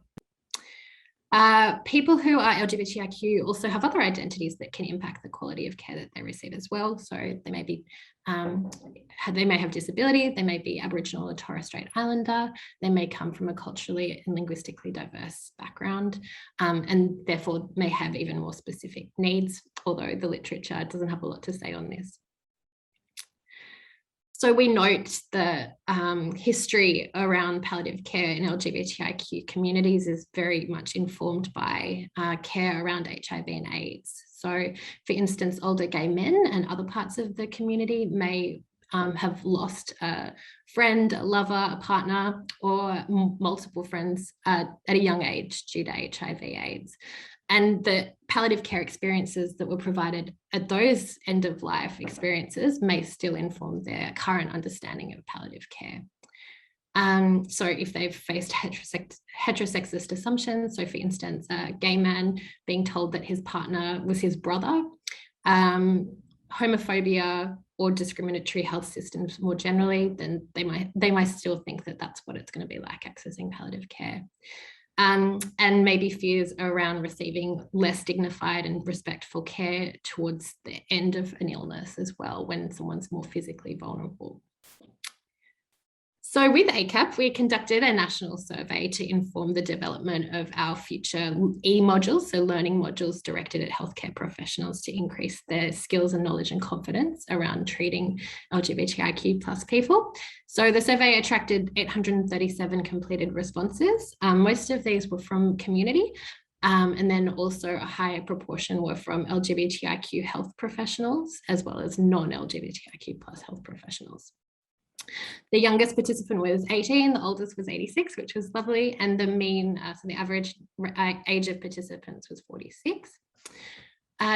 We had a high rate of response from cisgender females, but that could be consistent with the number of health professionals responding as well. We were really happy to see a rate of nearly 20% from the transgender community, which is great.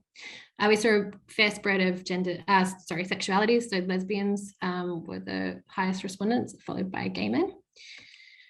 About 1% of our respondents were intersex, as opposed to intersex.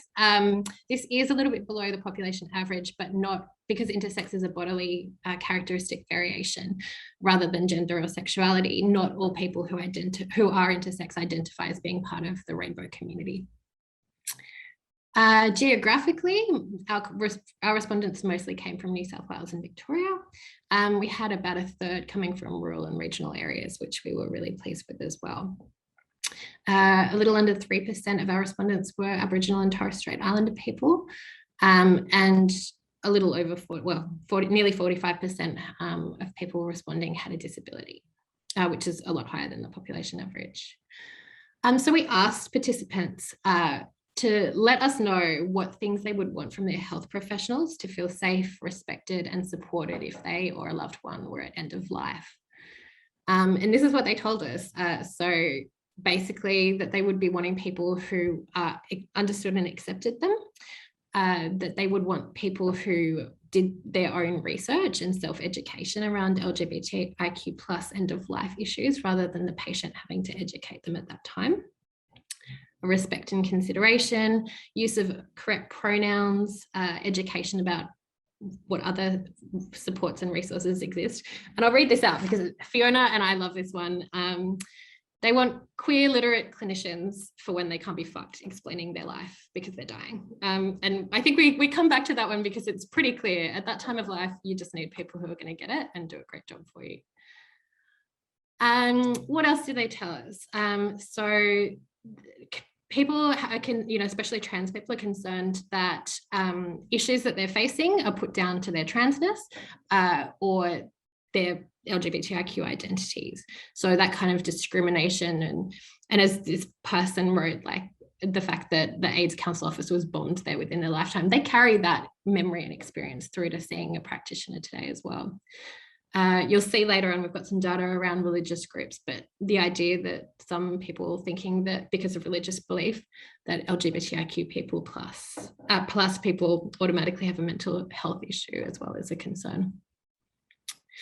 So we were looking for what the barriers are, the things that get in the way of inclusive care. And we asked people to tell us whether they thought health professionals would not make assumptions around their genders, bodies, or sexualities. And as we can see, most LGBTIQ plus and trans people disagreed, in particular trans people. So there was a strong disagreement that health professionals wouldn't make assumptions around their bodies. There was a high degree of concern about religious palliative care settings. So religious palliative care settings expressing negative views about LGBTIQ plus people was strongly concerning to all groups, and again, especially trans groups. So we also asked health professionals about what training they'd received in LGBTIQ plus care and how they viewed the quality of care available for LGBTIQ plus people as well. So most people, when we asked, had not completed any form of LGBTIQ plus inclusion training. So between 80 to 85% had not completed any of that training.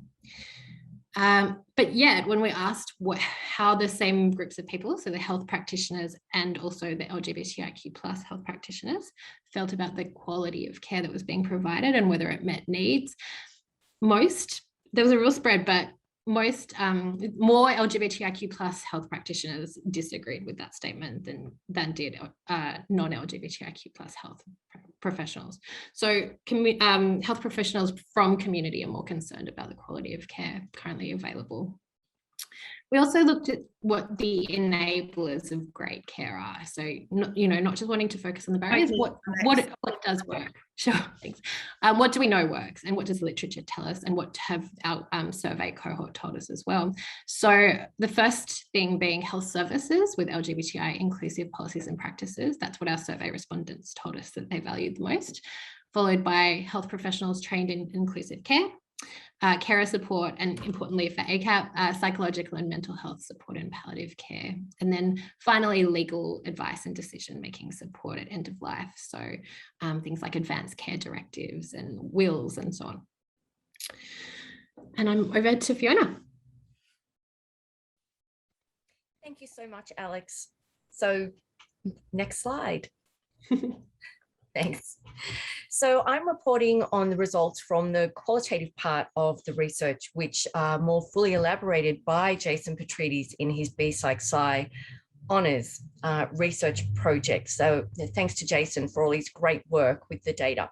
So this part of the study had results from 674 individuals, and you can see from this slide that we had a mix of community members and health professionals who were LGBTIQ+. So participants were asked 4 short answer questions in order to identify what they perceived as barriers to and enablers of culturally safe, respectful and supportive healthcare and mental health care services in a palliative care context. And I'll be abbreviating that to PC. I'm going to focus particularly on what the participants said about mental health care services. So let's start with enablers.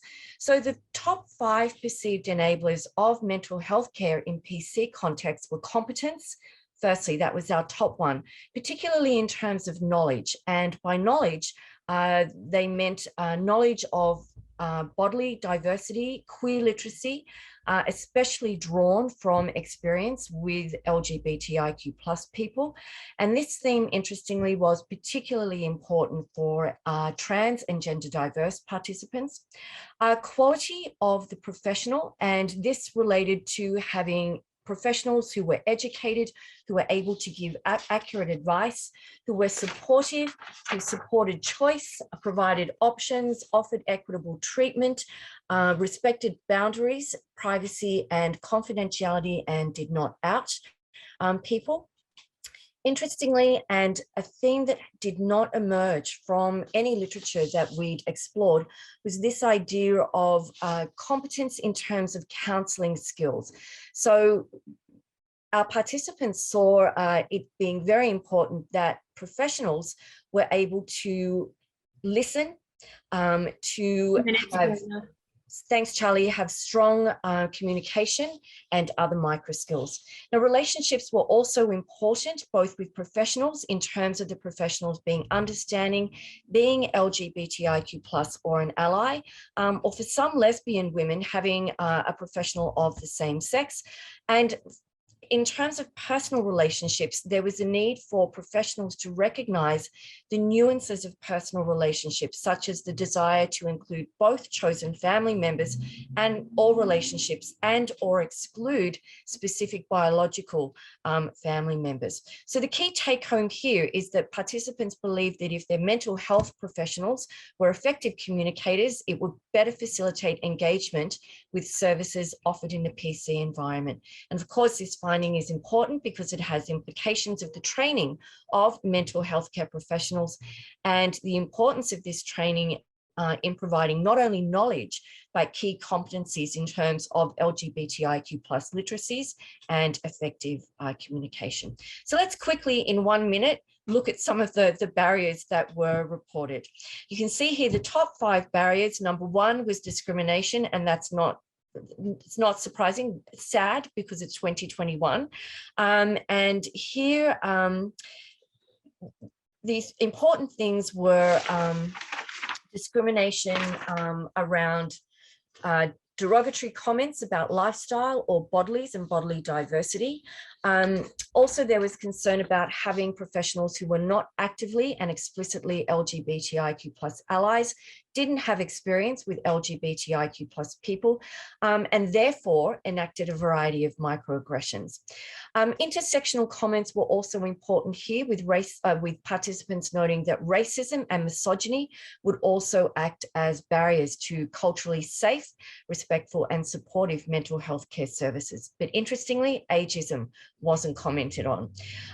You'll note here that religion was also particularly important as a barrier, and that's in terms of many PC services in Australia being tied closely to and influenced by religious organisations, and participants noting their discomfort with receiving services in an institutional context when the institution had a reputation for discriminatory attitudes and behaviours toward LGBTIQ+ people.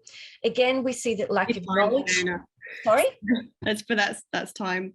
Oh, I'm sorry. I hate cutting you off. Sorry, Alex. You could sum up what you've got left in a sentence. If okay, take home messages. Alex? Do you want to go first, Fiona? You can go. Yeah, look, just that LGBTIQ people are different. Care needs to be tailored to their individual needs, and that we found that inclusive mental health care provision is key. Perfect. Thank you very much, both. Thank you. Some amazing research there. I can't see any questions in the chat, but if anyone has any questions that they'd like to ask on Zoom, now's your chance.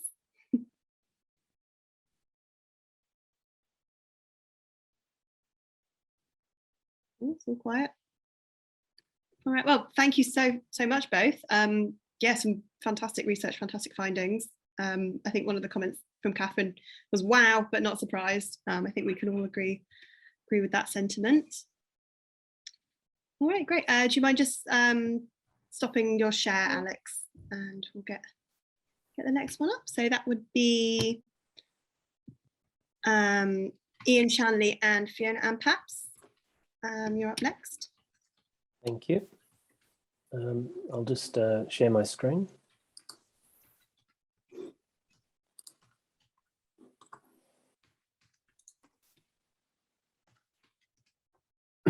How's that going? Is that just the PowerPoint presentation coming through? Yep, that's perfect. Oh, good. All right, thanks, Charlie. And this is sort of, I suppose, some more honours work. Fiona is my supervisor and building to a degree on what Danielle has been talking about, and also the first keynote speaker. We've entitled it "That Line in the Day: The Perceived Effect of Working from Home on Male Managers' Sense of Self and Wellbeing." So that line in the day between work and rest, work-life balance, between the office and the home. You know, where's it gone? We've all been living the experience of the COVID-19 pandemic. Lockdowns have been a part of our lives, some of us more than others. But for office workers, one of the biggest changes that they've had to deal with during the pandemic is the requirement by governments and businesses that they do their office work from their homes. How people have managed working and living in the same physical space over an extended period, and not by choice, has become an important area of research in many disciplines.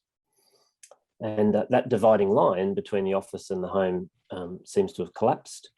So have our psychological boundaries that we use for compartmentalizing the parts of our lives.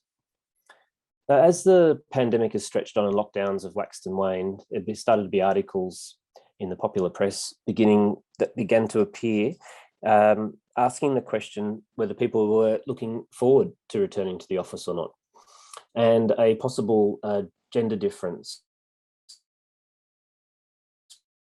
in the literature, which in that men may be more likely than women to want to return to the office.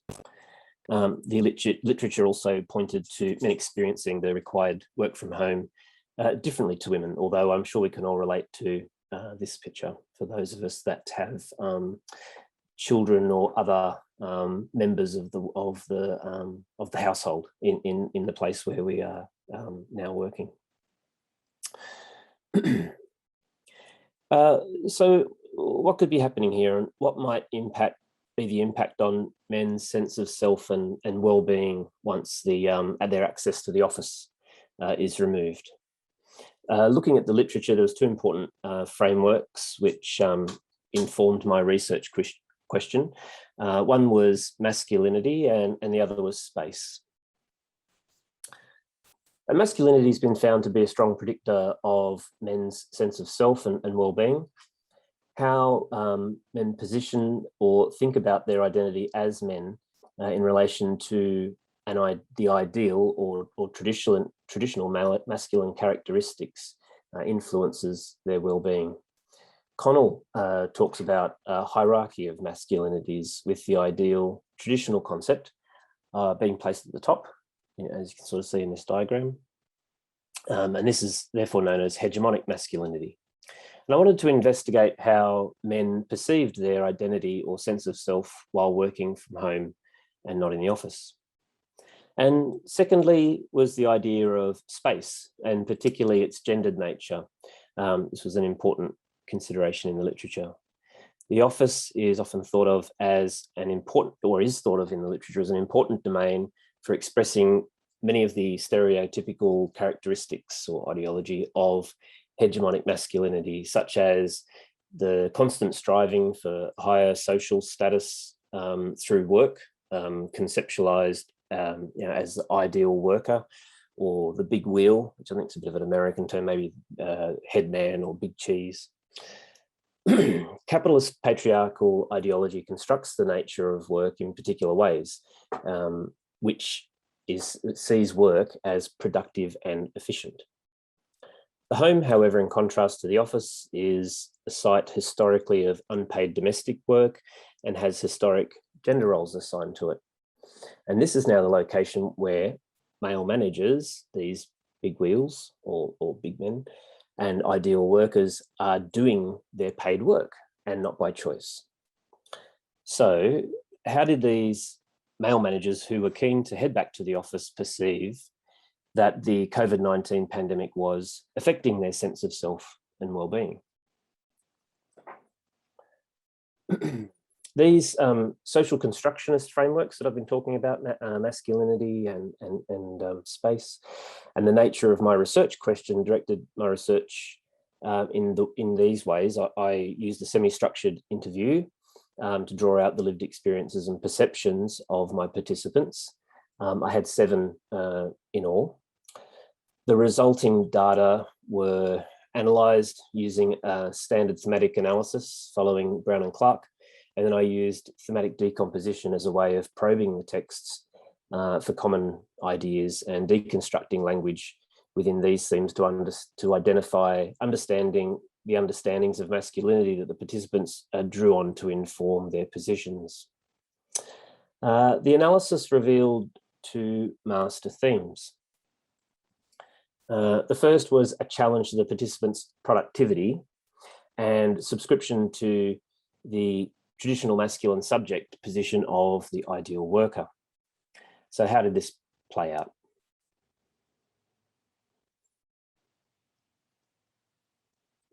I've got some quotes here, but just talking to that while you look at that. The participants highlighted the lack of informal interactions, connections, and ability to build relationships when they were at home rather than in the office.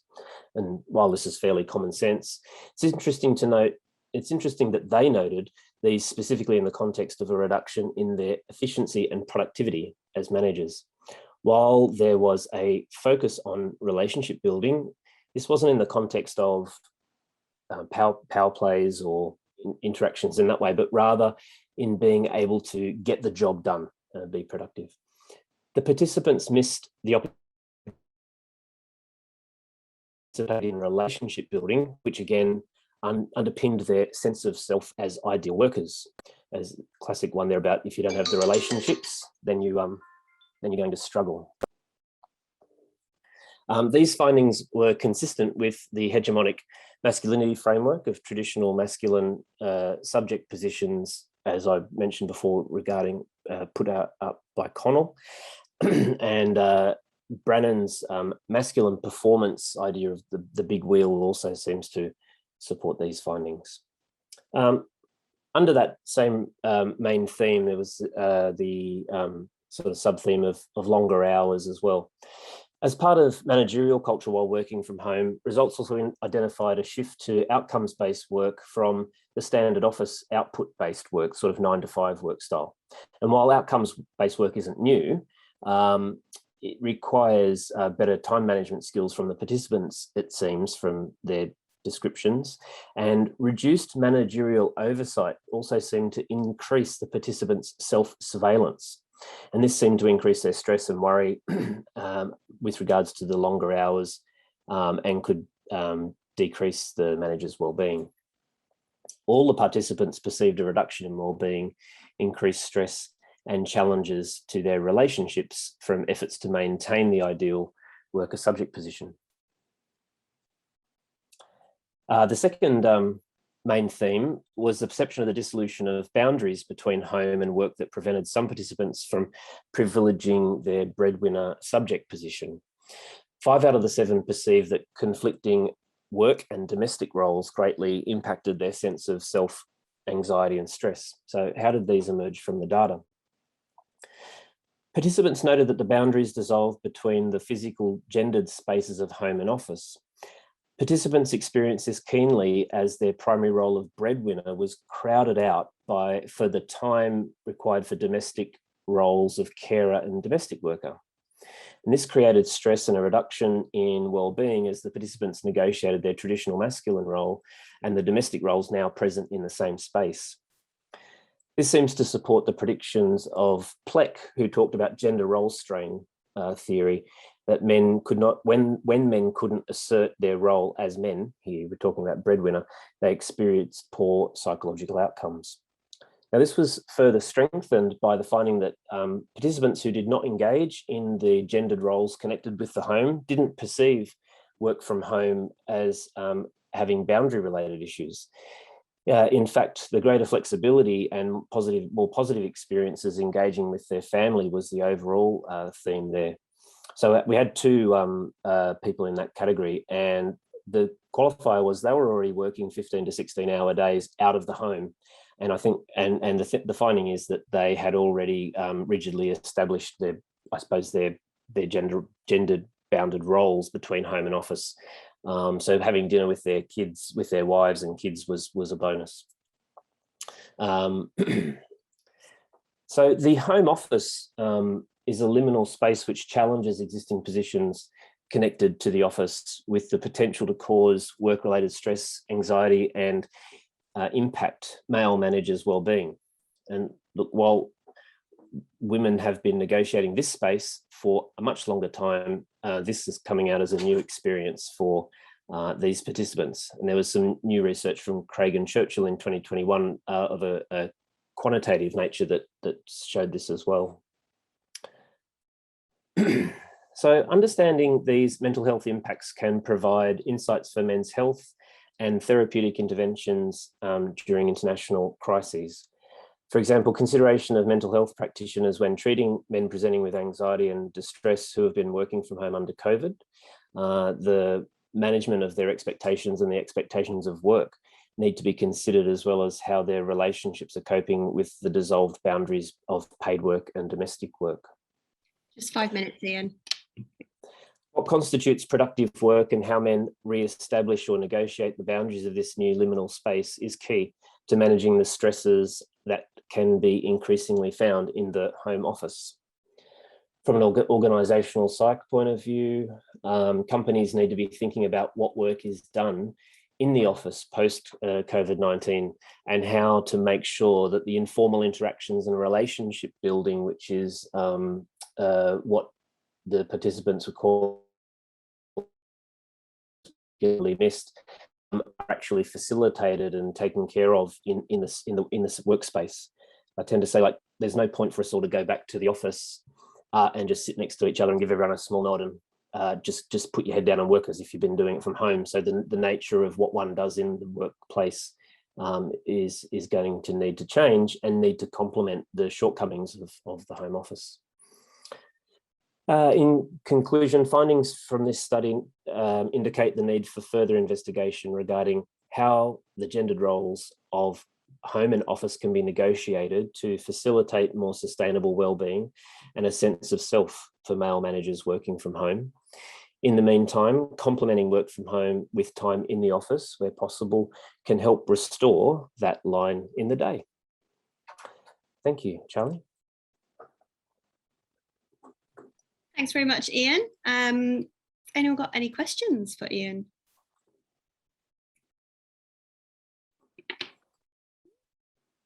Very quiet in the chat as well. Well done. That was a really good, really interesting piece of research. Definitely something I've never really come across. I don't know about anyone else, but that's very, very cool. Thank you, Ian. Excellent. And thanks to Fiona for all of her support and guidance. Has been brilliant. Great. If you want to stop your screen share, that's all right. Thank you very much. All right, we're racing through them now this afternoon. So then, if there's definitely no questions there. Right, sounds good. All right. So next we've got John Rees and Maddie Dalby. G'day, Charlie. Do you want me just to burst in? Yeah, go for it. Oh, awesome. Thanks very much. Right, I'll share my screen. Okay, thank you very much, everybody. Just sharing my screen here. So, no, I won't freak you out with that first. This is a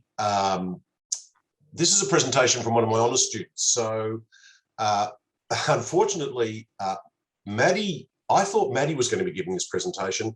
Maddie thought I was going to be giving this presentation. For some reason we got our wires crossed. So I'm giving the presentation, thinking that Maddie was going to give the presentation.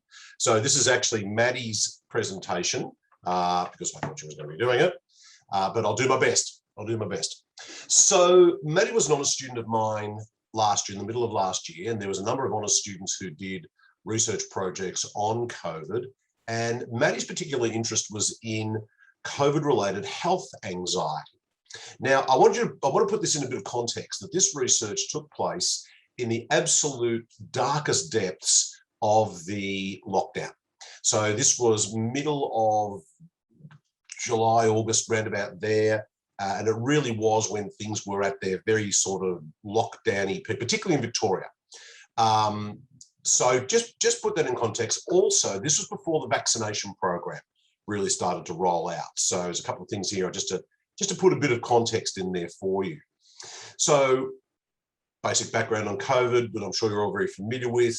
First discovered in Wuhan in China, December 2019, spread very, very rapidly throughout the world, leading to a global pandemic that had huge impacts on everybody's life on the planet. Hard to think of anybody living on the planet in 2020, 2021 who wasn't impacted in some way by COVID. The changes weren't just health related, they were also social and behavioural. Now, pandemic research, and there's been quite a lot of pandemic research, even in modern days. There's been SARS and MERS and Ebola and all sorts of other things. It is traditionally very biomedical, and there's good reasons for that. You know, the obvious goals are to find a cure, find a vaccine, find a treatment, and that's a very biomedical type of agenda, and that's absolutely 100% important and understood. But there are also huge psychological, social impacts of these pandemics, and this is what Maddie was sort of interested in. So when Maddie did this research, when she was writing up this particular presentation, the vaccines had just started to roll out. You know, the vaccine rollout, it may have started. If it had started, it really hadn't had a huge footprint yet in the Australian community, but it was starting to roll out. There has been quite a bit of research on psychosocial predictors of health anxiety related to pandemics.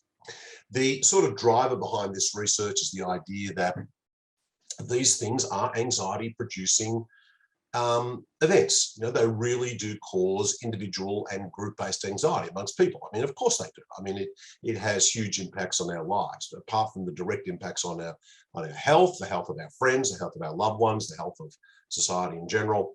You've also got all the other related impacts, the possible impacts on people's careers and their earning power, their ability to provide, and so on. You know, there's lots and lots of potential sources for anxiety in this sort of area.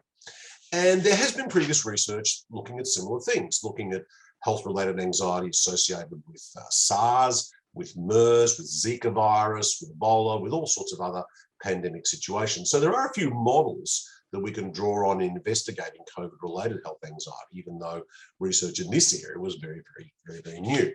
So the sorts of things that people have looked at, for example, are things like safety behaviours. So what's been established is that there's quite a strong correlation between the adoption of safety behaviours, such as hand washing, sanitising, wearing face masks, and anxiety. People who actually engage in a higher level of safety behaviour actually have higher levels of health anxiety associated with pandemic situations. Okay, so it's not the case that having high use of hand sanitizing and hand washing and face mask wearing actually reduces your anxiety, because you might think, well, okay, well, if you really engage in those things, you're less likely to get the illness, and therefore your anxiety goes down. It doesn't actually work like that. So I find that relationship understandable, but slightly counterintuitive. I think you could actually hypothesize both directions. That's what the research shows. Okay, so if we look at other research that's looked at predictors of health anxiety from other types of pandemics, there's actually quite a lot out there.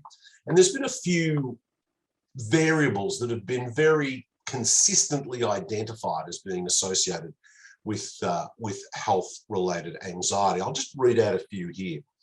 Locus of control, for example, is one. So locus of control is the extent to which you ascribe what happens to you to internal things, like you are in control of what happens to you, versus external things, versus what happens to you is something that's happening externally to your world. That's called locus of control. So health locus of control is my health, internal health locus of control is saying my health is all up to me. External locus of control is my health is sort of controlled by things outside of me, outside of my control.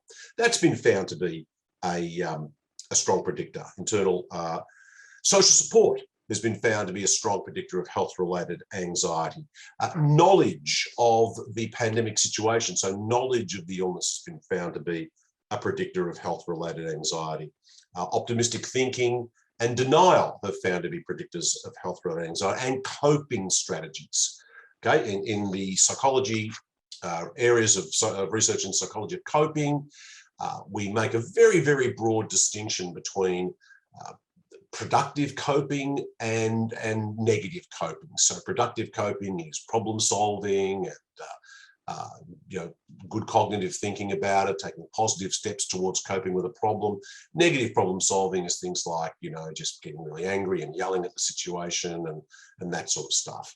And we find that positive coping strategies are related with lower levels of anxiety, and adopting what we call negative or unproductive coping strategies are associated with higher levels of anxiety. So there's quite a bit of research around health anxiety for other types of pandemics. And what we wanted to know was, would we find similar situations with COVID? COVID is different. It's more global. It's affecting every country on the planet, unlike SARS and MERS and Ebola and Zika virus and those sorts of things, which are still very, very serious, but they're a bit more localized. They didn't have such a global reach. COVID did. So we wanted to know whether we could cherry pick the information that we had from other pandemics and looking at the predictors of health anxiety for other pandemics, and find out whether those things also predicted COVID-related health anxiety. So that was really the aim of this research, to sort of extend what we knew about psychosocial predictors in other pandemic situations and see whether they also applied to the COVID situation. So we basically predicted that COVID-related health anxiety would be similar to other types of health anxiety, and that these things would predict it. Maddie did an awesome job in recruiting her samples. She actually ended up with 622 usable participants worth of data, which was quite amazing, except it was very, very gender biased. We had 515 females, only 97 males, 8 non-binary, and 2 people who recorded in the other category. So it was a great sample. They were all over the age of 18, and they range from 18 to 85. And like I said, remember, this took place in the absolute darkest depths of the lockdown period, and particularly in Victoria, in about August of last year, July or August of last year. So the measures we used, we assessed health anxiety by using a modified version of the Zika Anxiety Inventory Modified. So this was a scale that was put together to measure the Zika virus. We measured metacognitions about health and health beliefs using a thing called the Metacognitions Questionnaire. Unusual questionnaire, that, and I'll come to that one in a minute, a bit more depth. We measured people's safety behaviours, how often they wash their hands and how strongly they believed in the importance of hand sanitising, using, again, a modified version of a Zika questionnaire.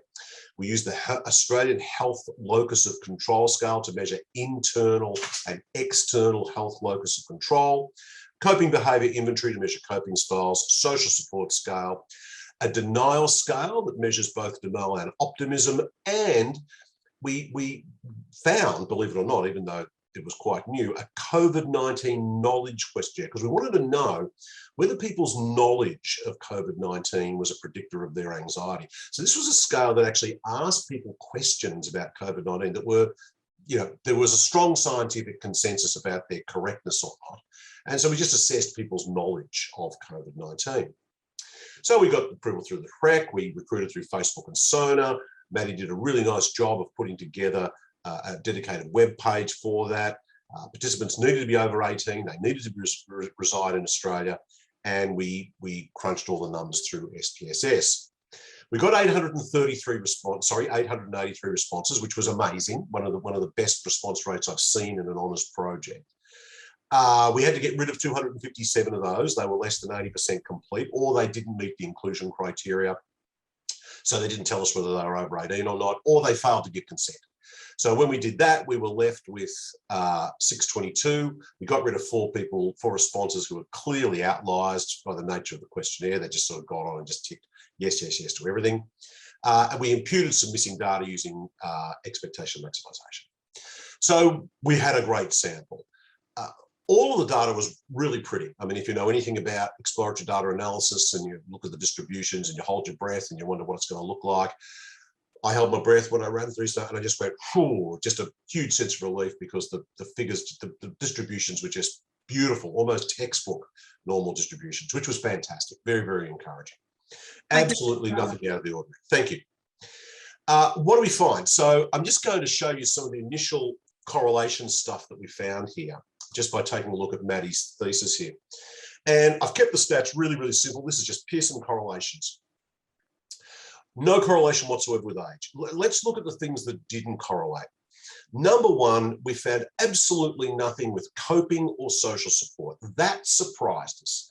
Coping and social support have been found to be associated with health anxiety. We didn't find that. Yes, we found some significant correlations here, but the sample's huge. And so the power is very strong. So you've got to really look at the size of the correlation, not just the statistical significance. None of these excited us. I mean, the social support was just nothing, really nothing going on there. None of that was terribly exciting or interesting. The things that did come up as significant were knowledge of COVID, higher levels of knowledge, higher levels of health anxiety, use of safety behaviours, higher use of safety behaviours, higher levels of health anxiety. We found that external locus of control, if you believe that your health was in the control of others outside of you, outside of your control, you had higher levels of health anxiety, but not if you believed your locus of control for health was internal to you. The metacognition stuff is a bit strange. If I've got time, I'll go through what that actually means, what those scores actually mean, but I just want to hop to the other stats just to sort of, so we don't run out of time with dealing with that. But again, they weren't particularly strong correlations. So we found about half a dozen sort of interesting type of variables there. And what we did was we sort of whacked those into a bit of a regression. Sorry, I just muted myself. We whacked those into a regression model scenario. And when we did that, here's what we found. And again, I'll jump to the chase here. What we found was that when we put those 6 variables of interest into a multiple regression, it accounted for 89% of the variance in health anxiety. Now, if you know anything about regression modeling, that is a big R squared. So those variables were really accounting for a lot of the variability. But in that model, there was only 2 variables that were significantly unique. One was knowledge, the other was safety behaviours. The other ones were just frills on the side. So we thought, well, you know, even though stepwise regression is not very fantastic, let's do a stepwise regression just to see what it comes up with. When we did that, we did a stepwise regression, and surprise, surprise, guess what went in the stepwise regression? COVID behaviour, COVID safety behaviour, and COVID knowledge. So any way that we cut and sliced it, COVID safety behaviour and COVID knowledge came up as by far the most important predictors of COVID-related health anxiety. If you're engaged in safety behaviours, high level of engagement with safety behaviours, high levels of anxiety. High levels of COVID knowledge, high levels of anxiety. Okay, and interesting results, I think. Interesting results. 2 minutes, John. Thank you, Charlie. So just in sort of wrapping that up in terms of what that might mean, sorry, that I was meant to go to the end there.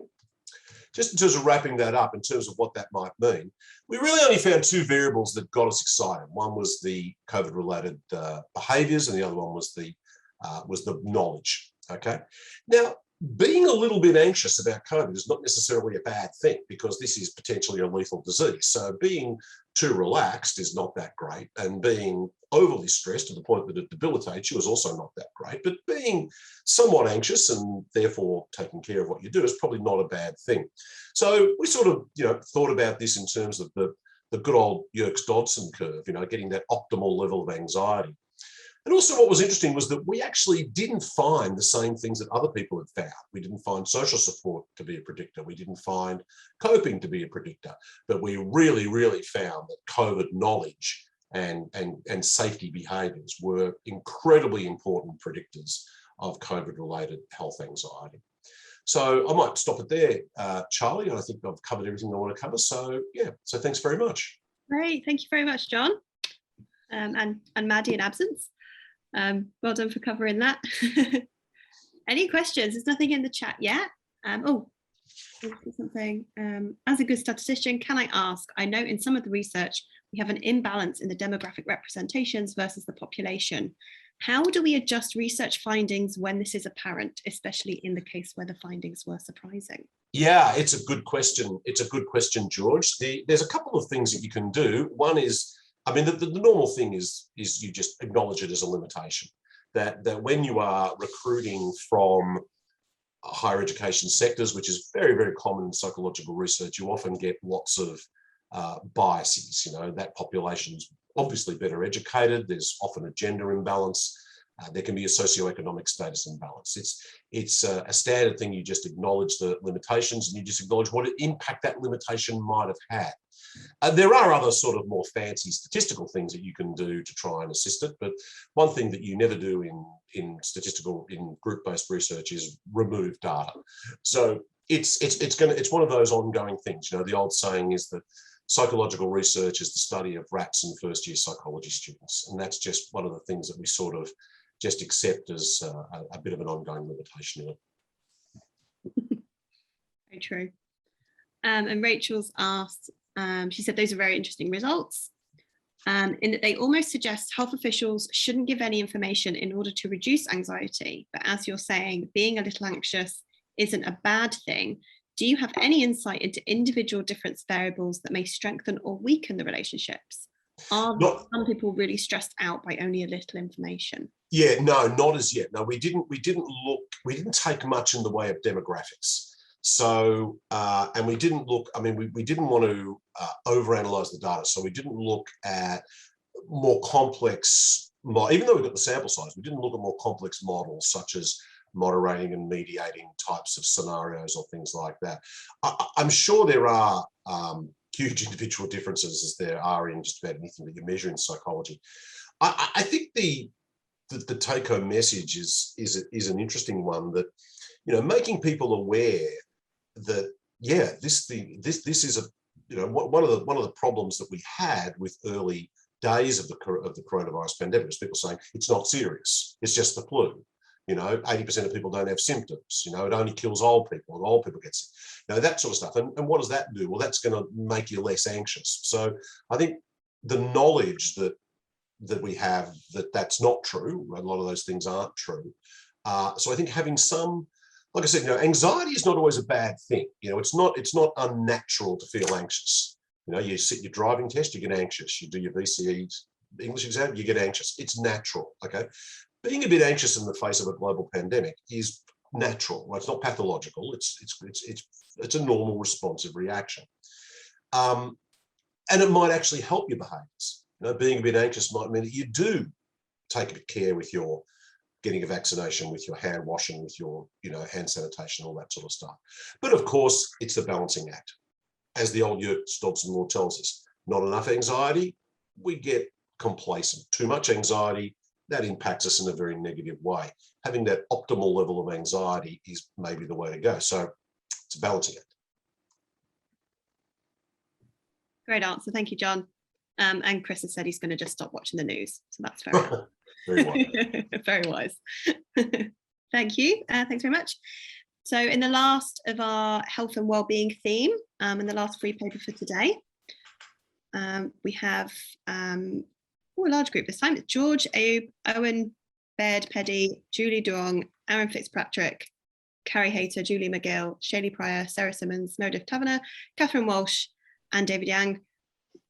I don't imagine all of you are presenting in your 15-minute slot. Who's got the Yes, so not all of us are presenting today. I'll be the one controlling the slides, so it'll just be myself, Shaylee, Owen, and Julie. Great, take it away, Shaylee. Thank you. I'm assuming I can share slides. Should be able to. Already? Yes. Okay, let me just get this set up.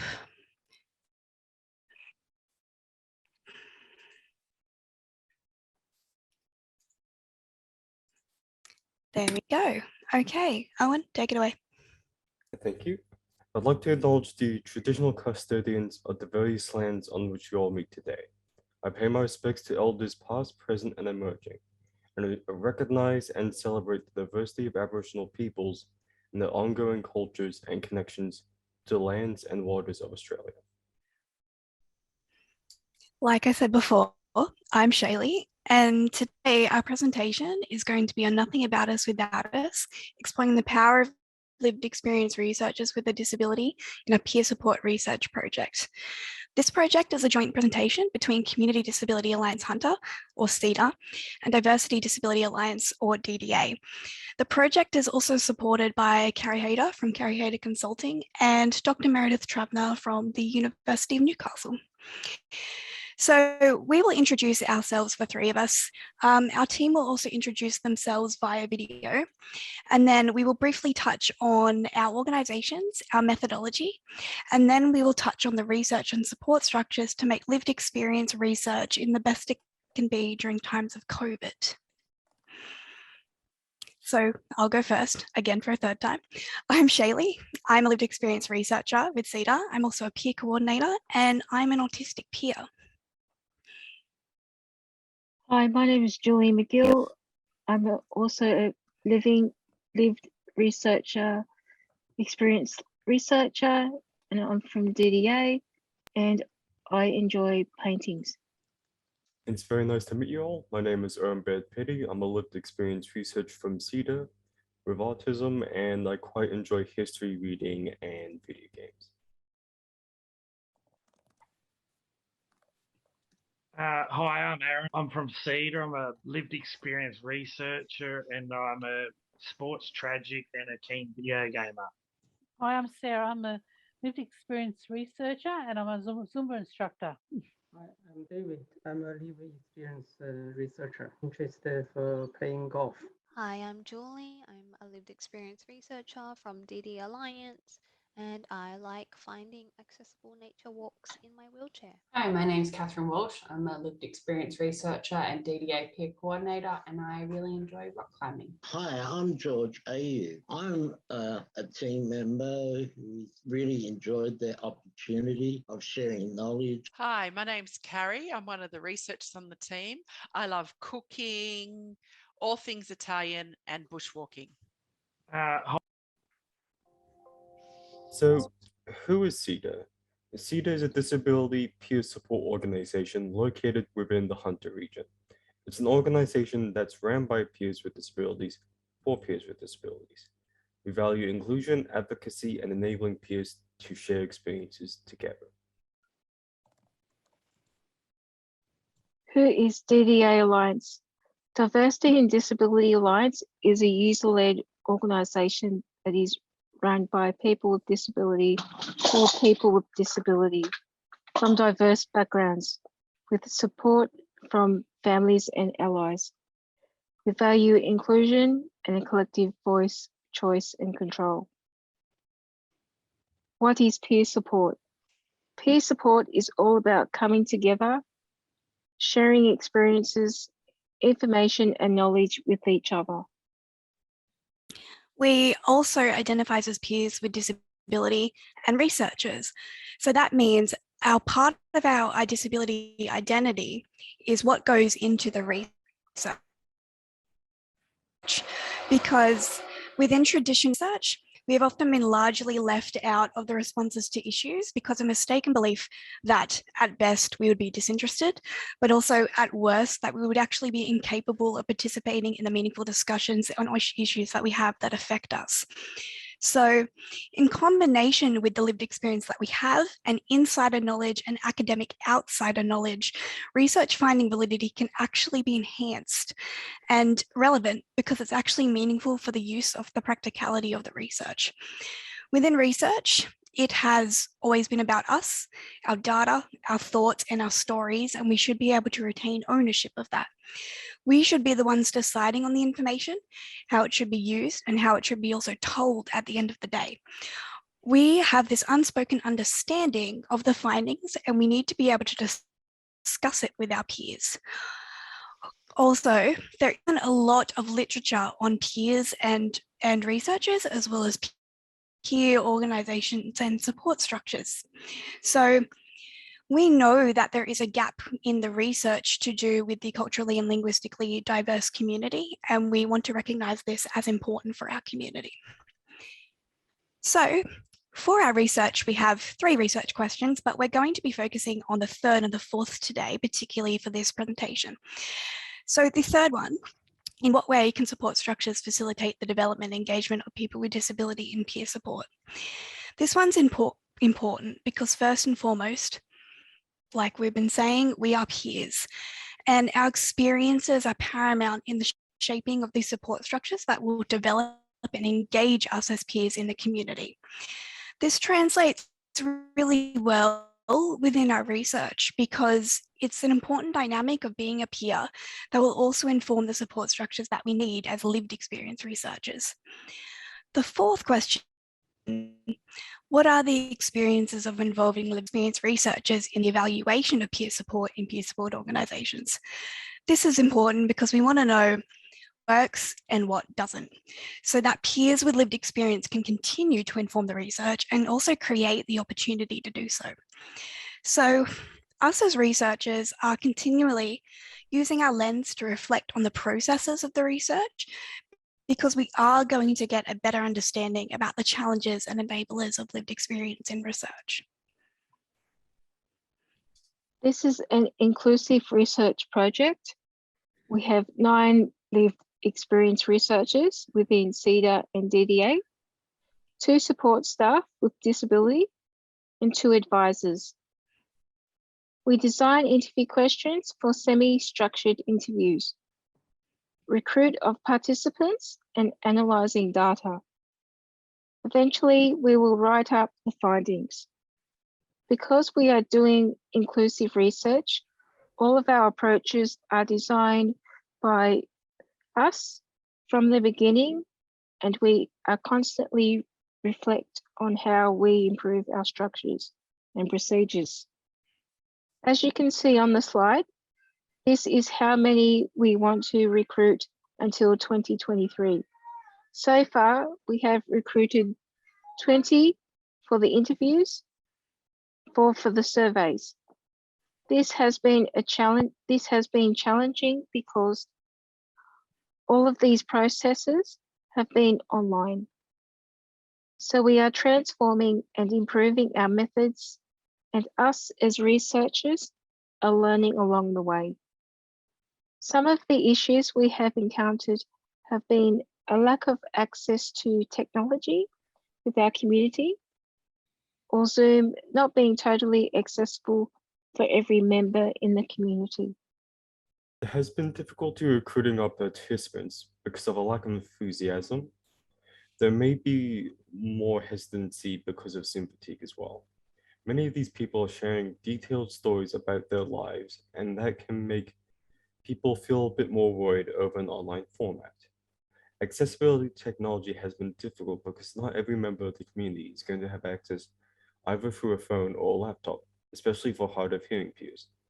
having to use our own researchers to connect with members of the community, and either using phone calls or face-to-face meetings so that they're able to participate in our research project.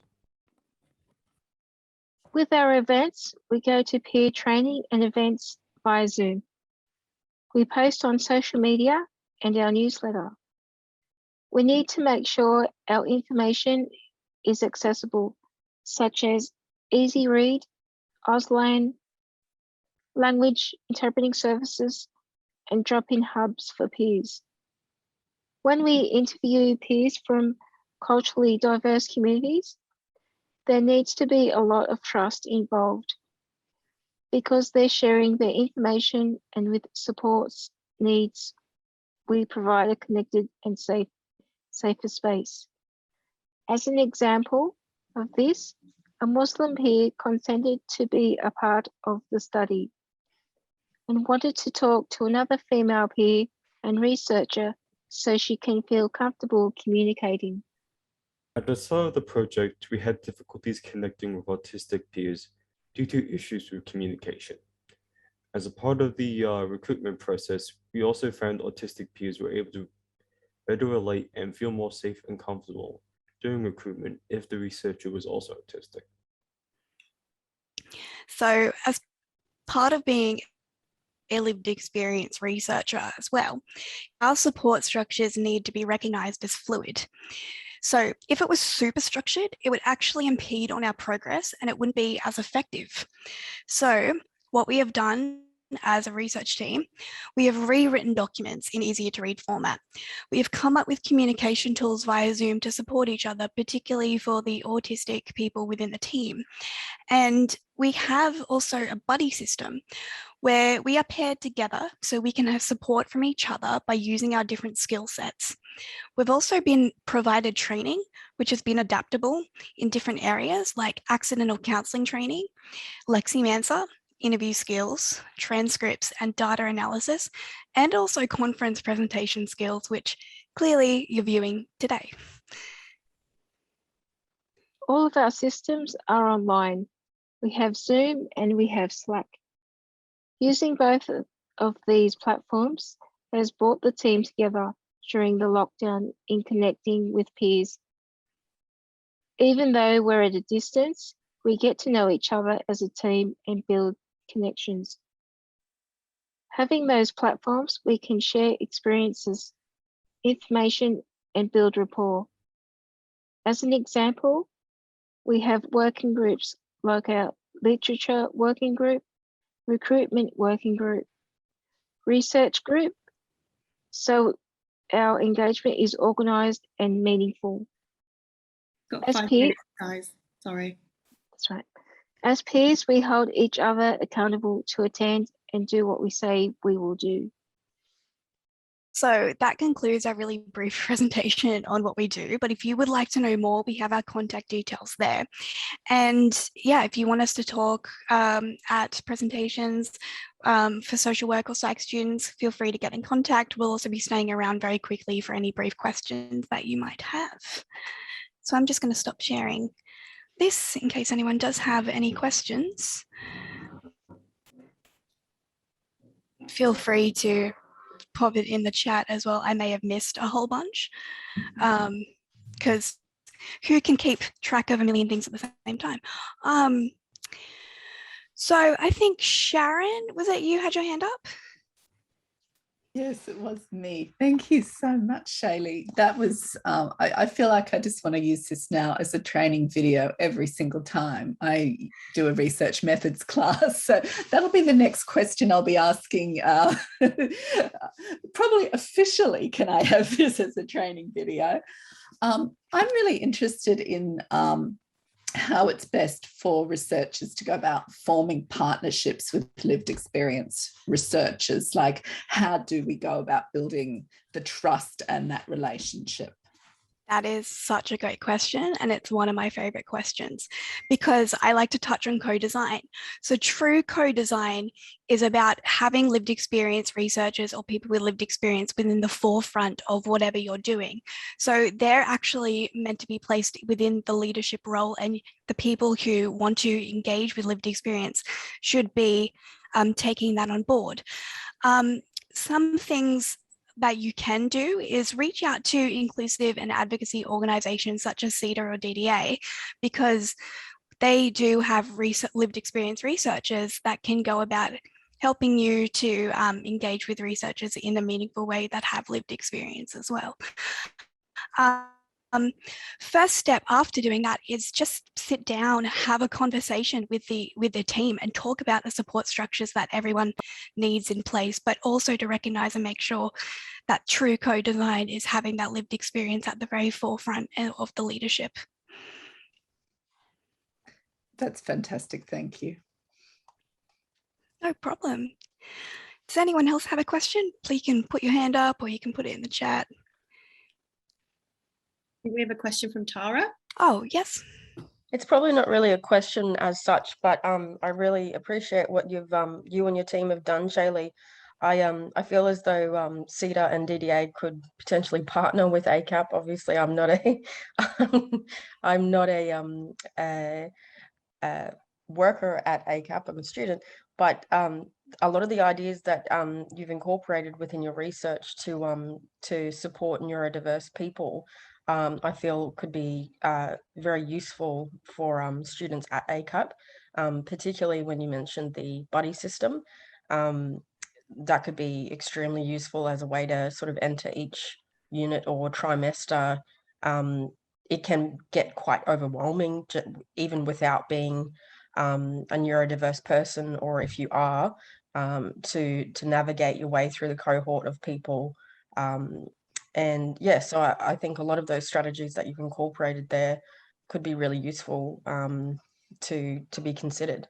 100%, and especially when you're building and engaging these support structures, you actually should be aware of the power dynamic that you have as a social worker or within kind of any field that you have, and be mindful that a lot of this has been kind of embedded and incorporated to the way we do traditional research. So having that patience and taking that time to actually build and develop on that support structures. I've also seen a bunch of people saying, pay people who provide for their expertise around lived experience. 100%, you cannot just slap an inclusive label on your research and call it inclusive if you're not putting the spotlight on the work that actually needs to be done. Also, complete recognition as well. Don't just say you've designed something and, you know, not give the people credit who have actually designed it. So when you're designing these support structures, also keeping that in mind at the same time. And it's I don't want to say it's so easy, but to start the conversation, like you were saying, within the university is easy to do. It starts by recognizing that this actually can be done in a meaningful way. From lived experience, I can definitely say that you and your team, Shaylee, are a representation of people coming through, you know, the next generations that could potentially make a big impact. My daughter is level 3 ASD and PTSD and ADHD. So from a parent of somebody who has an extreme interest in doctor school, I appreciate seeing lived experiences of people like you and your team. So yeah. Very well done. Thank you. And I know how hard it is coming from a university experience. I study social work myself, and those kind of bigger structures are really, really hard to kind of navigate around. But it's about advocating for that and really pushing and just keep on continuing the conversation, because, yeah, us as representatives, it can be done, and we're kind of showing that today. So don't let anybody tell you that if you have lived experience in this space that you can't achieve being a lived experience researcher. And the research, the lived experience in the research in of itself is actually a great engagement tool to be used. Fantastic. And also for the team, make sure you read, there's some lovely comments in the chat coming through saying how great the presentation was. Make sure you have a read of them. And also to the researchers here, like the academics at ACAP, there's also a lot of information if you do want to co-research as well. lots of good information there. Yeah, so thank you, and feel free to get in contact if you have any more questions. I know we're kind of time limited, so. Thank you so much, guys. Thanks very much. Thank you. Excellent presentation. It was really, really great. Very fantastic. Thanks very much. And thank you to everyone who's presented in this section of the day on the health and wellbeing stream. I think that's it. That's all the free papers. And we'll be going into afternoon tea now. Welcome back to our 4 o'clock afternoon session. So the next half-hour session is a little grab bag of things that we've got that represent some more research activity within ACAP. Originally, we had wanted to, or we planned to put together a research showcase where we invited students and staff to put together short, as in 3-minute presentations of their research. And we were hoping to get a good number of those from both staff and students that we could put together as a research showcase and award some prizes for the best of those presentations. Unfortunately, that plan didn't go to plan. We didn't get too many submissions. In fact, we only got one. And that submission was from Rachel Maunder from the Discipline of Psychology, who has put together an excellent presentation, which I am going to show you. So I'll show Rachel's presentation in a minute. What the scientific committee, the conference organising committee, have decided instead is that we will, as well as awarding Rachel one of the prize packages for her research showcase presentation, which is very good, by the way, as you'll see for yourself in a minute, we made the decision to award package prizes to what we felt was the best student presentation of the conference and what was the best staff presentation of the conference. And we have met and discussed that, and our decision was that the best student presentation of the conference was from Danielle Jacobson and Chris Holt, who win, oh my goodness me, what a prize, an ACAP hoodie and a certificate and a $150 FPOS gift card. That's a pretty good package. So Danielle Jacobson for her presentation and on COVID and workplace flexibility bias has enforced work from home changed minds. And we felt that the best staff presentation was from Carrie Hayter, who's a sessional staff member. And it was the last presentation, the one on lived experience, nothing about us without us, exploring the dynamics and power of lived experience researchers with disability. So congratulations to those presenters.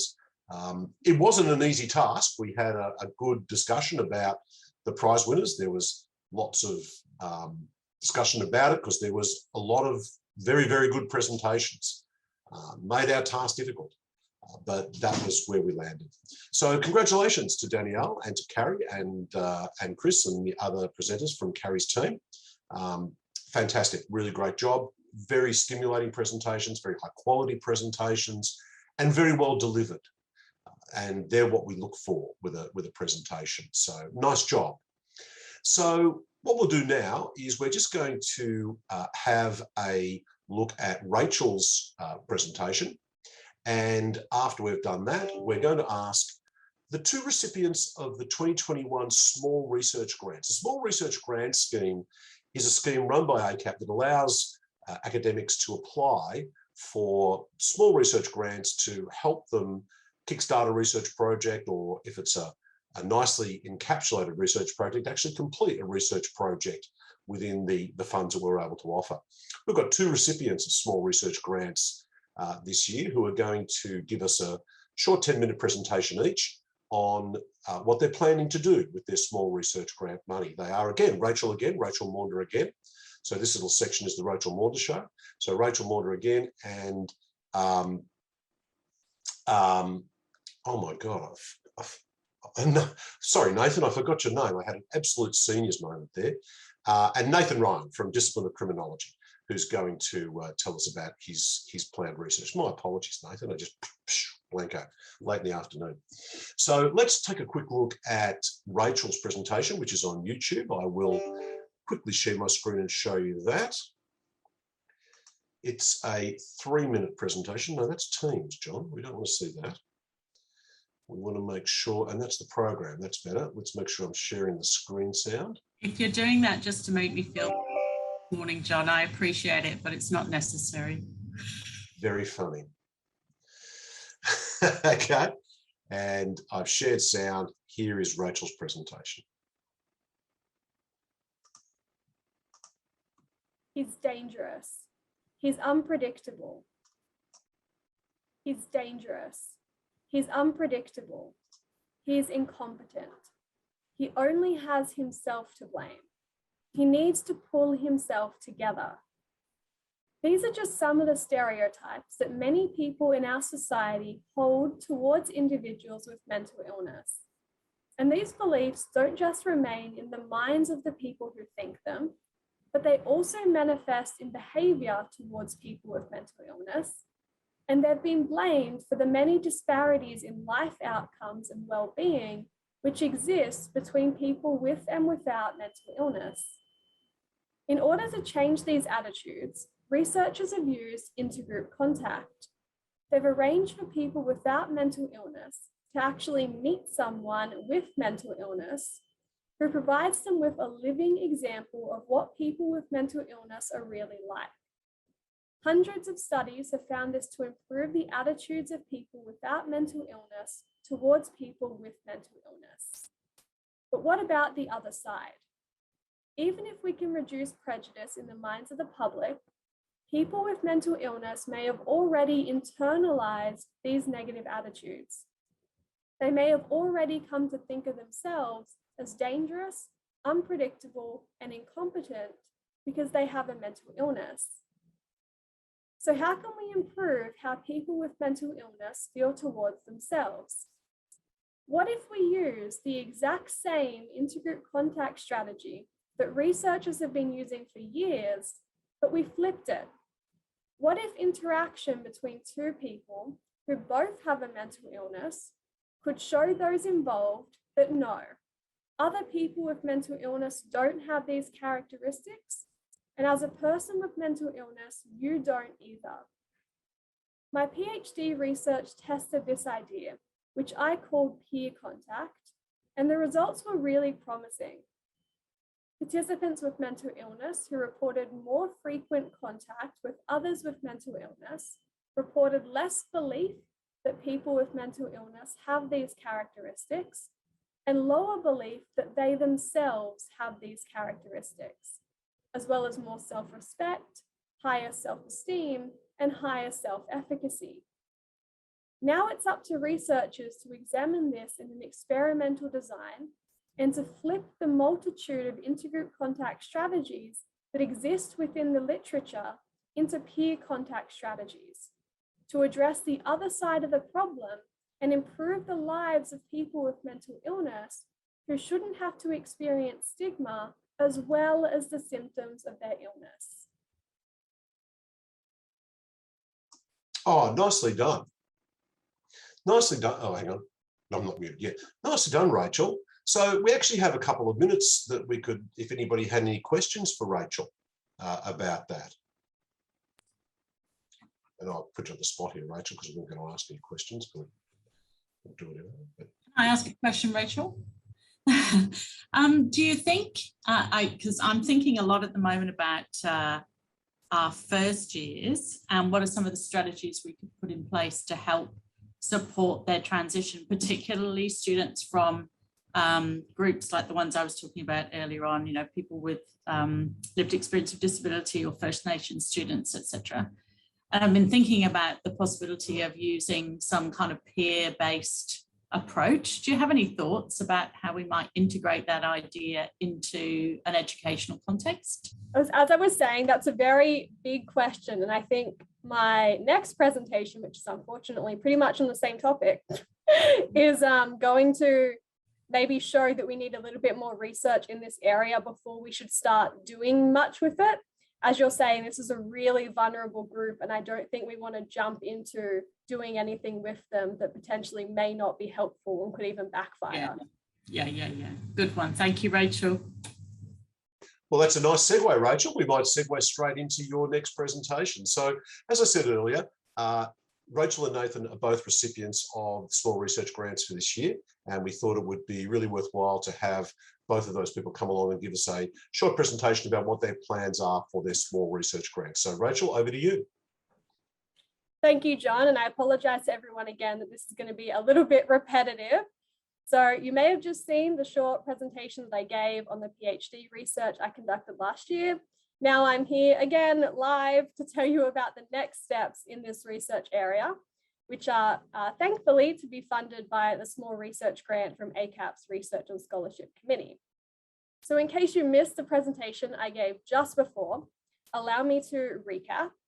I conducted a study which was a preliminary investigation into the effectiveness of peer contact for reducing self-stigma in people with mental illness.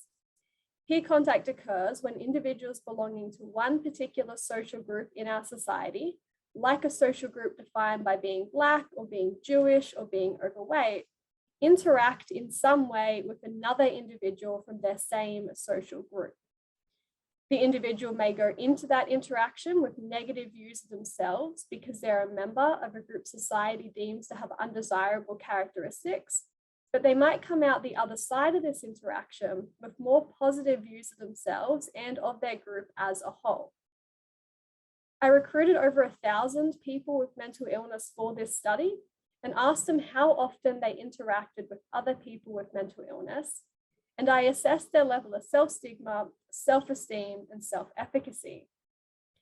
What I found was that more frequent peer contact was associated with less agreement with stereotypes about people with mental illness, which in turn was associated with less application of stereotypes to the self, more self-respect, self-esteem, and self-efficacy. Research like this has some really substantial theoretical and practical implications. For more than half a century now, this theory, called the intergroup contact hypothesis, has dominated prejudice reduction research. Hundreds of studies have found that interactions between people belonging to different groups causes those people involved to have more positive attitudes towards not just the person they interacted with, but the entire group that person belongs to.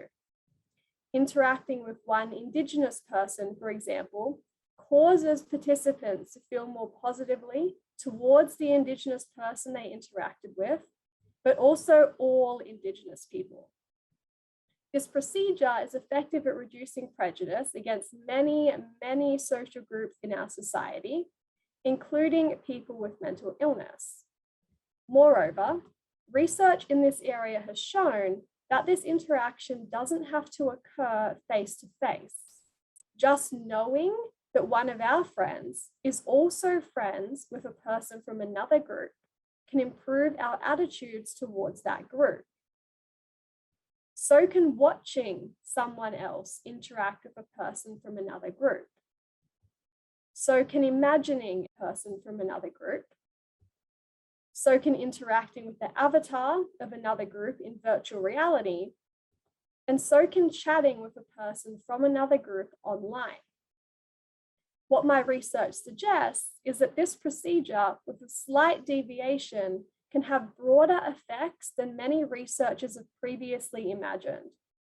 Interacting with a person from a stigmatized group might improve attitudes in people who don't belong to that group themselves, but it may also improve attitudes in people who do belong to that group and who feel negatively about their belonging to that group. Intergroup contact research might not be intergroup contact research, but just contact research.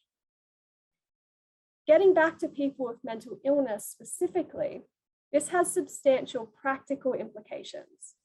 Like I said in my previous presentation, the stigma that people with mental illness feel towards themselves has a closer relationship with the adverse outcomes experienced by this group in comparison to the stigma that other groups endorse towards people with mental illness.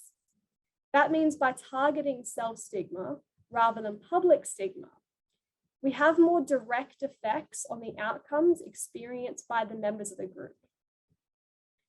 We, of course, don't want to put the burden or blame for these outcomes on people with mental illness, though.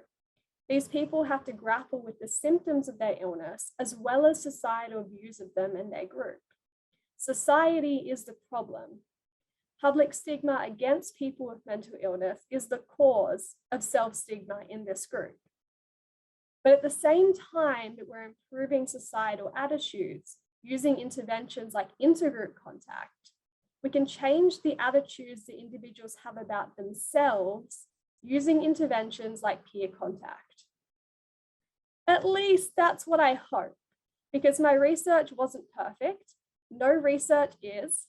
And now I'm going to say the cliche thing that more research is needed. But what kind of research in particular? Well, you may have noticed that the study I conducted was cross-sectional. Participants completed questionnaires about their frequency of peer contact, their self-stigma, and their self-esteem and self-efficacy all at the same time.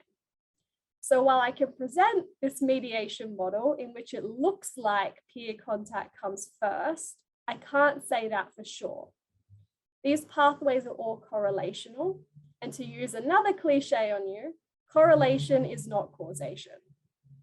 It might actually be the case that individuals who have higher self-esteem and self-efficacy for some other reason have lower self-stigma and are more likely to interact with other people with mental illness.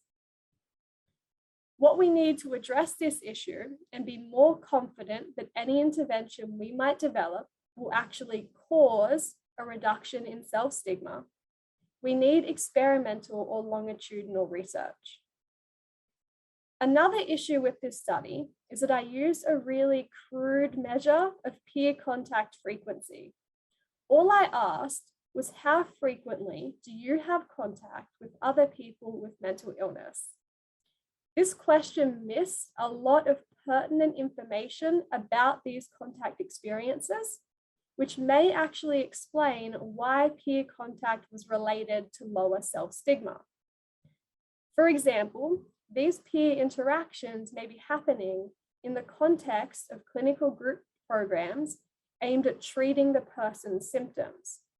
It might be the clinical treatment of the person's symptoms and not the interaction that happens simultaneously, which is responsible for reducing self-stigma.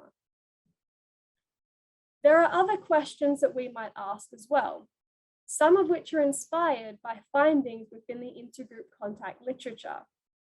For example, is having frequent contact with friends with mental illness, as opposed to just acquaintances, is that better for reducing self-stigma?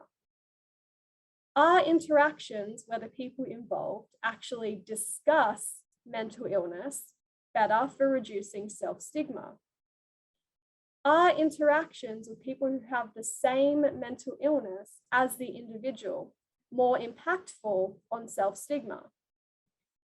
Getting the answers to these kind of questions and investigating the association between peer contact, self-stigma, and other outcomes longitudinally will tell researchers and advocates whether interactions actually cause a reduction in self-stigma and what kind of interaction they should be promoting in order to have the greatest effect on self-stigma. The small research grant that the Research and Scholarship Committee at ACAP has generously awarded to me will go a long way in helping to answer these questions and hopefully, eventually, improving the lives of people with mental illness. Thank you. Fantastic, Rachel. Well done. That sounds like a wonderful project, a really nice add-on, a really nice build to your PhD work. And great to see that you're able to sort of continue that research and take it into new and interesting directions. So really nicely done. We might have time for one quick question for Rachel, if anybody has one. Not seen any hands. Seen a lot of hand claps.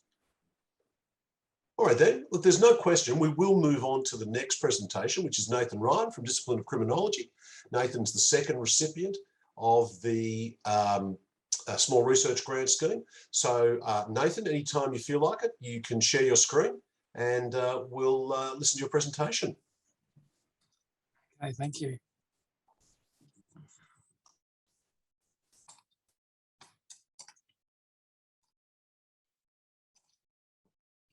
Just this, these are advanced options. All right, okay.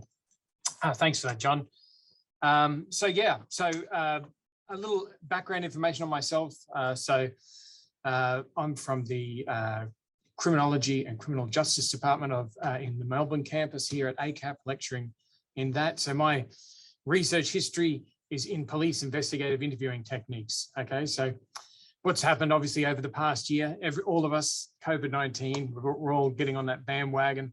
I've found a way to pivot my research during this pandemic and look at how a police investigative interviewing technique might be applicable to the issue of contact tracing. Okay, so what I'll go over in the next few slides are the COVID-19 problem and how that sort of works within my research. I'll go over the cognitive enhanced cognitive interview, which is a memory retrieval mnemonic that is commonly used with police investigative interviews, typically around witnesses. I'll go over the CDC's investigators tool, which is the actual interview technique that the CDC are recommending should be used or could be used for contact tracing. And then the final bit is the proposed research project. All right, so as I mentioned, we have this issue here where the pandemic has sort of highlighted, there's always been a need for contact tracing. It's just that the global pandemic has made this something sort of exponentially more important to identify carriers of the virus and get them to retrieve the memory of where they have been. Okay, so typically in my line of research in a police investigative interview, you might be looking at a singular event or a couple of events. In this case, with the global pandemic and COVID, interviewers are required to gain information on where you have been, everywhere you've been, every person you've been in contact with, and the times you were there and in contact with those people over a 2-week period. So it's sort of, if you were to think of that yourself, where you have been in the past 2 weeks, all the people you've been in contact with, that's a large amount of information that needs to be retrieved. So a very difficult task. Obviously, if you've been in Melbourne, you might be able to say, I haven't left the house in 2 weeks, but that's a different story. Some people don't have that option, can't work from home, and then have traveled sort of long distances around town. So what we know is, if you think of the memory research there, so the longer we go before having to retrieve a memory, the more prone it is to decay and interference. So we are less likely to remember stuff that happened 2 weeks ago than happened yesterday. And that's sort of important when we talk about the enhanced cognitive interview in the next couple of slides. The importance of errors or omissions in gathering that information becomes really sort of problematic in a virus situation like this, as someone giving false information or omitting information of a place that they have been could result in an outbreak and then issues for the broader community. So what we know they do use in as far as contact tracing goes, we use interviews. Interviews are the foundation of basically all investigation, just talking to people and finding out where they have been. Sounds simple, but in reality, it can be quite complicated. We also have applications. So we have the COVID Safe app released by the federal government, which was not very successful. It had a very poor uptake. We have a more successful app in the Service Victoria app, which I'm hoping to leverage in my study. And then they have other intelligence. So we have things like CCTV footage, your spending records, even your mobile phone tracking data just from moving around and things like that. So we can use all of those tools to gather that information. What I'm most interested in is how we can use the interview side of things rather than the apps. The apps I will use as part of the methodology. So why are interviewing strategies so important? So it really impacts the type and amount of information we get depending on how we run an interview. So free recall gives us the smallest amount of quantity in information, but gives us the highest amount of quality. And when I mean quality, I mean it's free from contamination. An interviewer can quite easily contaminate someone's memory by inferring things, asking the wrong sorts of questions. So then when we get down to open questions, we start to get more information from people, but the quality is decreasing because it's prone to obviously that contamination. And then all the way down the end there, leading questions obviously give the lowest amount of quality, but can produce a large quantity of information. Obviously, we are looking for something that gives us a decent amount of quality with a decent amount of quantity, and that's what we're looking for. So the current police investigative interviewing technique that is widely used in Australia and most of the Western world is the cognitive or enhanced cognitive interview. It's based on the principles that retrieval of memory is difficult and requires concentration. So we have to have a focus on that. It's cognitively taxing to remember what's happened. It also is based on that memory is encoded in multiple ways, therefore has to be retrieved in multiple ways. So when we're not just talking about visual memories, if we're thinking about where you've been, there would be smells, tactile sensations. And when we're talking about spatial memory and where you've been in particular, we're talking about vestibular networks and things like that, the vestibular system and those sort of movement-based elements. And then the final principle is that the more attempts at retrieving memory, the more likely a memory will be retrieved. So if you try more times, you're more likely to retrieve it. So these are the principles of the enhanced cognitive interview. Something core to it is that we have a transfer of control in an interview. So in this interview method, at some point, we hand the interview over to the interviewee so that they are in control of what happens. This is so we don't disrupt their memory trace. We don't try to reorder things for them, which is a typical problem for interviewers to interrupt and those sorts of things. And in doing this, we end up with a minimal sort of contamination of the interviewee's account. So I realize time is flying by because I've got my little timer on, but so I'm looking at the 5 stages of the enhanced cognitive interview. So we have focused retrieval, which is based on getting people to, getting the interviewee to sit in a place that is quiet, tell them to concentrate, and take their time, don't interrupt them sort of thing. We have a report everything stage. So we instruct the interviewees to give full detail. We give examples of the level of detail they should be giving to help us. We have cognitive mental reinstatement, which is what I was referring to back then about getting you to reset the event or the time in your mind and think about all those sights, sounds, and smells to put you back in the moment that we're trying to retrieve. We have reverse order, which is an odd one where we get the participant to start from the end of the event or the end of the event and work backwards, which I think is going to be particularly relevant for this research. Should we start at the most recent time you remember, the most recent place you've been and work backwards 2 weeks? Or should we start 2 weeks and work forward? Or should we do both to add another memory retrieval attempt? And the final one is change perspective, which is actually getting the interview to describe an event or a situation from someone else's perspective. I don't think that's such a relevant aspect of the interview for this sort of interviewing strategy. These last 2 mnemonics are the least used in practice by police. So they generally just do the first 3. So in this research that I'm proposing, the reverse order is something that I'm really looking to promote because I think it will assist in contact tracing. So to compare it to the CDC's investigators interviewing tool, which you can find online on their website, it's consistent with what we call a standard interview, where people just ask a series of questions trying to get information from the interviewee. So it uses straightforward questions. So where did you go on that day and who did you see? These are example questions taken straight from the website. So tell me about your recent activities. When was the last time that you got your hair done, went out to eat for drinks, took a class, volunteered?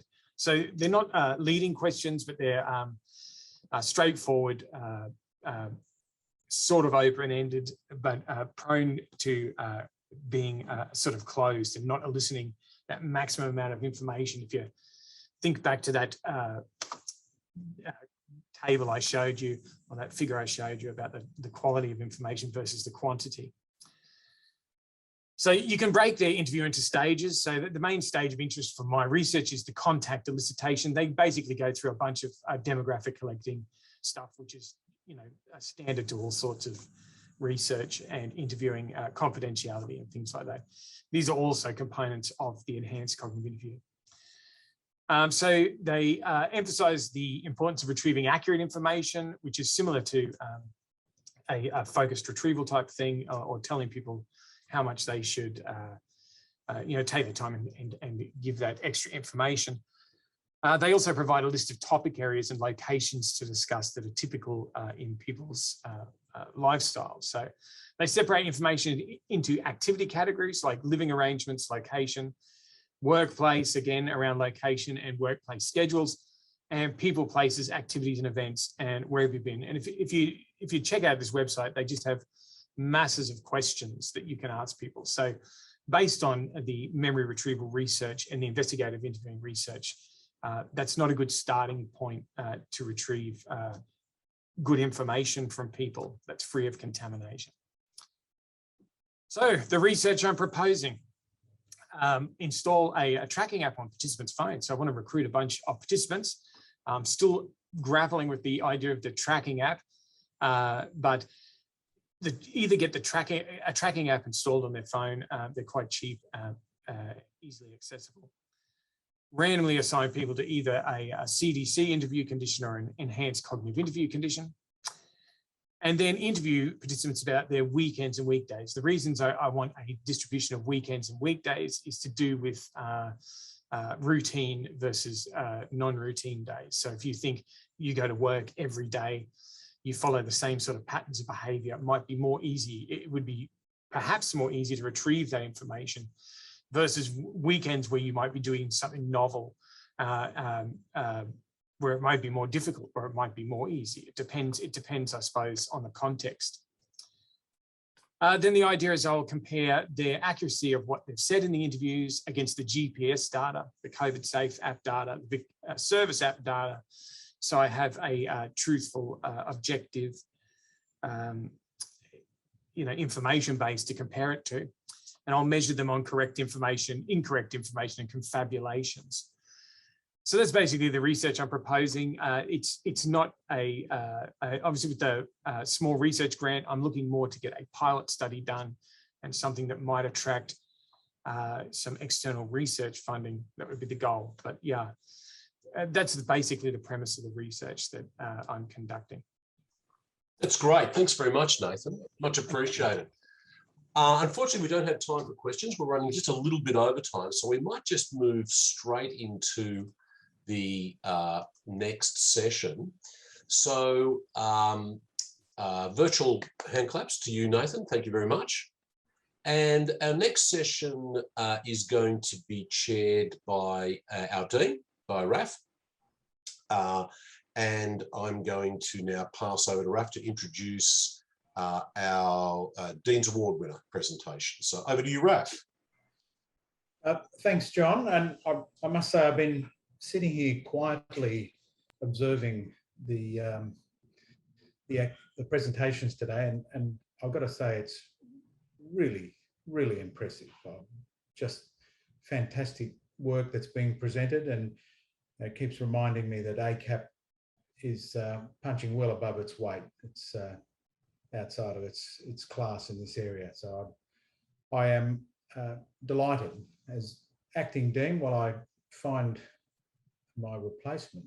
I have a great need to make sure we get someone in place to be able to do it. So in the meantime, thank you for the invitation, and with honour and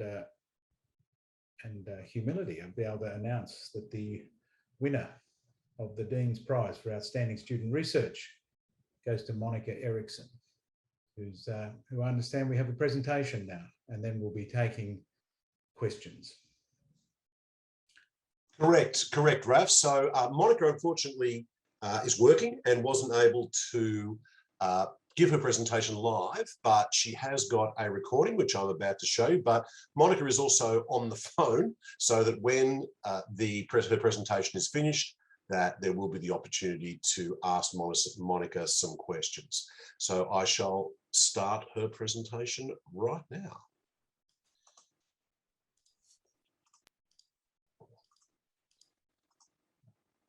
Just mute myself, shut myself up.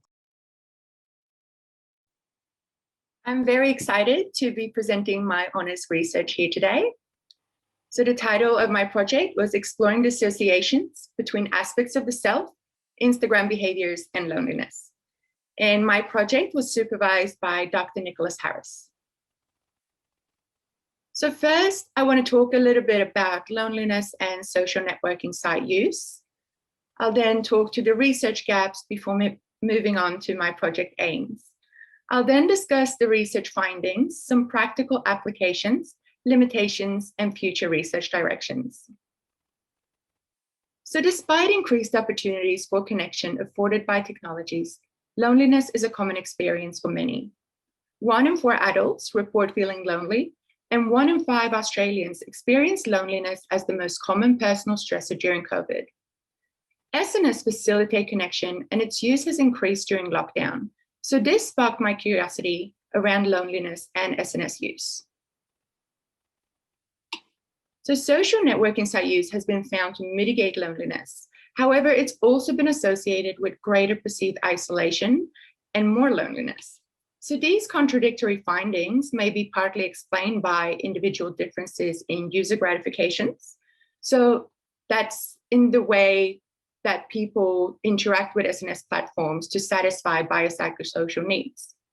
So based on the literature, I identified several biopsychosocial needs and gratifications related to SNS use. So these include fear of missing out, social comparison orientation, belongingness, social competence, and curiosity. So individual differences in seeking gratifications via SNS platforms could be affected by the type of SNS use a person engages in. So, for example, active use, which is just broadcasting information with no recipient in mind. Passive use refers to browsing or just scrolling through the newsfeed, whereas interactive use refers to reciprocal communication. So at present, the literature wasn't really clear as to whether affect or cognition is more influential in reducing experiences of loneliness in SNS users. So the reason I chose Instagram is because it's a visually saturated SNS platform incorporating features providing both real-time and time-lagged site interactions. So it has been suggested that because of this, Instagram use can mitigate loneliness by foreshadowing intimacy, facilitating social connection and adjustment. So exploring the traits and gratifications across Instagram user types could further understanding of loneliness prevalence in the digital age. So the aim of this study was to explore whether traits and gratifications, so aspects of the self, would predict loneliness in Instagram users, and how type of Instagram use, whether active, interactive, or passive, would influence these relationships. So the study used a quantitative survey and a correlational design.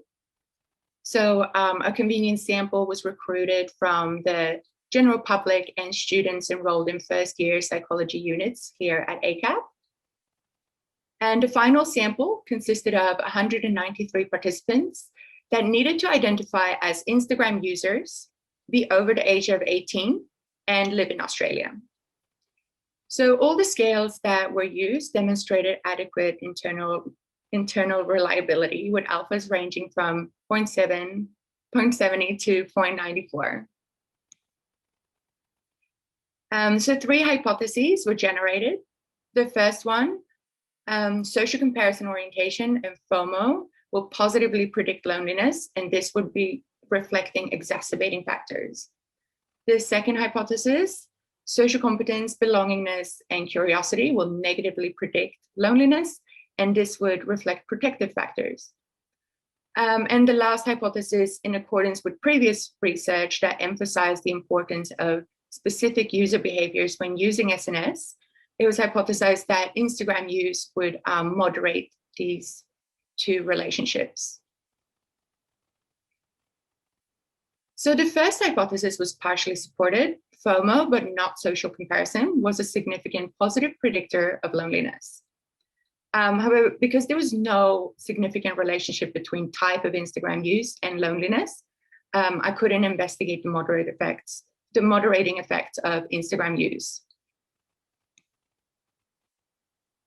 So the present study identified a significant weak positive correlation between social comparison and loneliness.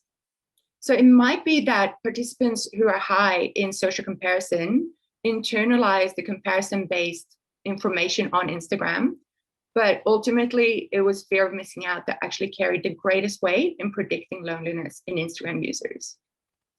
So internalized social comparison-based information in conjunction with low self-esteem and an individual's tendency to evaluate themselves against external benchmark may sensitize the Instagram user to negative affective outcomes, such as depression, feelings of inadequacy, and alienation, which could then trigger experiences of loneliness. So an exploratory analysis showed that fear of missing out fully mediated the relationship between social comparison and loneliness. So it might be that FOMO, initiated by internalized and misinterpreted social information, then activates habitual checking behaviors with more social information, and then facilitates this affect-driven spiral into loneliness. So individuals high in social comparison may reinforce negative mood and rumination when on Instagram, prompting feelings of perceived exclusion and activating feelings of loneliness. Additionally, it may be that platform algorithms and features are designed to engage the Instagram users, and those high in social comparison and fear of missing out could search and process social information differently. So the way they engage with Instagram might actually exacerbate loneliness symptoms.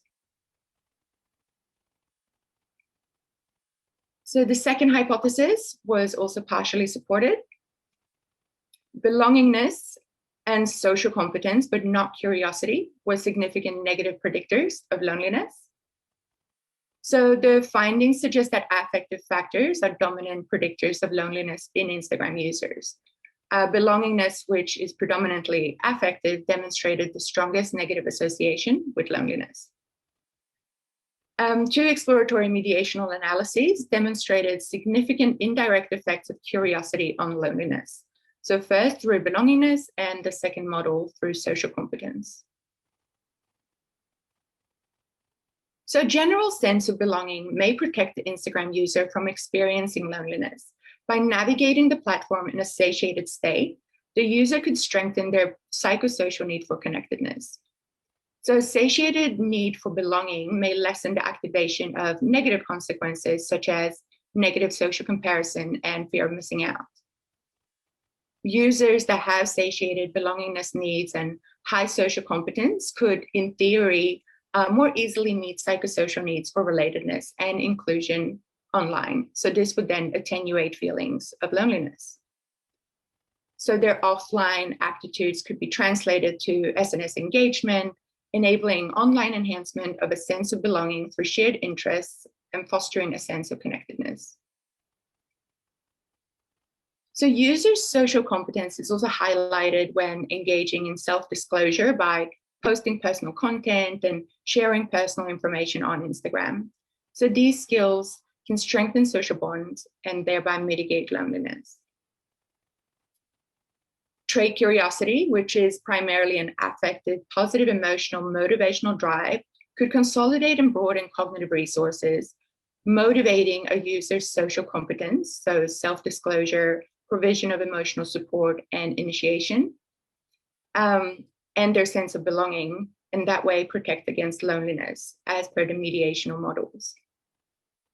So these protective aspects of the self can motivate functional use of Instagram and mitigate feelings of loneliness.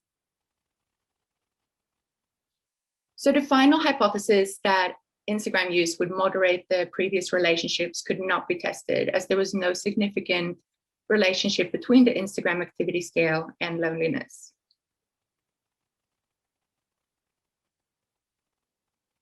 So the accessibility and continuous flow of social information afforded by SNS technology can subtly compound negative comparisons across the day.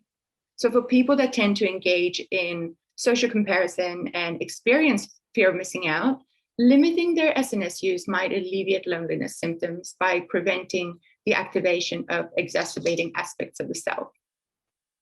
So attenuating a personal news feeds to decrease activation of negative affect, fear of missing out, and social comparison could then constrain a spiral into loneliness. The Instagram platform could also be used to aid the client in practicing their social competence, as they could engage in initiating social connection, learn about appropriate levels of self-disclosure, as well as have online opportunities to provide emotional support to others. For some lonely individuals, practicing these skills in online domains may feel safer because it reduces that anxiety that comes with face-to-face interaction. So as positive emotions may counteract negative emotions, cultivate resilience, and build enduring social resources, clients designing their newsfeed to optimize positive emotional states may mitigate loneliness in Instagram users. So mental health professionals can utilize these protective components when liaising with clients and encouraging content that promote positive emotions. So the client might find that adjustment to their Instagram newsfeed preferences can induce their subjective experience of positive emotions such as curiosity. And for users high in social comparison and FOMO, newsfeed adjustment might involve decreasing profiles and tags that center on social information, and instead orienting their feed to include their hobbies, goals, and aspirations. So overall, emphasizing protective factors such as belongingness and social competence could aid formulation and treatment plans developed between the practitioner and lonely client.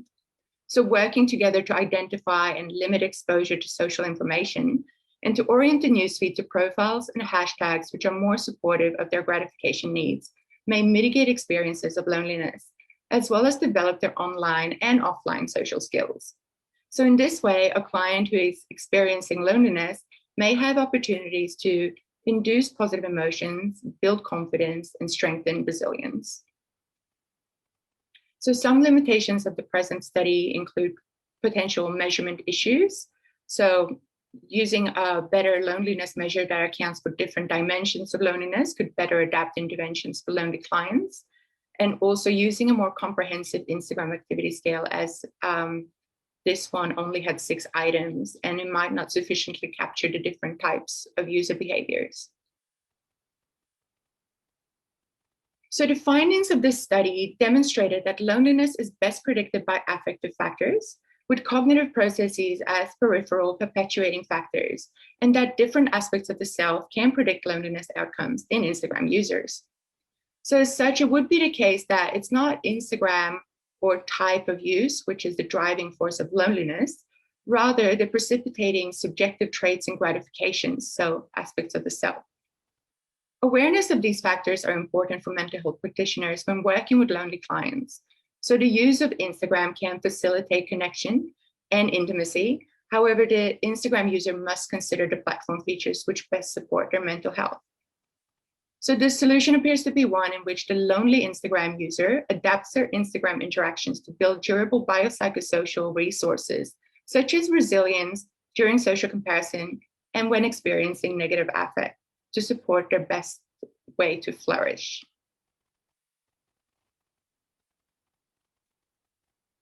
Thank you.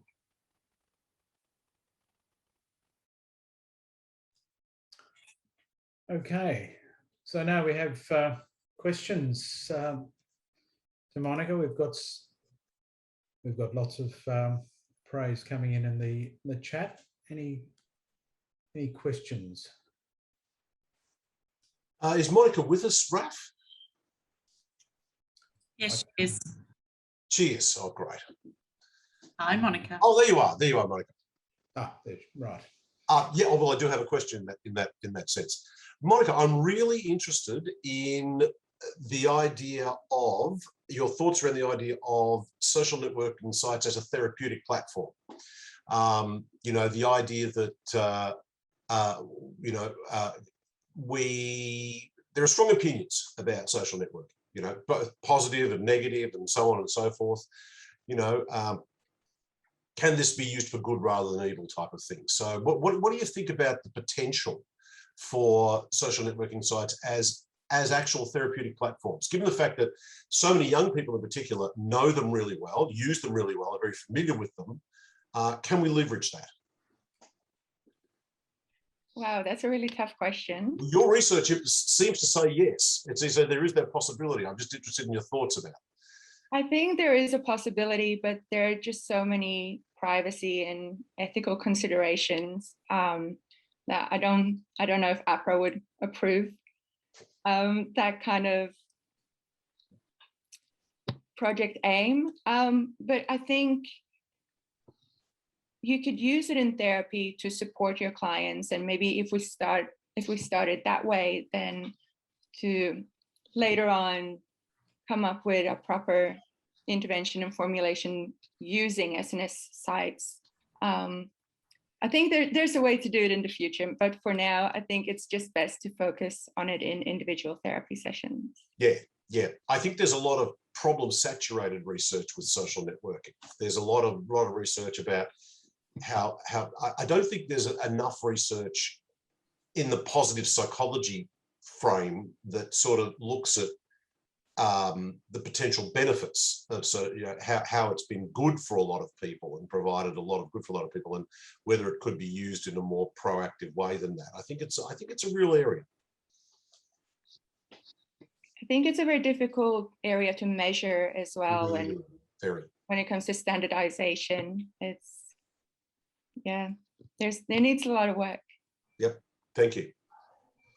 Well, all strength to your arm, because I'm a layperson amongst this specialised group here, but I've become a big fan of Martin Seligman and positive psychology in my readings over the past few months. So really keen from my perspective on any impact that we can see and application of positive psychology, especially in our teaching. So really interesting stuff, Monica, and congratulations on the prize.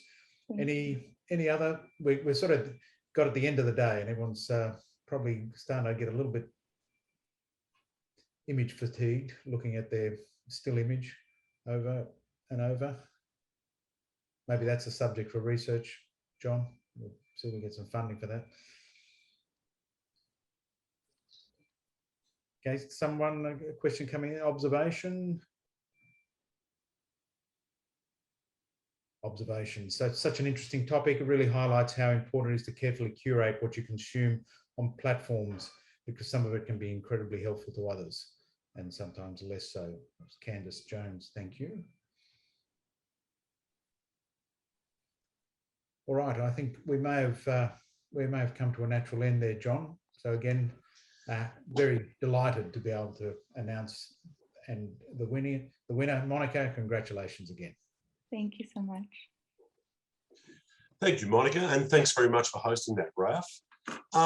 So that brings us to the end of the day, and I have been asked to say a few final words, and I would like to start, I think, primarily with thanking everybody for the work that they have done in helping to make the conference take place.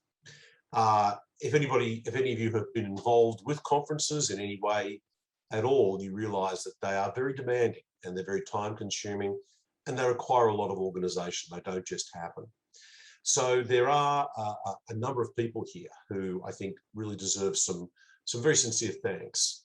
I'd like to thank Uncle Allan Murray, who gave the welcome to country at the start of the day, our two excellent keynote speakers who both gave incredibly stimulating and very topical and relevant presentations that were right on point with what we were looking for with this particular conference, that really spoke to the work that we do, and I think were just great presentations.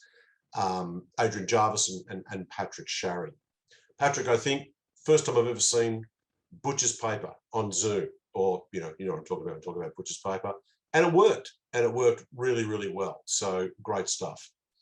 The conference organising committee, Yvette Elliott, Rapetti Huntley, Megan Johnson, Kathryn Nicholson Perry, thank myself, Damien Thompson, the scientific committee, Charlie Fontaine, who helped with reviewing abstracts, chairing sessions, and so on. Thank you all very much. A lot of work. It was done under very difficult circumstances. We really worked very hard. I parachuted in very late to the process in my new role as chair of the ACAP Research and Scholarship Committee. So I just slid on the coattails of the hard work that had been done before me, particularly by the person who was the previous chair of that committee, Kathryn Nicholson Perry, who really led the conference organising committee and did so much of the early work to make the conference happen. So thank you very, very much, Kathryn. The student contributors, we had a group of students who really contributed to the conference as part of their enrolment in the unit Psych 3222, Psychology of Everyday Life. Dragana Paravinja, Katie Pagisi, Tegan Prott, Tanya Westerbrook, and Michael Wong. So thank you for the work that you did. And a conference isn't a conference unless you have presenters. So thanks very much to all those people who took the time to give it some thought, put in an abstract, and give a presentation. Fantastic. As Raf said, the phrase punching above our weight is not, I think, an inappropriate one. The quality of the presentations, the variety of topic, the variety of method, the variety of approach, the fact that we had all disciplines represented, it's just great. It shows that research at ACAP is going along nicely. It's really moving along well. I'm one of the people that is making a contribution to the research and scholarship plan. And that research and scholarship plan is going to set the agenda for research at the college over the next 3 years. And we've got some, what I think are very exciting plans for progressing research at the college. We are in a very good position to be able to do research that makes a difference, translatable research. Our areas, counselling, psychology, social work, criminology, and also business as well, are topical areas, applied areas, problem-focused areas. And that's the research that we do. We do applied research, that's our name. And we do research that addresses real-world problems and real-world issues. We've seen that today. We also have a wonderful, rich presence in scholarship of teaching and learning, which is something we're going to want to develop. Evidence-based practice that helps our students, gives our students a better learning experience. So we saw all of that today. We saw examples of all of those different areas of research today. And we can help but think that the future is bright for research as ACAP continues to grow. Hopefully, I won't say hopefully, but when we get university college status, that will give us another platform to really demonstrate our research capacity and our research skill. So I'll leave it there. I'll leave it there. Please do note, I know that there's one thing we can all do right now, it's use a QR code scanner. So please have a look at the QR code in the bottom right-hand corner of your screen there. The students have put together a very brief conference feedback form. We'd love to get your feedback on the conference. We will be having another one of these conferences next year. We don't know what the format of the conference next year will be. We would like it to be... Its own voice. Who's talking there? We'd like it to be face-to-face. The conferences will never be the same after this. We've been talking about possibilities. It'll probably be a hybrid type conference with a combination of face-to-face and online supports. We don't know, but certainly we all do know that we are now progressing back to the new normal, whatever the new normal is going to be. So please put your feedback in there. Thank you all for attending today's conference and for your contributions, for your questions and comments. They were very, very apt, very astute, very well received. So I think with that, I will, unless there's anybody else has any final words they would like to add, I will close the conference. Thank you all again and wish you all a very good evening.